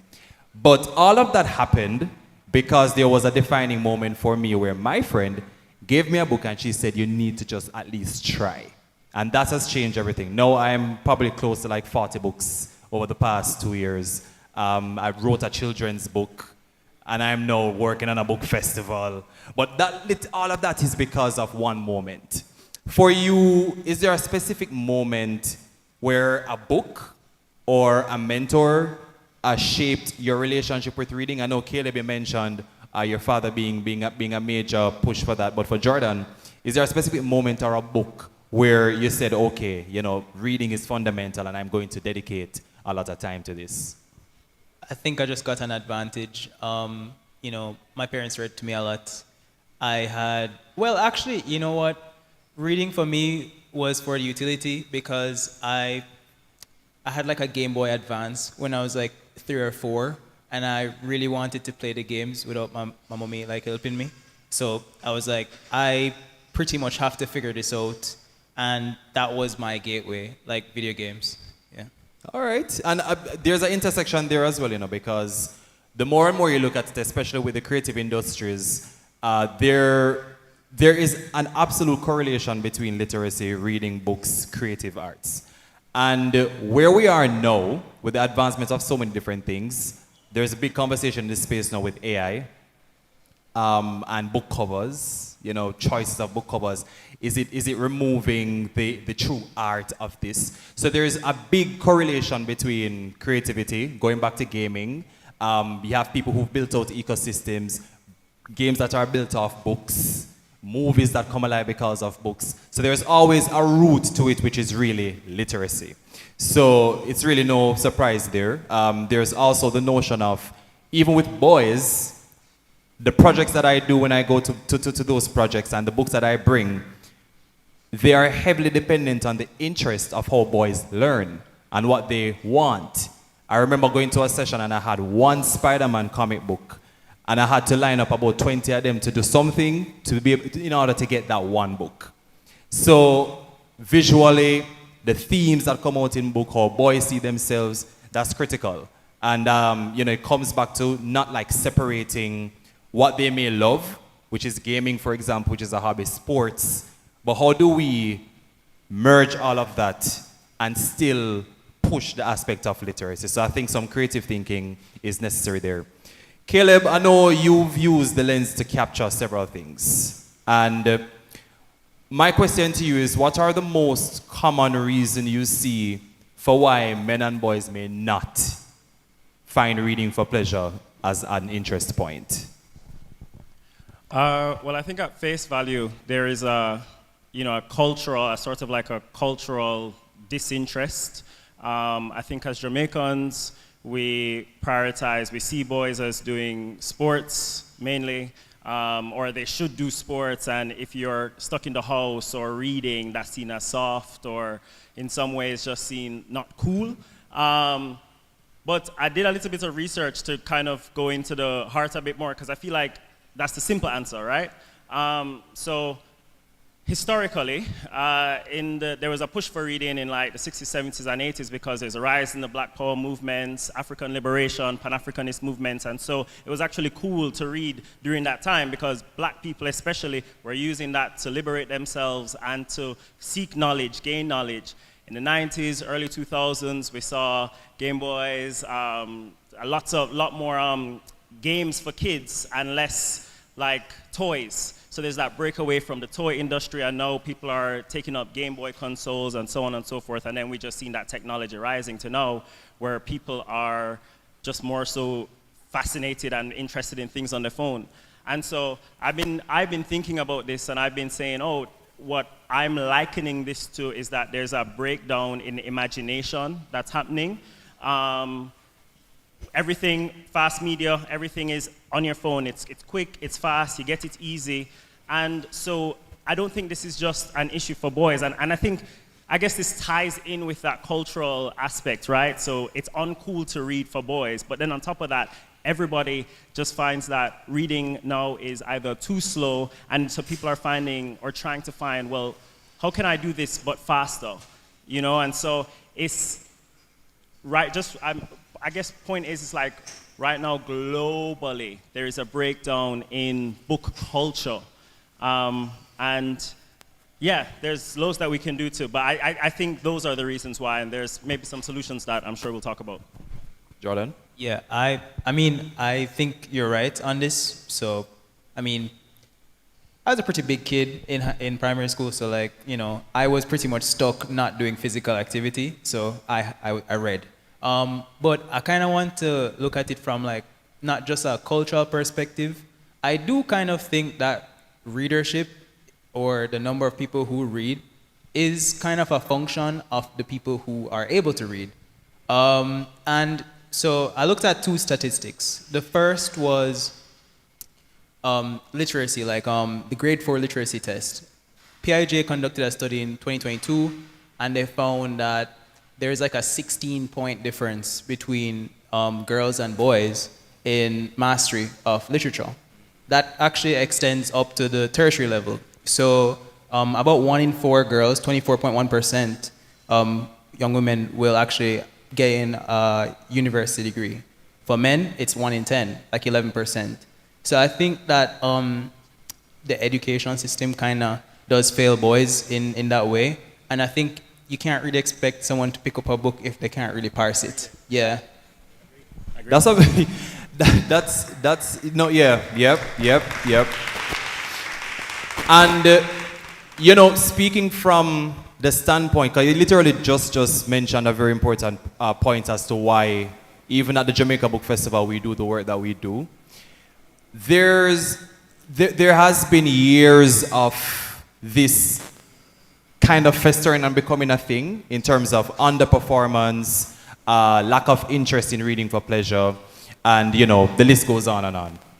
And when we were starting this festival and the different activities, we wanted to have a very deliberate approach to encourage a better knowledge and reading culture. And when we say that, we're not saying that we're going to start this festival and we're going to help to improve Jamaica's literacy rate to 90%. Because that is, the reality behind that is going to take some serious reculturing, some serious look at how we use resources, how we can make schools equal. Because then some look at something there about bad school versus good school and traditional versus, it goes on and we're not understanding the root of, at the end of the day, we're trying to like get everybody to be able to read. So what we strive to do through our activities is we just want people to want to love, to just take up one book. Is it like how we drink water or we drink some soup? Well, why you have an interest to say, no, say, I'm going to take up a book and read today. And the only way we can actually do that is through, one, starting at the next generation to see how best we can fuel them and let them understand, okay, you know, you can actually travel to places through books. You can learn so much through books. And I think if you actually put in the work to build the love for it, eventually building the love for it will also encourage others around you because they become passionate about this thing. You know, since starting reading books, I've encouraged so much of my other friends to start book clubs or get into reading. I have a book club with 2 of my friends in marketing, and because I start chatting about reading and posting, both of them are now, it's now a book club versus a marketing group chat. And that starts because it's going to take each of us to create that ripple effect. But we don't need to look at the challenges as this high mountain to immediately solve the literacy rate crisis that we're having. We have to look at it from a different perspective, where as an individual, if we can just encourage someone else, or if we can create a community or a culture within our homes that starts at reading for pleasure, I think we can get somewhere. So it's a very big undertaking, but I don't think it's impossible. There are so many folks who are using their different initiatives. You know, I see a good friend in the audience, Rachel, who has the Kana Library. You guys know about the Kana Library. It's incredible, where she's literally setting up libraries in several communities across the country. And again, when you look at just the socio-economic aspect of things and how people may view themselves coming from a specific place, oh, I'm not going to library, I'm not in the library. So Rachel is actually bringing these libraries. So we have literacy heroes like Rachel, you know, who is using that as an opportunity to encourage people to do that. And I want to just specifically recognize Rachel for that, because I think the work is incredible. Rachel, you can, you can give me a little wave. I'm going to plug Rachel have a book drive happening now. She's out of children's books, so we can, you can connect with her on Instagram. But I want to mention that as an example of how we too can do that. And even Jordan, starting Kingston Book Club and getting there. But to bring the conversation back to books and brethrens, do you think, based on the material you've seen so far, that boys are seeing themselves reflected in some of the books they may be given? I don't know who wanted that one first. Okay, Caleb gone up, so go and think on how to get this one. I think that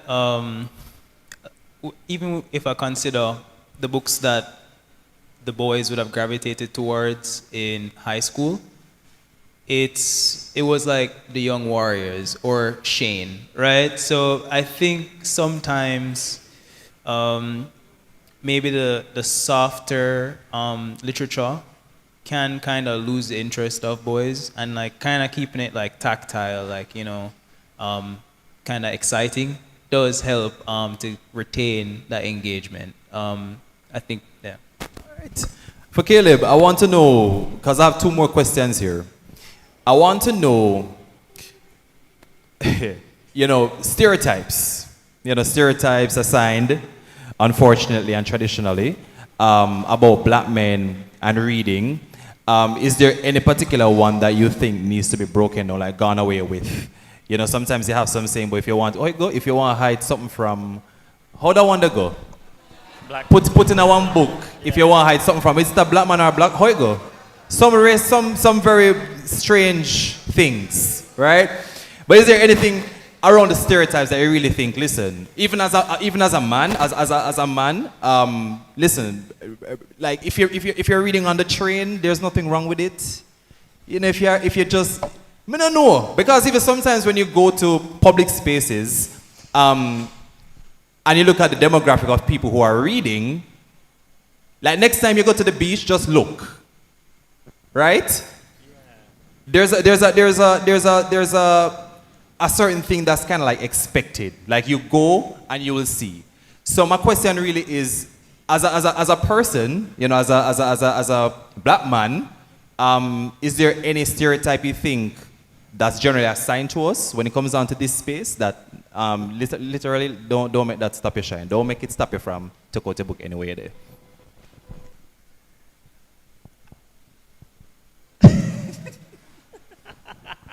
You know what? You said the question and I was like, ooh, and then whatever I thought jumped up to my mind, because I was like, yeah, but then that just kind of goes back to all those sorts of, as I said earlier, like those cultural stereotypes that it's uncool, it's gay, it's you're like a soft man, a weak man to be reading. Yeah, those are the ones that immediately come to my mind. But there's another one. There's something else. But maybe we'll come back. Hopefully, come back in like 2 minutes because we'll soon wrap. But Jordan, how do we make reading culturally relevant and socially aspirational? And the aspirational part, we want to talk about a little bit after. But how do we make reading culturally relevant? I mean, from your book club, based on the themes that you've been exploring with your members, how we really make that culturally relevant? Well, I think you kind of have to sell people on the fact that learning is cool. And that kind of just, I guess you kind of just have to be charismatic about doing cool stuff. And, you know, all this cool stuff that I can do, it's in a book. And it's your path to get there. You know, Caleb, you are a filmmaker. I'm reading a book on a director, right? And it's like, yeah, cool. I'd like to maybe play around with that a little bit. I think kind of bring it back to like, oh, you don't necessarily have to go to like YouTube to figure this stuff out. At times, text is a much more efficient way of like conveying information. It's in a book. Yeah, that's what I think. That's a good way to look at it, because I know everybody call it YouTube University now, which is our first go-to. So I guess through reading, you may be able to get something else from there. Caleb, same question over to you. I think doing more events like this, it broadens the reach. Exactly what you were doing with Books and Reasoning by going into schools, engaging with young people, but young boys especially. And I think also meeting people where they are, so finding ways to bridge the gap between technology, because the reality is that's what our kids are interested in and focused on right now. So instead of trying to say, put down the book or put down the tablet and take up a book, oh, how about schools investing in online resources, in audiobooks, and making that become a part of the curriculum as well, and trying to find ways in which we can, as I said, like bridge that gap and use technology and make books and the idea of reading and creativity seem more cool and more modern day. That's also something that's been really nice, like even what Saeed is doing with audio. I mean, it's just beautiful to see him championing a re-engagement with Caribbean text and trying to get that into the mainstream, trying to get that internationally. Previous panels you've talked about the international stats about how many Caribbean texts are available outside of the region. And so audio, other events like this, and then, yeah, there's, I'm sure, a whole bunch that schools can do to re-engage with students, but also diversifying libraries in schools as well and trying to make them a multifunctional space. You don't just want, I think that's something that I was listening to a talk recently about someone saying that, I mean, again, this costs money, but the fact that their school's library was also a meeting spot. There was a part of the library was like a meeting room, so students had to go into the library and engage with books or with that space on a daily basis. And I think it's those small ways in which you demystify the idea of reading and picking up books. Yes, come on, a round of applause for that, because it's a beautiful way to close out our discussion. It's just three of us up here, us three guys, and we are already doing the work, in our respective space, and it just takes the interest.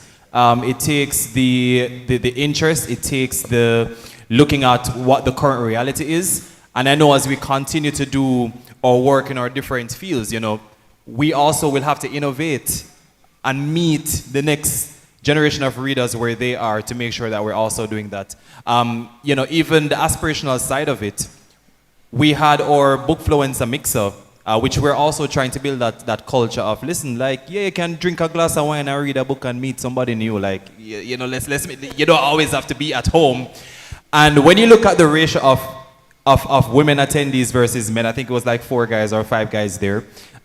So we want more men to publicly showcase that, listen, I'm reading, this is my recommendation, this is what I love, you can do it as well. So, gentlemen, I really want to thank you both for sharing the time with me for this chat. Continue doing amazing, we appreciate it. I know I have probably 2 minutes or a minute left for question. Okay. But if you want to connect with the work that we're doing, Caleb, where they can find you, I know you have a Bashment website. Tell them, we have your, yes. You can, yes. My website, calebdiaguilar.com, and Instagram at Caleb_locks, LOCS. All right, and Mr. Kingston Book Club? You can find us at KGN Book Club on Instagram, and TikTok. And you can also check out our website at kingstonbookclub.com. I was about to be like, website done already? No man, you mean business. Thank you so much again, Caleb and Jordan. Really appreciate it.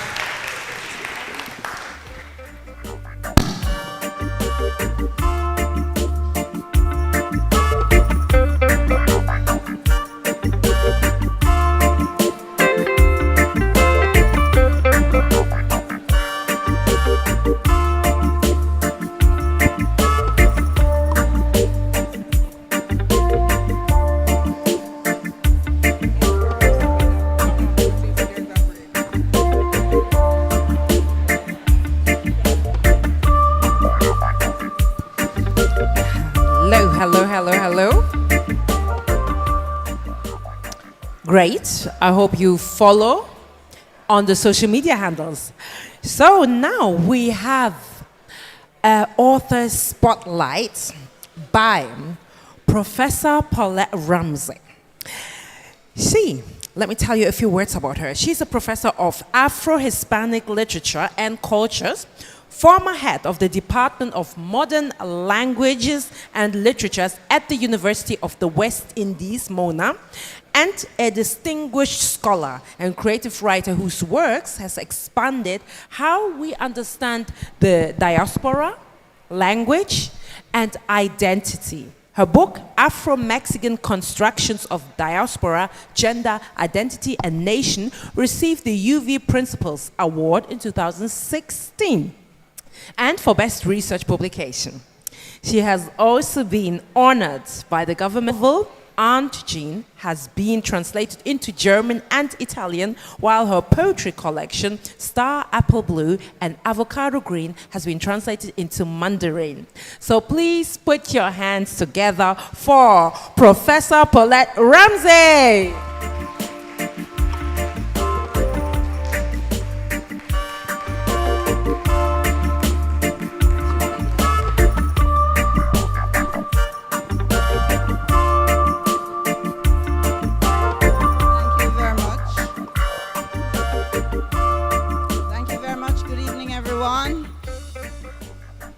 Good afternoon, everyone. Okay. So I've been asked to talk about, given a topic, found in translation. So I'm going to talk a little bit about the translation of literary texts, because so many of the great books that you read, novels, that you read in English were originally published in other languages. And so I'm simply going to underline the importance of translation and emphasize that we would have lost many of the gems that we are reading. All right, so I'll begin by just mentioning a little bit about myself and some of the books that I have published. So first of all, I'm a researcher, and she spoke about the field of Afro-Hispanic literatures and cultures, meaning that I do work with people in black communities in Spanish-speaking countries. And many of these countries present themselves as societies without black people. Right? So this is where I work with a number of colleagues in other places, under institutions, to publicize the novels, the poems, and the cultural production of these people who are there in flesh and blood, in Mexico, in Costa Rica, in Colombia, in Cuba, in different countries. I'm a literary critic, which means I write about literary works. I critique them, locate them within different theoretical constructs to talk about them and present them to other people. I find this microphone very awkward and difficult to work with. And I'm an author. So what have I written? What have I published? I've published some academic books. Mr. Maku, can you put them up? number of academic books, the Afro-Hispanic Reader and Anthology, and that is a book that includes excerpts from writers from different Spanish-speaking countries, black writers from Equatorial Guinea, from Mexico, Colombia, and so on. Blooming with the Poise is a book on rhetoric, on writing, that is used by Caribbean tertiary level students and students at Cape. I don't want to spend too much time going into that. The West Indian Presence and Heritage deals with the migration of Jamaicans and other Caribbean people to Cuba and the different communities of the descendants of those people who are there, who speak Creole. Some of them have never been to Jamaica, cook Jamaican food, and so on and so on. Then there is the Afro-Mexican Constructions. That one is entirely about blacks in Mexico on the Pacific coast. And Chevere is a Spanish textbook that's used. There are a number of creative works that I have produced. October Afternoon is a collection of poems. Star Apple Blue and Avocado Green is also a collection of poems. Under Basil Leaves is a collection of poems. This Thing That Is Not a Thing, and I deliberately gave it that crazy title because the poems are crazy, is also another collection of poems. Then I have a collection of short stories called Through the Hibiscus Hedge. Let me tell you, I had to have a book with a title about the hibiscus hedge because when I was growing up, everybody had a hibiscus hedge. Everybody had a hibiscus hedge with all these beautiful flowers blooming, mainly in red, but they come in orange and pink and so on. That was what we used to separate ourselves from our neighbors. And so the hibiscus hedge I've always carried in my head. That's a collection called Through the Hibiscus Hedge because people would peep through the hibiscus hedge to find out what is going on over there on the other side of the hedge and so on. And so that's pretty much what it is. People becoming very nosy and curious about what's happening on the other side of the hedge. Then there is Aunt Jen, which is a novel that's written in letter form. It's a novel with a little girl writing to her mother, who she does not know. She's grown up hearing that her mother is in England, and she's trying to find out something about her mother. And that, of course, is essential to her own establishment of a sense of identity. She wants to know who she is and so on. Aunt Jen, some of you, if some of the schools know Aunt Jen very well because it's on the Cape syllabus as one of the literary texts, and some schools introduce it at second form and then to go back to it. Letters Home is a sequel to Aunt Jen, right? And those two books were published by Hodder Books in the UK. And I think I see some people with them on sale out there. So that's an advertisement. All right. So I've been fortunate to have some of my books that have been translated to other languages, which means that people outside of the English language community are able to read some of my books. And I'm very appreciative of that. The Construcciones Afroamericanas de Diaspora, that is the one about Black Mexico. And can you imagine what would happen to all the black people in Mexico if they didn't have a Spanish translation? They wouldn't be able to read what I researched about them. I went and interviewed a lot of them, lived among them for different periods, and they wouldn't know what I've reported, what I've cited if there were not that translation. So I'm very thankful to the UII Press for translating that book to Spanish for those people. Poems from Jamaica was done to my delight. I really was very surprised when a professor from a university in China translated my collection of poems called Star Apple Blue and Avocado Green to Mandarin. And that translation, that's the second one there, that translation became the very first Caribbean book to be translated into a Chinese language. And you could kind of clap, you know. Professor did she combined a number of books. She did Through the Hibiscus Hedge, This Thing That Is Not a Thing. Yeah, those two. The second one is a translation of 2 books. The last one was the German translation of Aunt Jen, my first novel. And that was translated to German by a Swiss-German translator. And that year when she translated the book, it won the prize for the best translated book. That was in 2003. So again, I'm very happy that there are people in other languages who are reading my book. Let me tell you something very quickly now about translating people's books. If you get an idea that you want to translate somebody's novel or poem or what have you, the first thing is to get permission. You have to get permission from the writer, but the writer doesn't really count from the publisher.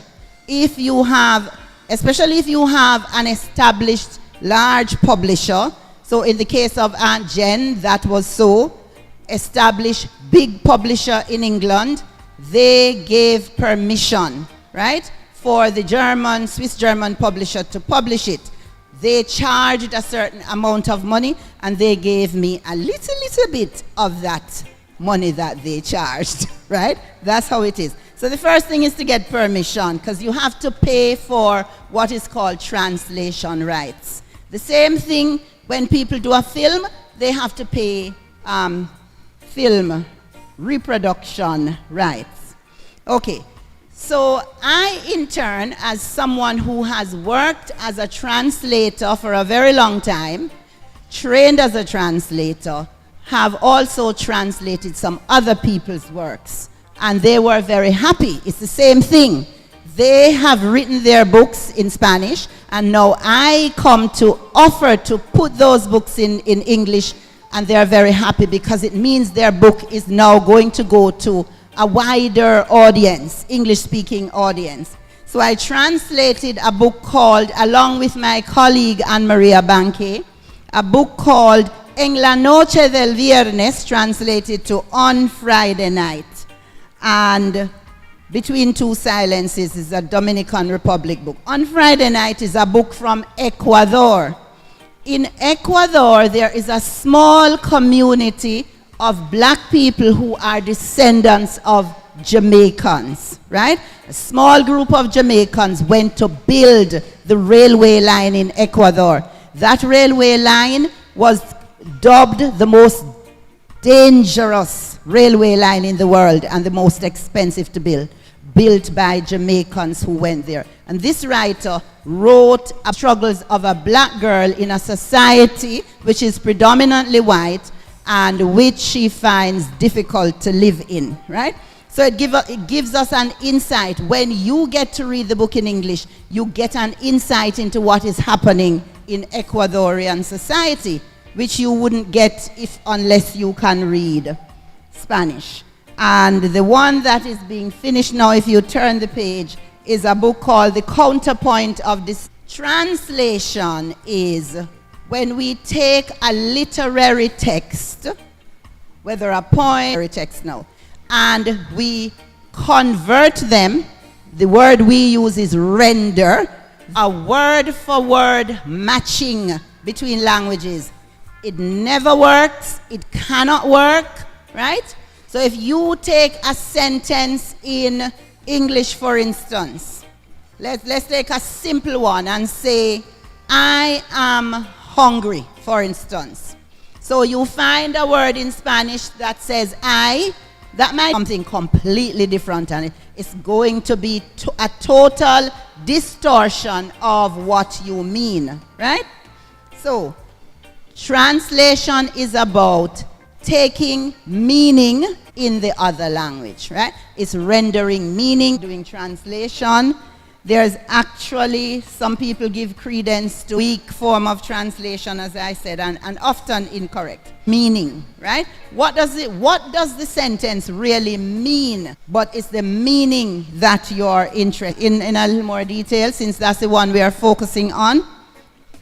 Go Google the thing, and very often what Google does, or on the human mind thinking through what the thing really means. Okay,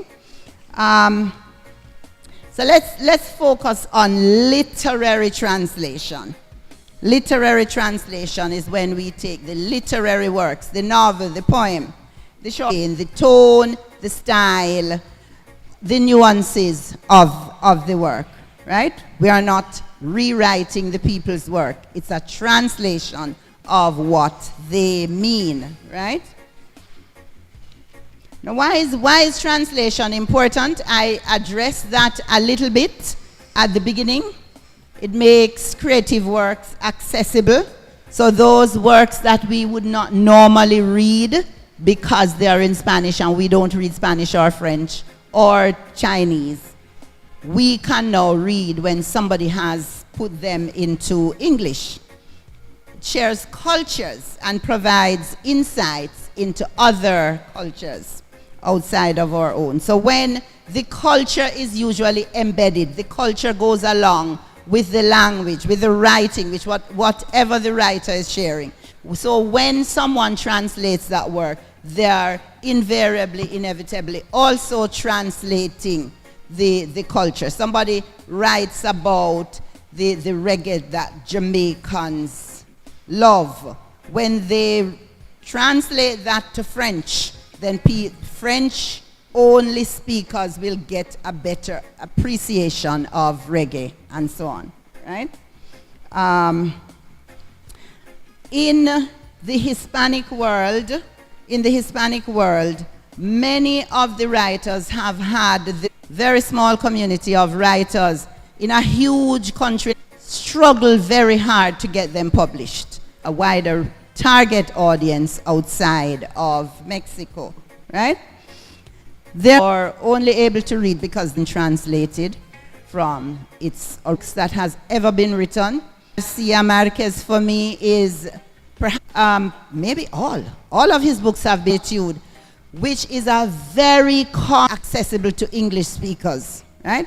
It's one of the in linguistics, in teaching culture. The longest sentence I know was in that book. So all of us can read it and experience magic as though he presents, not magic, he presents the magical. What I mean by that, for instance, somebody puts of worms bubbling up, right? He has writing, grace, sophisticated. The man is stabbed at his flowing down the streets from Ligani and keeps flowing, and it on the pathway straight through the dining room, straight through the kitchen, and statistical realism, because the one stream of blood just determined that it knows where it has to go to find his mother to announce that some food. If you have never read it, go find it and read it, right? So the final thing I want to do is to share a little about a book written by a South African who lives in Ghana, a black girl. So he writes about two kinds of slavery, right? So, and don't tell me I mustn't say slavery. I'm saying the easiest thing right now. So he talks about slavery tribe and enslaved in their community. He talks about all the horrors that she witnesses and the hypocrisy, the double standards, the brutality of younger captured or offered to the Portuguese horrors she experiences on the continent. That book was translated. That translation was important. I'm sorry, who cannot read English, with an appreciation, who has the largest black population in the read that book because of that came from Africa. They're able to read, supported and strengthened and made prosperous, a big, powerful, abetted and facilitated. But it also provides people create a story around. He deliberately sets out to make a political statement with his translation. And I'm going to finish now, but I can't talk about translation without saying these things. A translator has to be unbiased and not insert himself or herself into the process. So you're translating, it doesn't become your book, right? You take somebody's book, somebody's poem, you're translating it, it does not become. That's dishonest, that's unethical. The book must maintain authenticity, whatever you're translating. So, there are words that are invariably going to have to be used in the original language because they are what we call culture bound. There's no other way of translating chaka chaka. So if you're translating a book with that, you have to put it back there and put it in a glossary, okay? So I remember I worked with the German translator of Aunt Jen, and they sent me a whole long list of words and proverbs, and I had to explain the meanings, and they had the book with a glossary. So glossaries are very commonplace with translations because they are words that will find no equivalent in the other language. And translators use notes to clarify a lot of the choices that they make. The translator cannot sanitize a work. You're not moralizing when you translate. So if the word is full of expletives and all kinds of whatever bombs and what have you, leave it right there, right? Leave it there. If you find a correspondence in the other language, you translate it. If not, you put it back. Carajo, whatever, and I'm cursing, and you don't know, but you're going to have to leave it there, right? The translator should not embellish or exaggerate aspects of the work. So because you want people to feel bad and ashamed that slavery was so horrible, you exaggerate it more than the writer presented it, right? That's not your responsibility. That's unethical. And the translator should be invisible. It's not your work. You're not paraphrasing. You're not correcting. You're simply conveying the meaning that the writer intended. Thank you very much. I appreciate the fact that some of you stayed behind to listen to learn something about translation. Thank you very much. I should have, one of the things I should say, just to make clear, that I spoke about translation. I didn't talk about interpreting. Interpreting is when people listen and convert. Translating is the written process. Okay? That is what I'm talking about. Thank you very much. Oh, Professor, I had one quick question, one word on translation. Maybe I can pick your brains on that.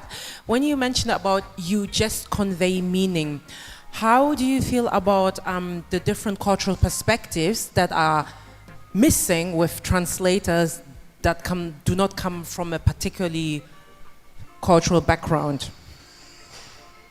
Okay, I'm not sure what you mean by cultural background, because everybody comes from... I mean in the sense of, let's say we have the story of Nicole's, and that will be translated into German. Mm-hmm. But then there will be aspects that are culturally totally new to the interpreter. Right. So they're from a different cultural experience. Yeah. So in the case of my book, Aunt Jen, this is why they worked with me. So Aunt Jen has a lot of Jamaican proverbs. if fish come from river bottom and tell you say alligator down there, believe him, right? No German person can ever understand that, right? So I had to explain it to them, right? Locate it within the Jamaican local context and explain it to them. And there are several expressions, colloquial expressions that are tied to our culture that I, as the author, had to explain to them. There was also the whole matter of the historical background of Anjen, which they didn't understand. They didn't understand the references to slavery and the Morant Bay Rebellion and so on. So I had to I actually paid one of my students to do like about 10 pages on colonization in Jamaica, Jamaican independence, Morant Bay Rebellion, all of that for them to understand. So it's important to work with the writer and to do the research that supports the work. And also, actually, shouldn't they also pay for the research, not you? I spoke to that. I said, no, they paid for it, and I paid the students. Oh, okay, all right. Yeah, okay, they did pay for it. That's what you meant. So the audience, yeah, very good.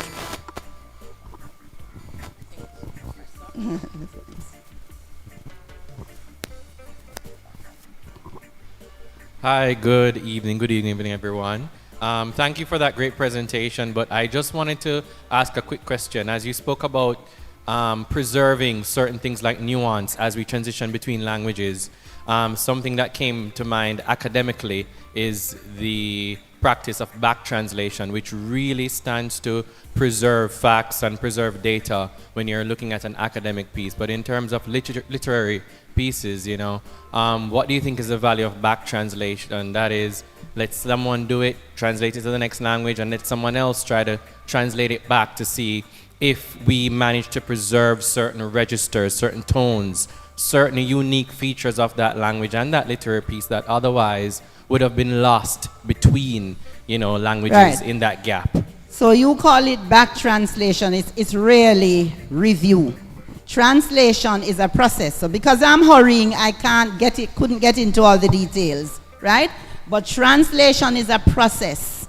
No one person, a proper translation of a book, for instance, should go through several persons. So I'm going to tell you about the book that Dr. Anne-Marie Banquet and I did called On Friday Night.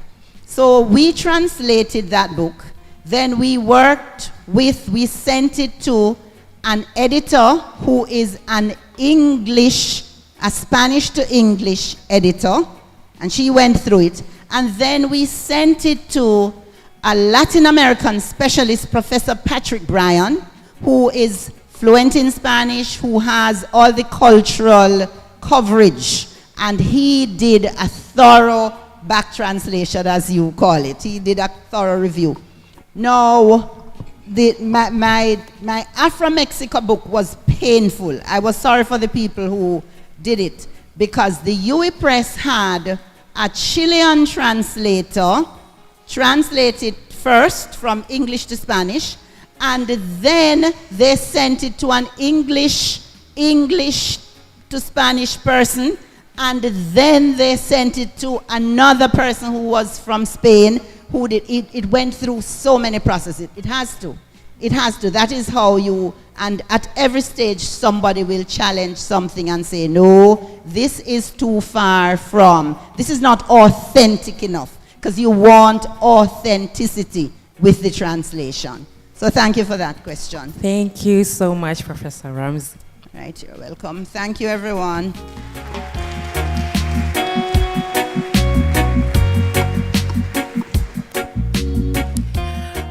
So now we are in for a next book chat.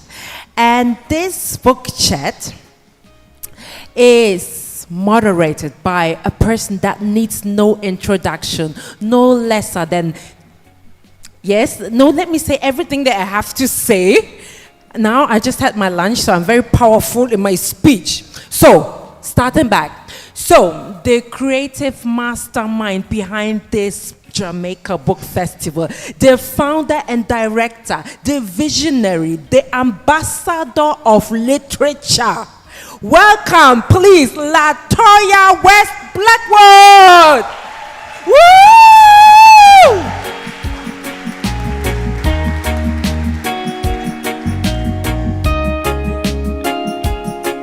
Thank you all so much for the warm welcome. And thank you for hanging on till the end. We're almost there. Just this and another panel to go. So it's been really lovely to get all the feedback from this morning in terms of, your feeling about the exchange, the setup, the venue, everything, and we welcome all of it. Feel free to connect with us online at Jamaica Book Fest, or Book Fest for our website, and Jamaica Book Festival on all social media. So it is my pleasure. I hope he can just start to make his way, because he's very stylish, and I know it has to be like a runway. No, take your time, Troy. Don't speed up. No. Wait. He needs music as well. So I need him to have music. No, that is not the music. He needs something more up-tempo. So as Troy makes his way to the stage, it is my pleasure to be in conversation, and it's going to be brief because he is just so much in terms of what he can bring to the table outside of his book, but all the other things that he does. So it is my pleasure, in fact, to have with me this afternoon Troy Onango, who is a London-based Kenyan writer and editor. He is the founder of the Pan-African literary platform Lolwe, and owner of its imprint, Lolwe Books, which has branches in Kenya and the UK. His debut collection, which you'll hear from this afternoon, For What Are Butterflies Without Their Wings, which was published in 2022, has been widely acclaimed, and he has been a finalist for the Kane Prize for African Writing and other major awards.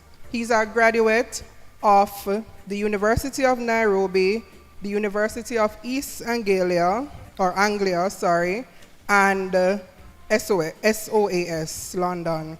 He serves as a judge for the International Booker Prize, as in he is actually a judge right now, and has read in that role. Somebody guess and tell me how many books. I actually have a prize for who gets it right. I feel like, all right, so I'm gonna give you a prize. So give her a clap. He has read over 128, but who can tell me on his 10-hour flight to Kingston, how many books did he read?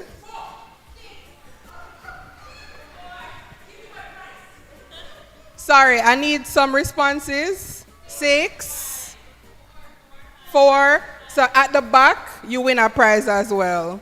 Yes, I'll present it right afterwards. So he read 4 books on his 10-hour flight. So I don't think there's anybody more well-read than Troy. If you are, tell me, and we may have a little battle. But it is my pleasure to welcome Troy this afternoon. Make him welcome.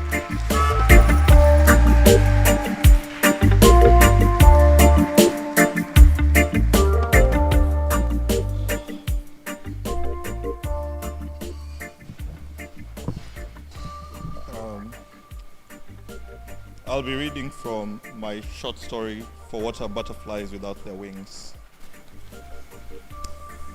Can everybody hear me? I'm slightly, Joel, do you want to help me with this? Is it on? Yeah. Okay, yeah, I can hear myself now.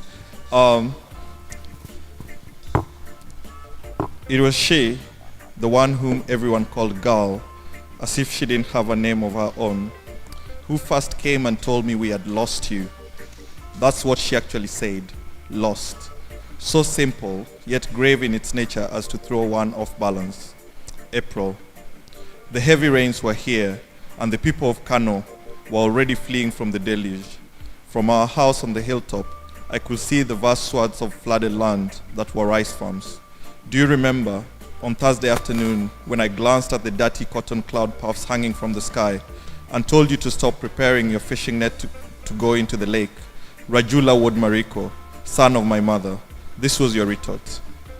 Our rains beat us from the east, not the west. Your tone, sharp and dismissive, stays etched in my memory. You did not even lift your eyes to look at me when you said this. For a few minutes, I stood there and stared at your long fingers as they worked the nets, tying every knot as you went. You worked in silence. Occasionally, you parted your lips and you pushed air with your tongue through a small hole and whistled to the song of the woman with the big round buttocks. Your feet moved in tandem with the sound. Then, suddenly, as if you had remembered something, you got up, threw the net over your broad shoulders, and left. You bounced as you walked in a way that made you look invincible. Your shadow disappearing into the haze of that afternoon sun, eclipsed by the clouds of sorrow, is the last memory I have of you. Today is Saturday, 2 days after you left, and you're nowhere to be found. The search party I paid to go into the lake to look for you has come back with their heads bowed like a flock of sheep on a stormy night. They spread their palms outwards as if in doing so, I am inclined to accept that they have been defeated by the task. None of them have come to the house to tell me any news or to confirm my fears. Instead, they stand by the gate and talk to Gal. I observe from the window, straining my ears to catch an echo of their words. Nothing.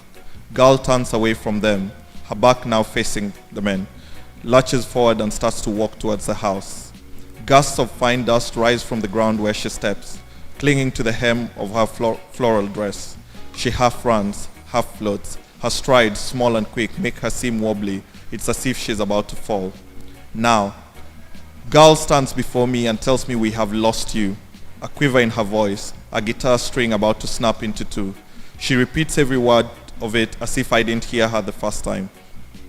At first, I stare into her face in the way you regard one you have never seen before. Her large eyes are the banks of a full river, but does not burst yet.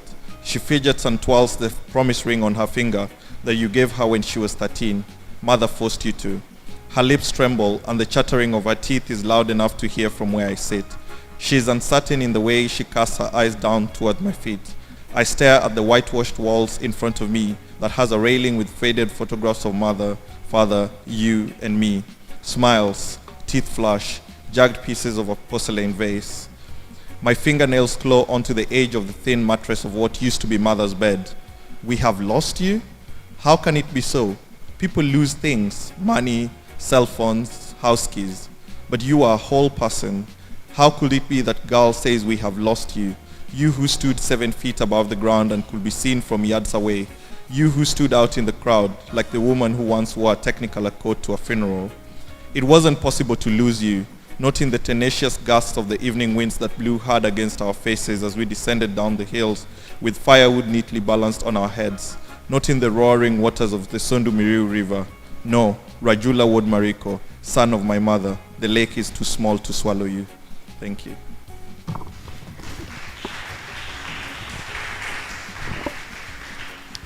Thank you for sharing from your book with us. Now, I've had the privilege over the last couple of days to get to know you on your first trip to Jamaica. And no, that whoop whoop needs to be louder because you have been everywhere. Before we dive into, what about your work, etc., just tell me, what are your first impressions of Jamaica and anything that stands out to you? It doesn't have to be anything serious. Yeah. I mean, so first of all, thank you everyone for coming to this conversation, and thank you so much, Latoya. You have been so generous in bringing me here. You have been just the most wonderful hosts out there. I didn't pay him. This is not a sponsored post. But yeah, so this is my first time in Jamaica. I absolutely love it here. So when I left London, it was about 3 degrees, and it was miserable. It was getting dark at like 4 p.m. or something like that. So I was just happy to be out of there. This reminds me so much of home. I'm from Kenya, so there's so many similarities. Even when we were driving down from the airport, I was just like, this feels like I'm back home. I absolutely loved Montego Bay. We went to the beach. It was really nice. It's beautiful out there.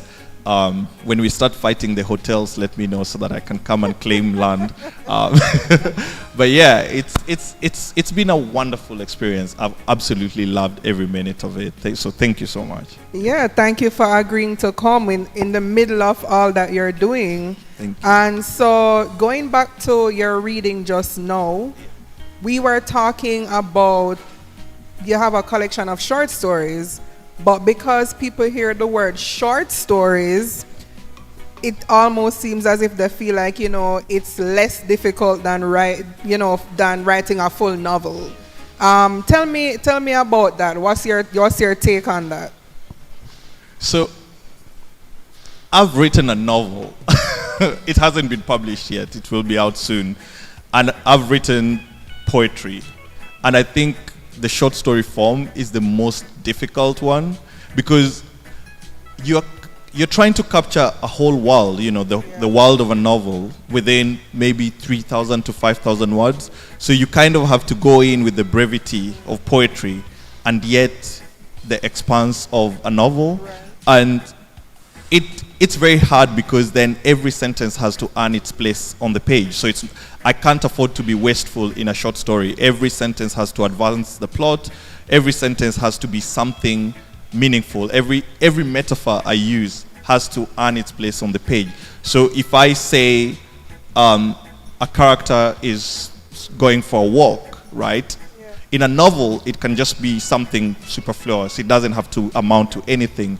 In a short story, that walk could be where the character meets their death, where the character meets another character. It has to advance every single thing because when you read back, and it takes me about 2 years to write every short story. So my collection is only 12 short stories, and it took me about 6 years. And in that 6 years, 1 year was me in an MA program, fully writing every day for a whole year. So I think I only had about 4 short stories when I was going into the MA program, and in a year I only managed to write 8 more short stories, which was still really ambitious. And I've gone back to my short stories when I was working with an editor to publish the collection. I was like, this is not good, this is not good.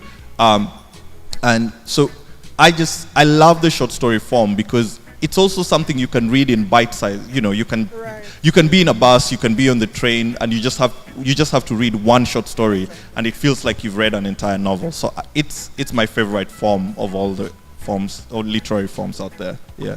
Awesome. So tell us some more about what inspired this work. And I mean, you read just now from the story that's named after the title of the book. So give me some, I know what I heard in terms of when you were reading and some things that were coming to me, but let's start with what inspired you to write this collection. Okay. So the story that I just read, I wrote it in 2015, 2016. So it's basically a story that maps out sibling rivalry between this girl and her brother, and it's gone on for decades, and the brother has so when the story opens, she gets news that the brother has just died, and she's dealing with the grief, but she's also dealing with this kind of freedom, this liberation that comes with, oh, this was my tormentor, this was the person who really, and yet I still loved them fully, so I wanted to. Most of my stories don't really have a clean cut, this person is the villain. But isn't that reality? But we just don't probably feel comfortable to admit these things. Exactly. Yeah. So when I go into the page, I'm not going in. I always say when I go into my writing, I go in with questions and I leave with more questions. So I rarely leave with answers. And I want to allow my stories, I want to allow every reader to bring their interpretation to the work. I don't want to spoon feed you the work and say, oh, this is an evil person or this is a good person. I want you to root for a character until maybe 3/4 way and then realize this is the worst character you've ever read.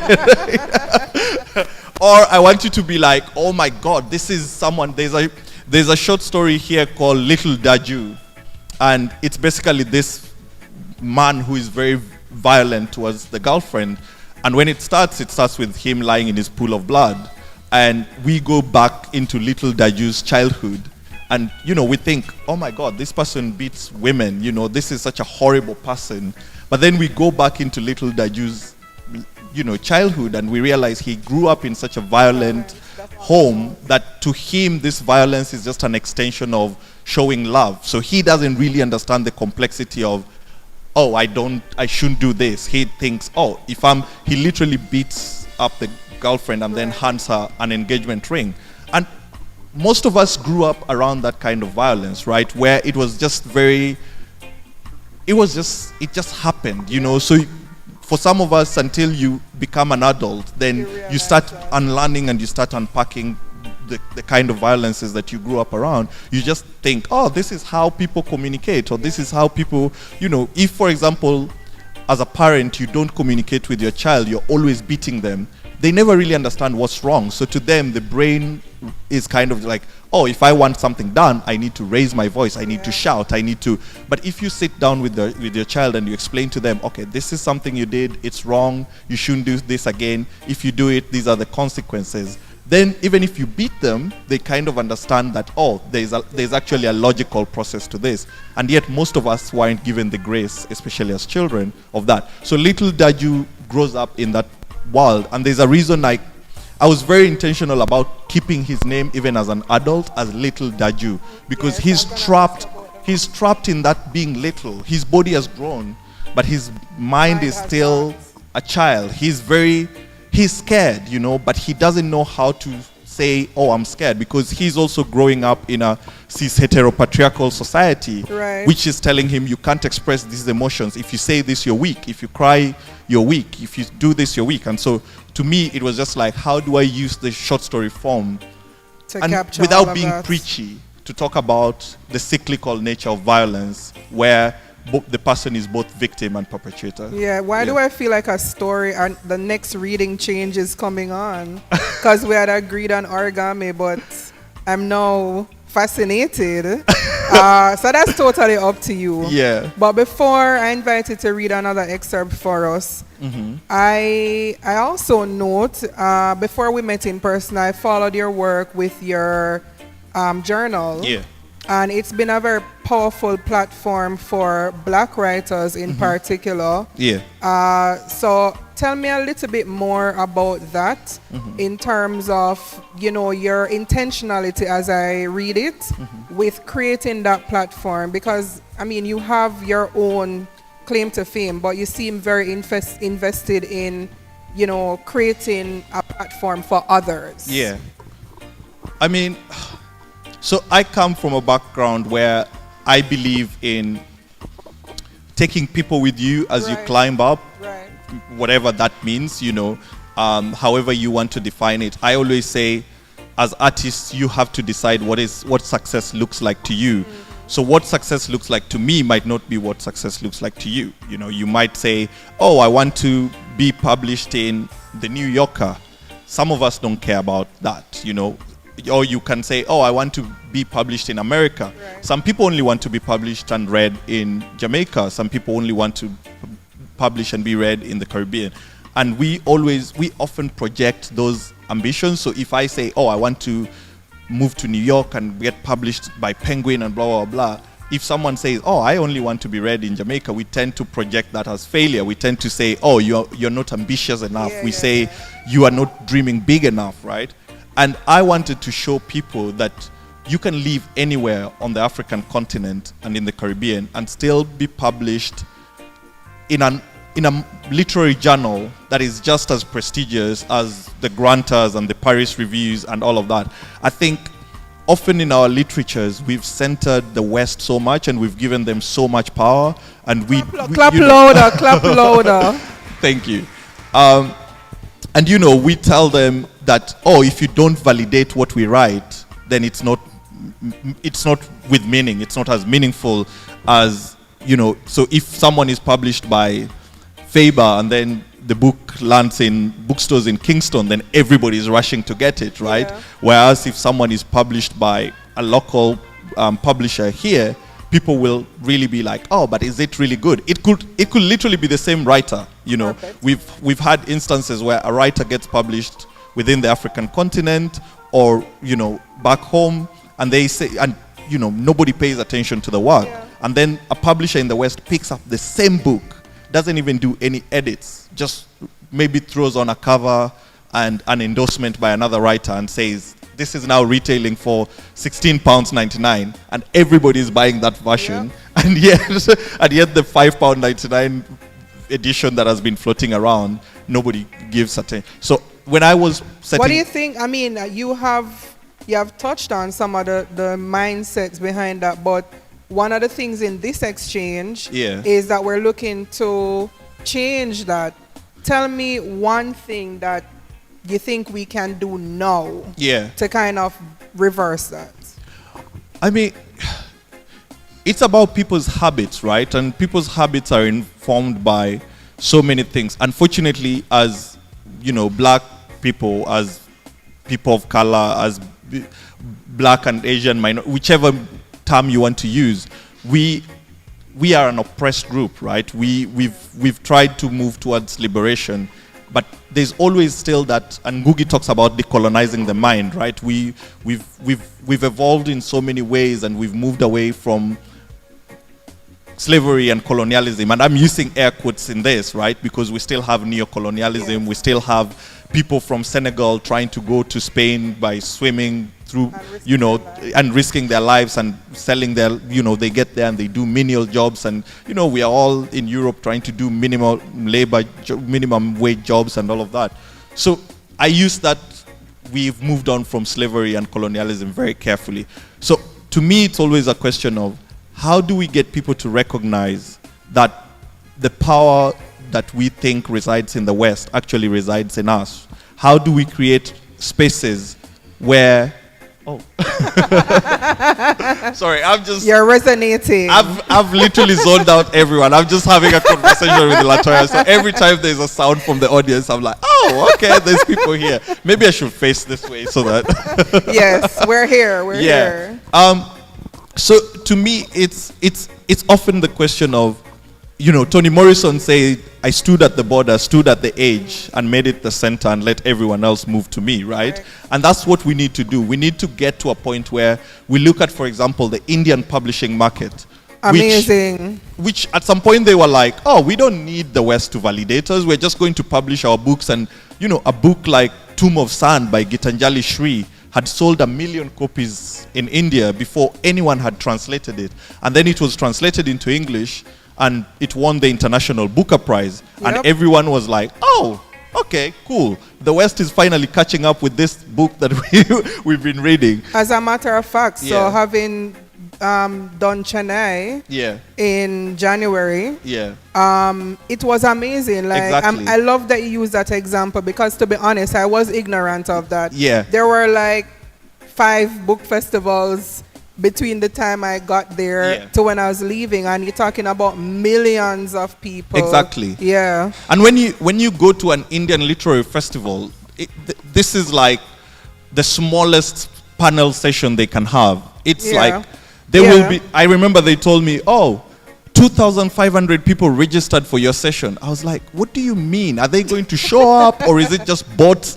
And literally 5 minutes before the panel started, there were so many people I didn't count them, so I don't know if they were 2,500, but there were so many people sitting there. And even when they asked the questions, they were such insightful questions. You could tell they've engaged with your conversation, they've engaged with your work, and they're just happy to see a writer. They pay so much respect in a way, in a way that I don't see it in our African traditions, right? And yet we come from the traditions of storytellers. We produce the griots, we produce the musicians who tell stories about our lives. So it's always a question of how do we get people to recognize the value of our own storytelling, because we privilege so much. Oh, I've read War and Peace, but have you read Things Fall Apart? Have you read, so to me, it's not impressive that you've read all the Western classics. It's not impressive to me that you've read all the Russian classics. I've read them, but it's just not impressive to me. To me, it's like, have you read So Long a Letter by Mariam Abba? Have you read, Bessie Head? Have you read Amos Tutuola? Have you read, Sam Salvon. You know, have you read Yes, writers Sam, who, have you read writers who actually write about people who look like you, who think like you, who move? And I know literature is very vast and we can always be like, oh yeah, but I can resonate with a Bulgarian writer. And yet, if you go to Sofia in Bulgaria right now and you ask them, have you read an African writer? They will be like, oh, no. So why must we always be the ones to read their literatures? Why must we always be the ones to know what snow is without ever experiencing it, before ever experiencing it? I want somebody to ask what suya is. Exactly. They don't know what aki is. I want them to look up aki and solfish and, you know, say, okay, cool, I am also learning something. So I think we need to recognize that when it comes to knowledge, we are almost at the same level, and it's just about a transfer rather than this upward movement that we kind of tend to privilege. Awesome. Yeah. So before I invite you to read, one other thing that I would want to touch on, in terms of so you are currently living in London, but you know, you are Kenyan through and through. Yeah, fortunately that part. And so tell me about the experience of, you know, in terms of how it has shaped the stories you write, the thought process in terms of navigating the diaspora space. Yeah. I mean, when I write, I don't write thinking, oh, I live in this city that is cold and dark and dreary and very expensive and just full of sad people, and you know, I don't write from that point. Sounds like you have a list. Exactly. I could go on. I write from a point of saying, where did I grow up? Where did my stories come from? I think Michael Ondaatje has this quote about, you know, our stories form in our childhood and then the rest are just refractions or variations of them, right? So most of our core stories are actually formed when we are obtaining language, right? So the formative years when we are learning, those are when we are learning which languages we're learning. So I speak 4 languages. Those are the years when, you know, the stories you want to learn also come. So to me, it's always like going back. I grew up in my great-grandmother's house, and you know, she was a mammoth of a human being. I'm talking about like a woman who was maybe 6'3", 6'4", and big. And she would just walk around and we would all just be following her. We were great-grandchildren and we would be imitating her, making fun of her. And then she would just turn around and be like, a long time ago, blah, blah, blah. And then she would just start telling a story. And that's where I go when I'm writing. I don't think of the tubes at Brixton. I don't think about that. I don't think about that grim. Maybe I'll get to a point where I'll be able to capture London in the way that, you know, Salvon was able to capture it without being from there. But it's never been my ambition. It's never been, and I think, like I said, every writer defines success for themselves. I think every writer also defines the geographical territory that they want to concern themselves with. So to me, this city, I am an economic immigrant in this. I am not a cultural immigrant in London. I'm just there for the money that they pay me. But at the end of the day, when it comes to my storytelling, I go back home. You know, I visit home twice a year, every year, faithfully. My mother is expecting me in April. So, you know, that's always very important to me. So I think you could live in Jamaica and write stories about, you know, people in Ghana because you have that connection, right? It's not about the geographical space you occupy. It's more about where am I connected to, what are the stories I'm most connected to. And I think that's why black people write really good sci-fi and fantasy, because we can almost transpose this richness of our culture into a blank canvas and conjure something that nobody else can think of. It's full of personality, it's bubbly, it's imaginative, it's very vivid. And I like that we come from almost that ancestral knowledge that allows us that freedom, access. Yeah. All right, so I'll invite you to do another reading and then we'll wrap up. Okay. Probably hearing one of those 4 languages, not English. Oh, actually, this I think mentions a bit of some. Yeah, you can leave it.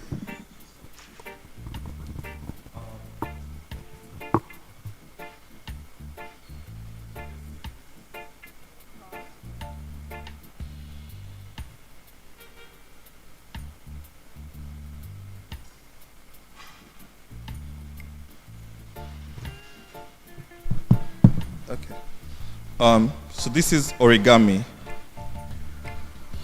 First, he plucks a small part of himself and folds it in half. Folds it again into a trapezium and presses it down. Then he pinches the longer edge and pulls the insides outwards, leaving him exposed. He folds and unfolds, inward and outwards, until he is a beautifully shaped thing that is half formed when looked at from the sides, but complete when looked at from the top. No one ever looks from the top. In the end, he hands it over to the lover, a gift to the person his fish-shaped heart has taught him to love. He has fallen in love in the way people make paper into origami, slowly, beautifully, with hands full of paper cuts.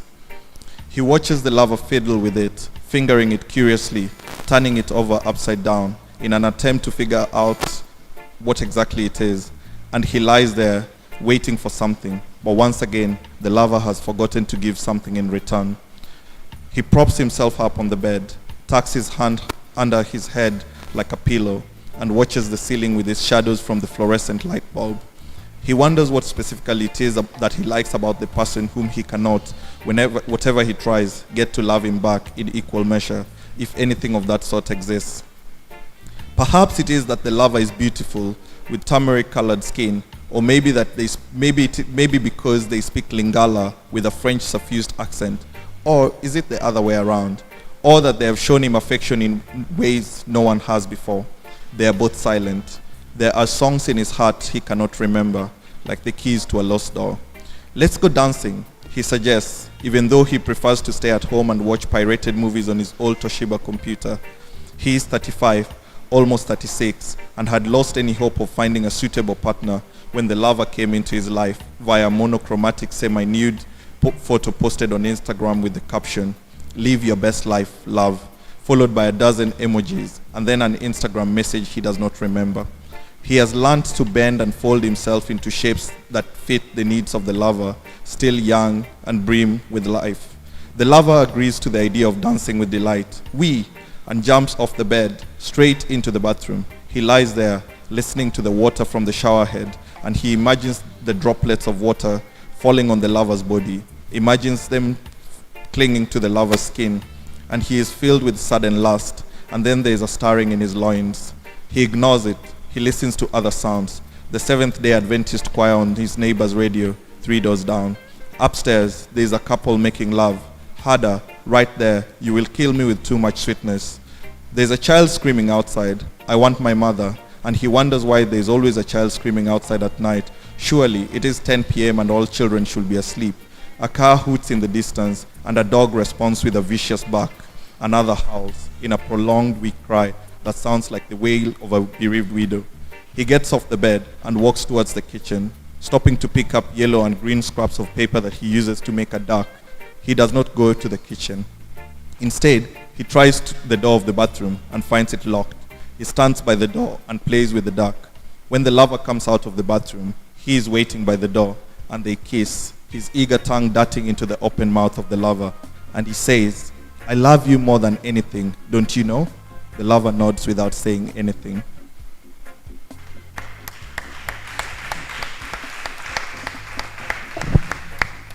Thank you.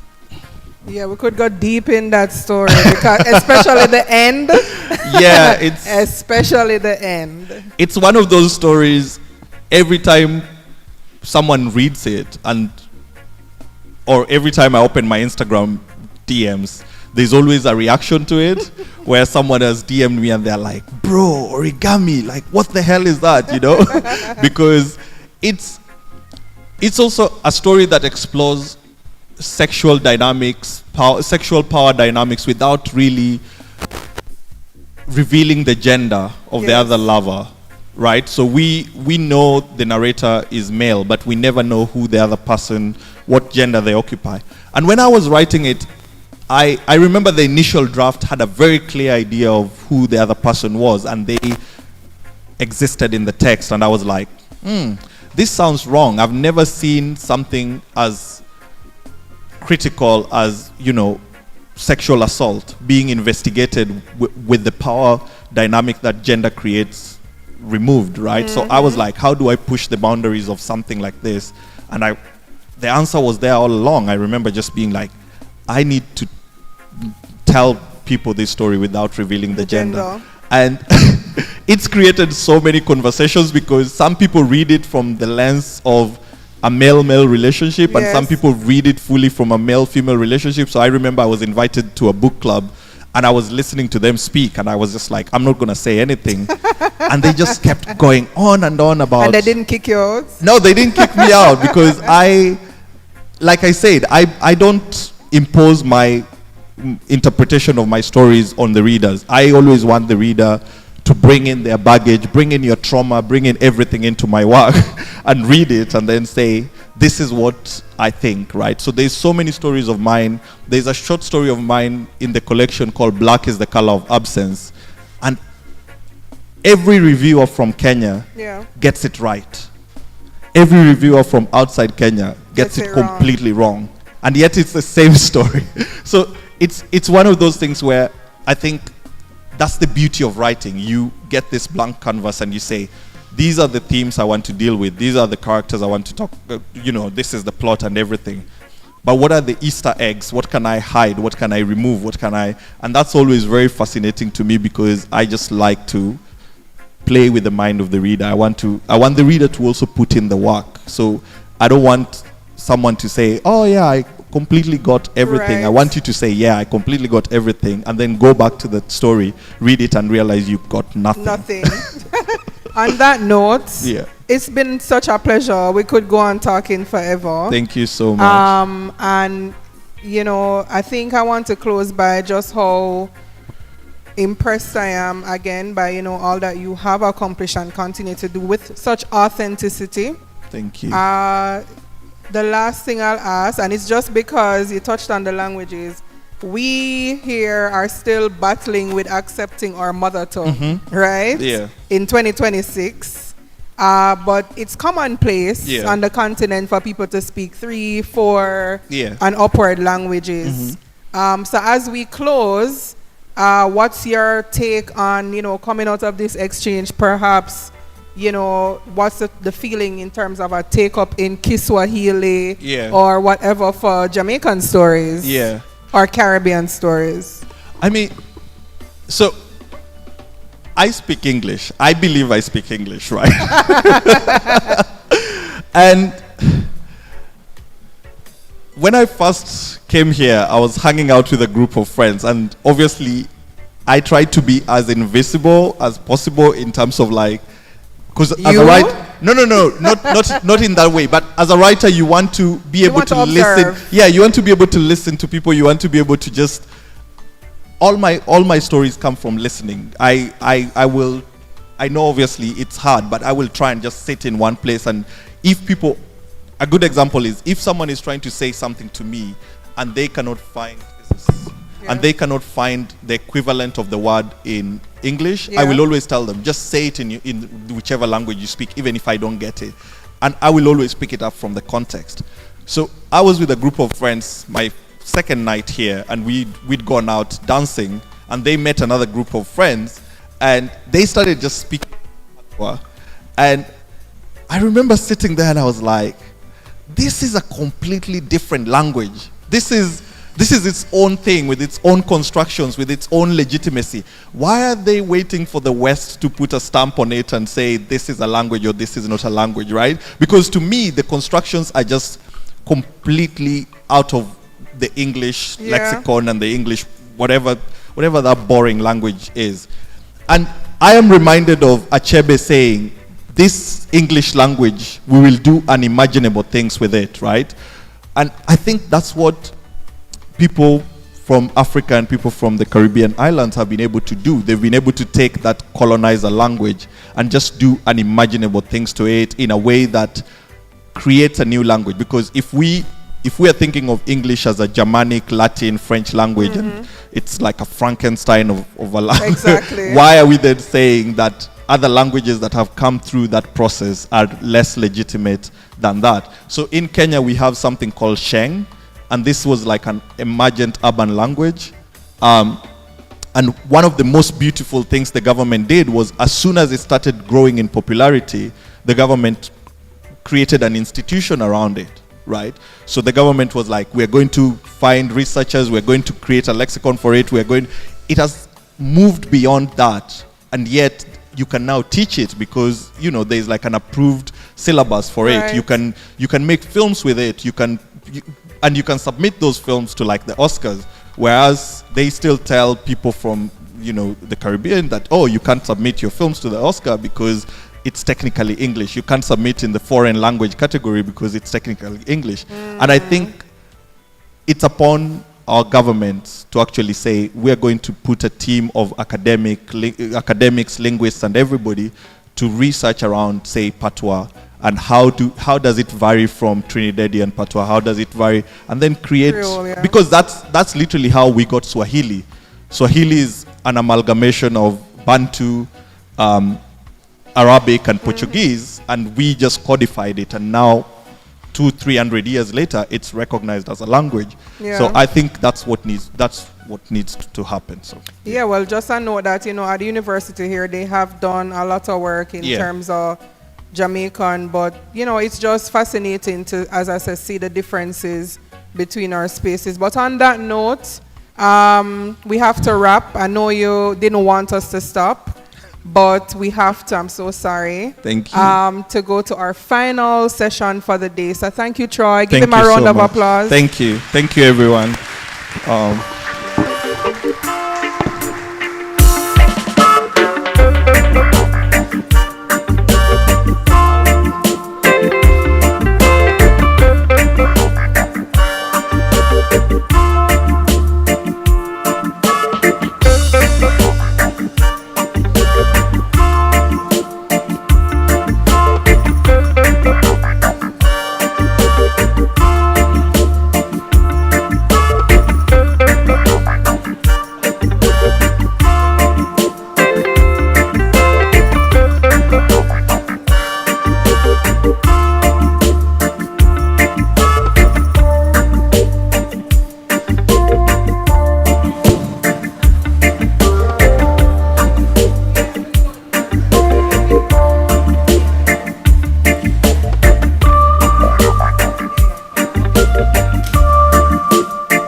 Hello, my literary people.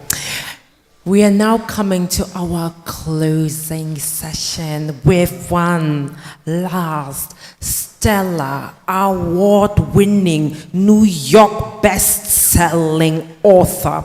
And yes, it is Namina Fauna, young adult novelist and the author of the fantasy series The Gilded Ones. Originally all the way from Sierra Leone and the US, of course. She moved to the US when she was 9 and has been traveling back and forth ever since. And Namina's books have been translated into over 25 languages. Over 25 languages. Nominated for several awards and optioned for film and TV. And she herself is an accomplished speaker, especially on topics like feminism, storytelling, and challenging dominant narratives. Please put your hands together. Everything you have for Namina Fauna!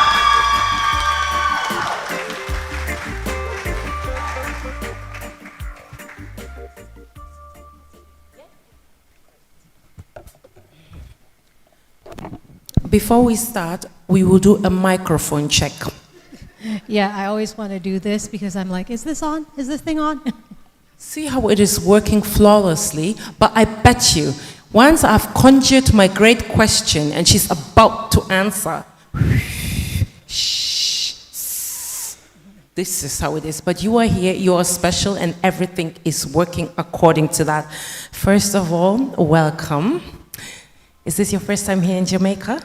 It's not my first time in Jamaica. I think it's actually like my third or fourth time. I really love coming here. So I'm very excited to be here.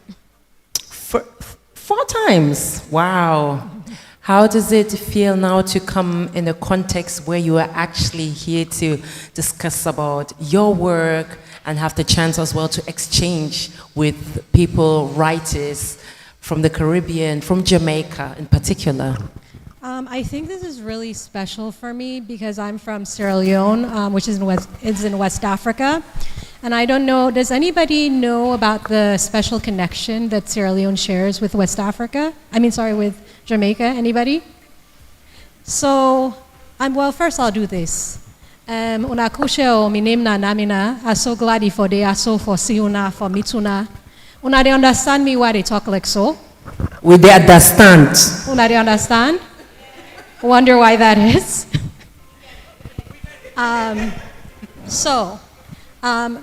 Sierra Leone has a very special connection with Jamaica for a couple of reasons. Number one, Jamaica and Sierra Leone are actually twin countries, look almost virtually the same. In fact, the first time I came here, I was mad because I was like, this looks like home. I should have just gotten a ticket and gone home. What is this? And then I saw y'all's water and I was like, aha, I see the difference. It's very exciting.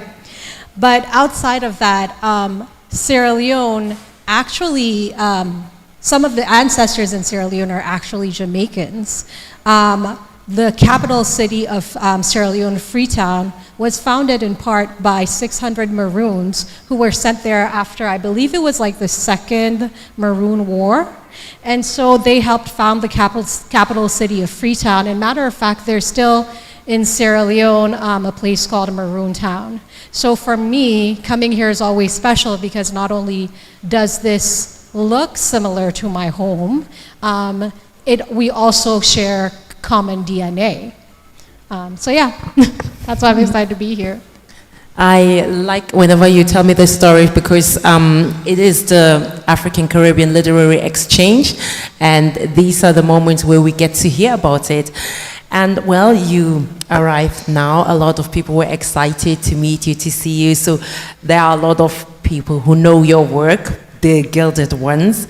And I was wondering, as you learn now over 25 languages, as you learn so many perspectives, so many readers from all over, what is something where you feel the most, I hope this is the one thing that readers, regardless from where they read it, would take away? I think, and this is actually interesting if we're thinking about this in the context of the diaspora and the exchange. For me, the most important thing that I sort of always write in my work is that nobody can tell you who you are. Only you have the power to define who you are. Only you can say, this is who I am, this is what I'm about. And I think especially in the context of the diaspora, I've noticed like a lot of times when we have diaspora wars, it's because of black people in one type of people telling another type of people, this is who you are. This is how you should define yourself. It's forgetting that everybody has their different contexts, their different societies, their different histories, literally their different topographies that inform how they see themselves. So that's why whenever I write, I'm always like, only you can claim yourself. Nobody else should ever have the chance to do that for you. I love the aspect of how universal that is, regardless of which cultural background, environment you come from.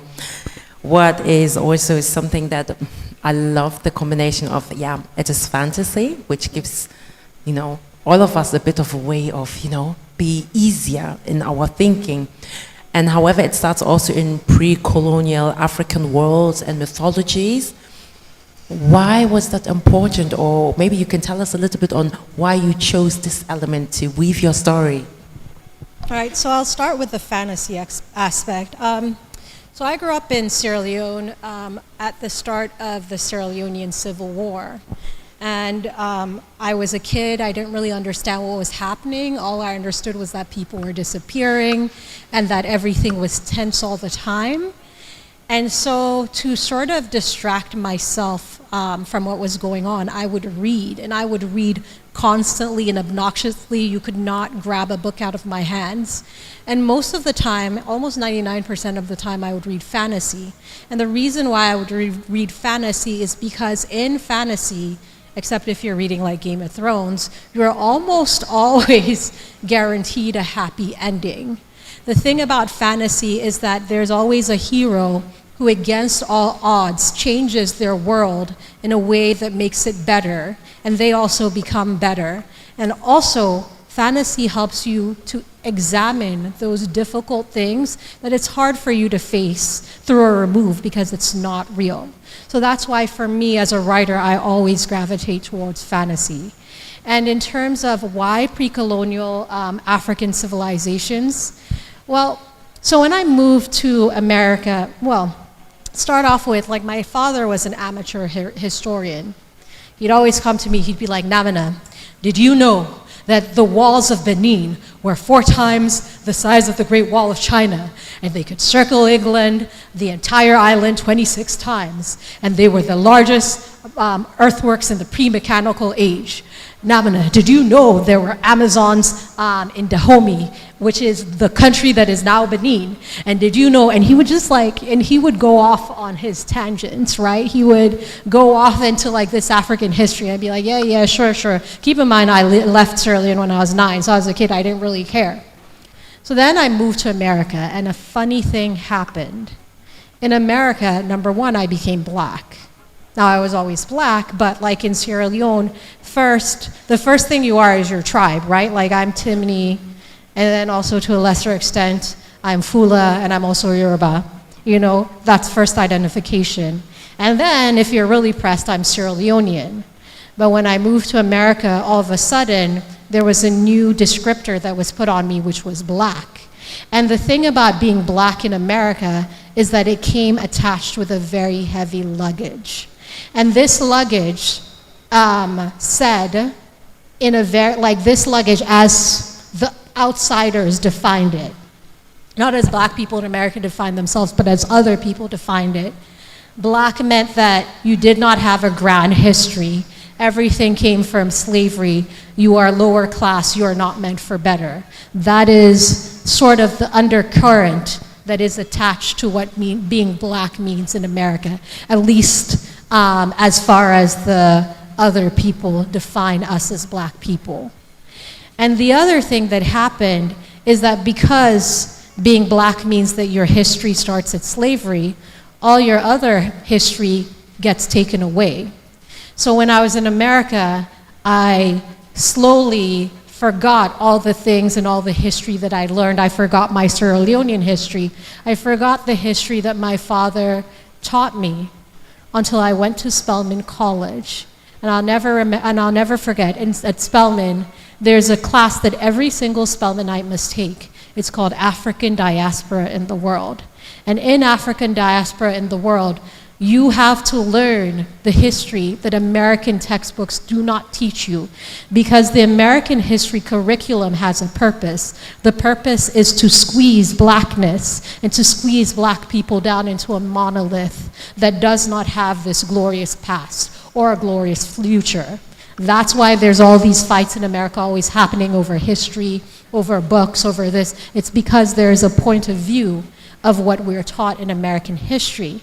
And then I went and I took African Diaspora in the World, and all of a sudden, all that history that my father had told me, that I had learned just being in Sierra Leone and like it infusing in me as a black African, came back to me. And I was like, wait a minute, I've been bamboozled. And the worst thing is I have allowed myself to be bamboozled because I have allowed the dominant narrative to rewrite my brain. So when I decided to become a writer, I said never again. I said every time that I write, I will in some way include the glorious African history that I know that is current for not just myself, but for every black person in this world.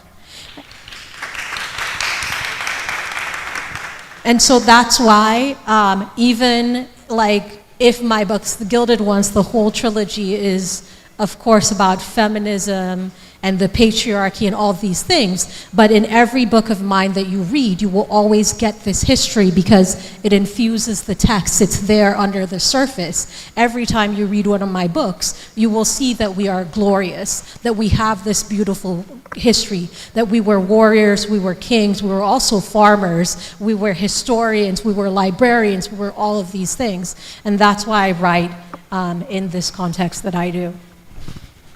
Thank you for this powerful, powerful statement. Ironically, today is the 28th and technically the last month of the Black History Day. So yes, thank you very much for saying this. And when you said so viciously, I write this for every Black person, for your voice, I wish and I pray that it carries even further, not only for Black people, but for the rest as well, to recognize what has happened. So you use something that I liked because it was very interesting. It has this ambiguity. It is this pure blood concept and the blood being golden, where being of Ghanaian heritage, gold has a interesting meaning. So maybe you can tell me maybe one or two things about how you chose, why you chose blood as symbol of power and domination at the same time where we know in so many different contexts how it is used to do else. This is going to be a long-winded answer. Oh. I will apologize. I'm a long-winded speaker in general. Bear with me. I'll try. So, when I first conceived of the idea of the Gilded Ones, I was at Spelman College. It was my second year, and I was taking women's studies for the first time. Now, while I was at Spelman, I didn't realize it, but I had extremely aggressive PTSD from growing up sort of in the environment that I did. And I used to have this recurring dream that there's this girl, she's walking onto a battlefield wearing golden armor, and she jumps up, sword in hand, and the dream always cuts out. I never knew where it went. But like this, I just kept having this dream. And then I take women's studies classes, and I learn about patriarchy. I learn that it is a system. And this was shocking to me, because growing up in Sierra Leone as a female presenting person, as a girl, you know that there's a specific idea or an expectation of what you should be. Like in Sierra Leone, like, make no mistake, we have very fierce feminists. Women occupy jobs in all echelons of society. However, we also have an entrenched patriarchy. And so the expectation is that as a woman, as a feminine presenting person, you're meant to be a wife and a mother. At the end of the day, all your other accolades and everything don't matter. This is who you are, and this is the highest that you can achieve. And it was also interesting because conversely, there were also very sort of strong ideas of what a man was meant to be. And so when I went to America, I thought it would be different because, you know, everyone's like, America is more forward, it's more this, it's more that. And almost immediately as I go, I realize it's all the same. America has the same like rigid ideas of gender, constructions of gender, but the thing about America that I found fascinating, but also creepy, is that America hides the worst of its excesses in very flowery language, right? So it'll be like, oh, this is, and not just flowery, but also religious language. It'll also be like, oh, girls are meant to be this because they're meant to be so, all of this flowery religious language. And I'd look and I'd be like, this is the same thing as Sierra Leone. All the same things that you people are talking about, like how you say, oh, it's over there. Like, you know, women have problems over there. Queer people have problems over there. It's over here too. The only difference is that y'all are hiding it under the surface, but it's still here, and actually it's in a way more sinister. And so when I went to the women's studies class, I was like, this is what I want to talk about. But how? Like, I knew that I had this girl, and I knew that she was my main character. I was like, I'm going to write a book that explains what the patriarchy is. And I had this girl, and I had the thesis statement for what I wanted to write about. But the missing piece that I did not have was like, how do I say this in a way that everybody understands? And then it came to me, what if they bleed gold? Because the thing about it is women's bodies are commodified, meaning they are thought of as objects that you can buy and sell. And the easiest metaphor to talk about commodification is to make a woman bleed gold. Because if she bleeds gold, then you can sort of like take that metaphor to its logical extreme. But the other thing is that in my book, really quickly, The Gilded Ones is about a group of girls who are thought to be demons because they bleed gold, they each have only one way to die, and they're sort of superpowered. And because of this, they're told that they're monsters and they're sent off to fight like these monstrous creatures. And my main character, Deka, goes off to fight but sort of starts questioning what she's been told about herself and about her world.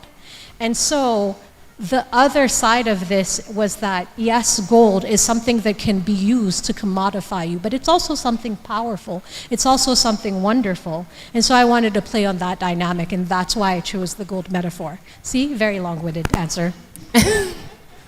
But I'm still very happy to have asked this because it's something that has stuck with me, that the magic of bringing these two things together and its connotations.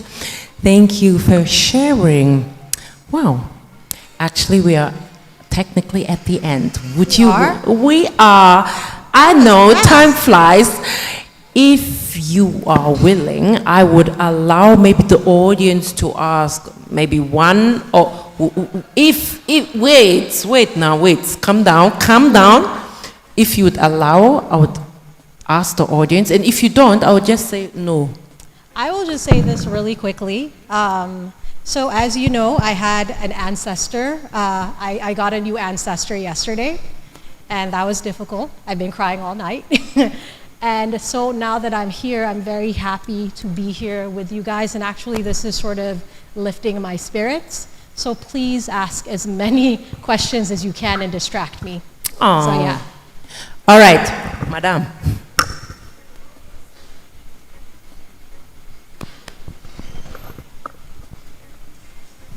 Hi, Namino. Hi. Such a big fan. Such a big fan. Oh my God. All right. Hi, I'm Rasida. My question is, because the books are very complex and they just transpose you into a totally different world, and that's what I absolutely love about fantasy. But it doesn't make you lose touch with reality. You're still... Wait. No. Yeah, just talk. I can hear you. It really forces you to ask certain questions, especially when the main character, her relationship with her father is challenged, and has to. I'm not giving out. Joel. Okay. The rest behind cannot hear her. And mic check 1 2. We're back, and.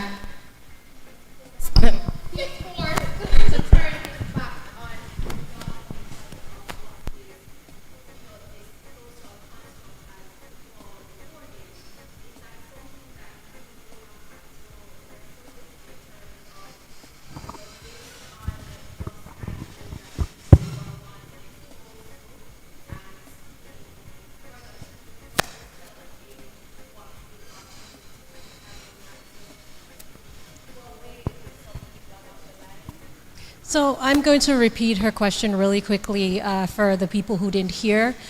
She asked my main character's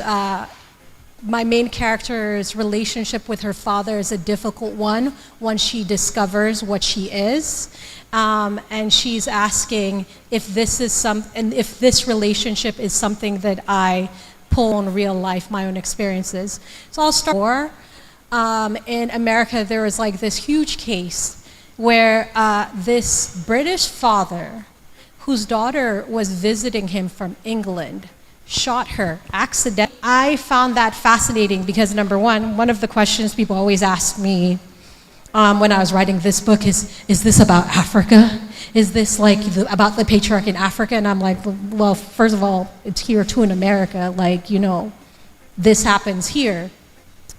But secondly, it just reminded me that I think oftentimes what happens is that when we live in systems that are very socially constrictive, when people are confronted by something that goes against their idea of what is appropriate in this system, they will react violently. And this especially happens with men. Now, if we are talking about my own experiences, again, I grew up at the beginning of the war in Sierra Leone, and when I left America, I grew up understanding and feeling its aftermath and ramifications. If you guys have never heard about the civil war in Sierra Leone, it lasted for a decade, and we had some of the worst atrocities ever heard of committed. And one of the things that was sort of fairly common that would happen is that people would be forced to turn against their family members. Like, are there children here? Is there anyone under the age of 18 here? Yes? Okay, then I won't explain what happened. But if you can imagine, some of the worst things that people could do to their family members happened. And even before that, in Sierra Leone growing up, I always heard things about how, like, oh, this person, like, went against their family and then the family reacted in a really violent way. Or this person went against their father and the father reacted in a very violent way. This is common, this is something that happens, and I really wanted to sort of put a point on it. We have time for one concise question. Okay, sure. Hi, Namino. So I listened to the books, like binged them in like 2 weeks. I am also big fantasy person, love fantasy. So my question is, I was really moved by how you incorporated like religion and spirituality into your books. And I kind of wanted to know a little bit more about what inspired your choice of having this character who was also human but also divine, and deciding to express that and the other themes of religion in your book. Well, so when I initially started this book, I wanted to deconstruct patriarchy. I specifically wanted to deconstruct how it affects different sectors of the population: men, women, genderqueer people, people of different genders, multiple genders. I wanted to sort of look at all of that because I think a lot of times when we say the word patriarchy, when we say the word feminism, immediately people's ears close. Why? Because they think that feminism is only for women and that feminism is against men, right? And to be specific, if we're talking in terms of like what my actual point of view is, I'm actually a womanist.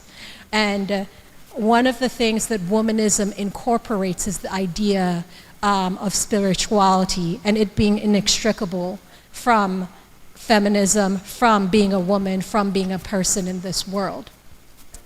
And so when I started to sort of really break down the ideas that I was talking about in this book, I realized, oh, you can't talk about all of this if you don't talk about religion and see the way that it constricts people, the way that it confines people, the way that it can be used to dominate people.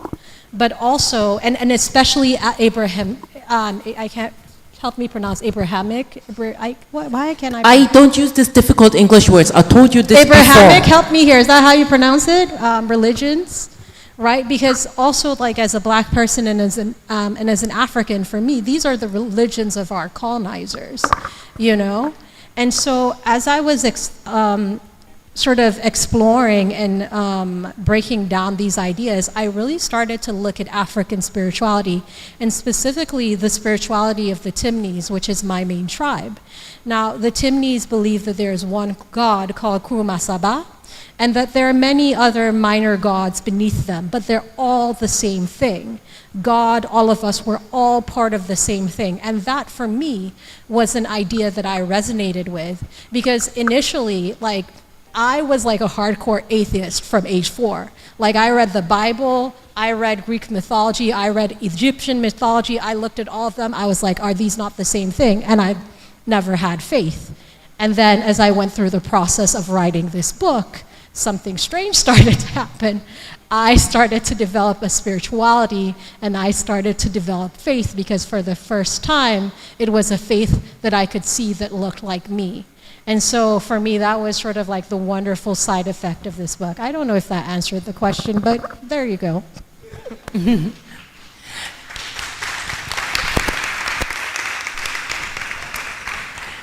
Namina, first of all, thank you so much for being here today for so many reasons. Above all, also, thank you for taking us on a journey. You opened up. You allowed us to be a little bit part of the writing process that you underwent. I feel like it's an exclusive way of coming to understand how you bring these ideas, and furthermore, what your inner, deepest motives are behind. So thank you very much for that. Of course, your friend girls, you have them already.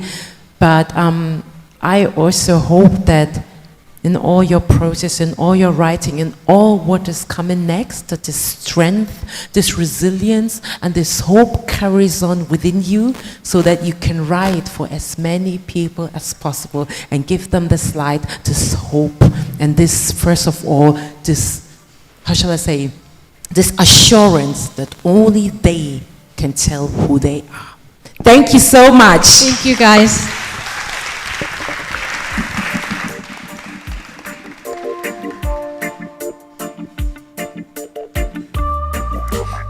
So, we have come to the end of this festival. Thank you so much for being here. It has been such a wonderful experience to be here in Jamaica.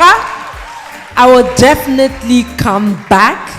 And also, I hope you had the time to exchange outside, to all the exhibitionists, vendors, to all the people who extended kindness to each and one another.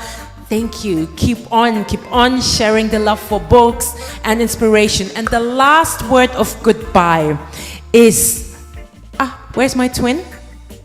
Is she gone? Do you know, when I plan to bring a person on stage to have the last final goodbye, and then there's a no-show, it has all happened to me. Yes, you'll be taking all your time to introduce this person, reading their bio, their star sign, their favorite food, everything. And then they are not there. So, the last final words and votes of thanks I would like to give to the founder and director, my twin from another country. I must say, we met at the book festival, Ake, in Nigeria, and instantly we bonded. We were twins. Back then, even you had blonde hair. I think there it was more visible. I needed to get black, so we can. Yes. So. Make sure I bring it down. Exactly. So ever since, this bondage carried so far that you brought me here. Therefore, thank you so much. I'm so proud of what you've done, because I remember you telling me about your idea. You telling me that I want to do a book festival. This is what I plan to do. And she actually said, and I want to bring you to Jamaica. But you know how people say, I want this and I want that? But she actually carried through. So I have the greatest respect and admiration for you, because I've seen you. You are the host. You are truly a very, very kind person, and I just want to say thank you for all the warmth. This is your stage and this is your applause. Please give it up for her. She's made all this possible. Yes. So I will be very quick. Thank you so much to everyone who has not only turned out for the event throughout the course of the day, but especially to those of you who have remained until the end. Sue, I have to single you out. One of the volunteers, can I get a tote, please? And I know I had 2 prizes earlier, but I don't see them. One is here. Oh, yes. You have tote, I forget a shirt. Okay, so I hear we have some other gifts around there. But Sue, would you mind joining me quickly at the front? Joel, I'm going to ask you to do this handover so she doesn't have to come up. You're coming up? She said, yeah, so just do this one for me. So Sue Goff, who has always supported us, was here from this morning. She came from, Sue has been here from the opening session to the end. And so,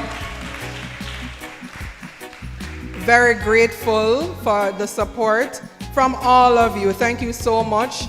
As Alexandra pointed out, this was an idea, and you know, an idea can stay an idea sometimes unless you have support. And on that note, I would like to invite the team, including the volunteers, to join me on stage. First up, I know I call everybody before him, so I'll leave him for last, but all the volunteers, including my daughters, half of my twin daughters is here. Thank you, Naima. So thank you to all the wonderful volunteers. Some of them have left. Thank you to Denar. So look, we talk about women supporting women, but for my work and the transformation that has taken place over the last 2 to 3 years in particular, I am super grateful to 2 young men in particular, Joel Namdarkam and Denar Brown. They are the founders of Amplify Studios. If you need any kind of storytelling, link them. They have it covered. Right? I also want to say thanks to our sponsors, the Afro-Exim Bank, who without them, this would not be possible. And to our co-sponsors, the PJ Patterson Institute for Africa Caribbean Advocacy. Without their input, 2 members of the team are here. That's Mikkel, Prof. Ramsey.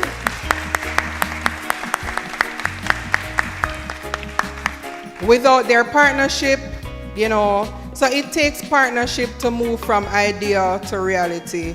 And on that note, I hope this will not be the first and last exchange. We hope to grow it and to move it between places. To our delegates, Namina, you are here.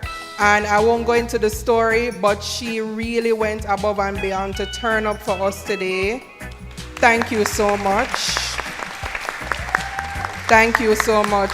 Alexandra, my twin. Troy, who had to leave earlier. And you see them all. Junan is still here from Trinidad. Right? My son is in the back, Theo, watching. Where's Stephanie? I don't see Stephanie. Oh, hello. So why you never come up earlier? Stephanie. Yes, Stephanie Coates is she does so many things, but she's primarily our Young Writers Prize coordinator. And so you'll be seeing her work on stage at Love Affair with Literature in March 19, somewhere around there. The young people who have come through her hands will be on stage. Wrapping up to our exhibitors, you're probably on the outside. Thank you so much, exhibitors and vendors, for supporting. Some of you may know that our original festival was scheduled for October last year, and we all know what happened. And some of them are moving from us being supposedly in Montego Bay, and they have come to Kingston. So that just really warms my heart, and I want to tell you thanks. Yes. Finally, the tech team who are here, you know, exclusive tech. Thank you, because one of the other things that we're trying to do as well is to document and archive the work. Nothing makes sense if you don't do that, because as much as we love our live audience, we need the work to be documented and shared long after we have left out of this space. So we want to say thanks. Yeah, and I don't know if I'm leaving anybody else, but thank you. And Margaret, everybody who was a part of the program, our bookfluencers. Guys, if I forget anybody, it's not because you're not important. You know, Sarah Akeem, big up yourself. But yeah, it's so many. Every single person in this room, and I look at the face, whether I know you or not, I am grateful. So thank you, thank you, thank you. I look for Alexander for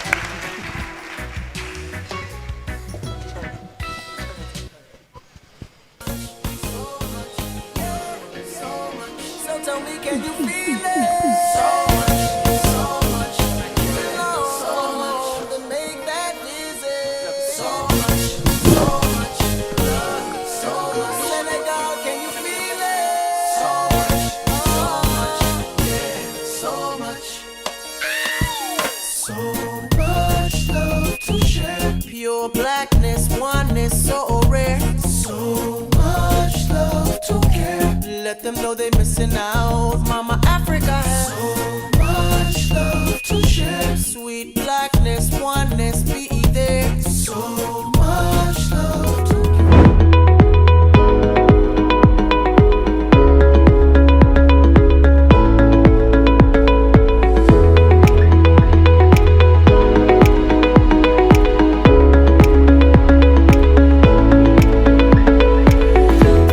This is an exciting time. This is a very exciting time because of the relevance surrounding linkages between Africa and the Caribbean. And right now in our conversation spaces, literacy is at the forefront. I am delighted to welcome you to this, our first collaboration with the Jamaica Book Festival, a partnership aimed at celebrating and solemnizing the wonder of the written word, promoting reading, extolling the discovery and enjoyment of words and their ability to transport us to different worlds. My lane at the moment is literature. And so this exchange is about bringing forward the infrastructure in that area. And by infrastructure, I'm talking about the practical systems that will move ideas and people, right? That comes through festivals like ours. Africa Caribbean Literary Exchange.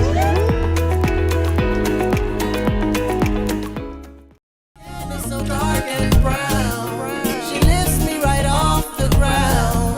But no, you're not gonna see it on your TV. So yo, just listen up and believe me. Her dreams have the only cure. Her love is so new and pure. Act against them troubles, goodbye bye. No, I don't have to lie, Mama Africa, you got much love to share. Pure blackness, oneness, so rare. So much love to care. Let them know that they missing out, Mama Africa. So much love to share. Sweet blackness, oneness, be there. So much love to care. Let them know that they missing out, Mama Africa. So much, yeah, so much. So tell me, can you feel it? So much, yeah, so much. Then make that visit. So much love, so much. Senegal, can you feel it? So much, yeah, so much. So much love to share. I just can't see how we living without it. So much love to care. Don't miss one moment about it. So much love to share. Resist this bliss, yo, I really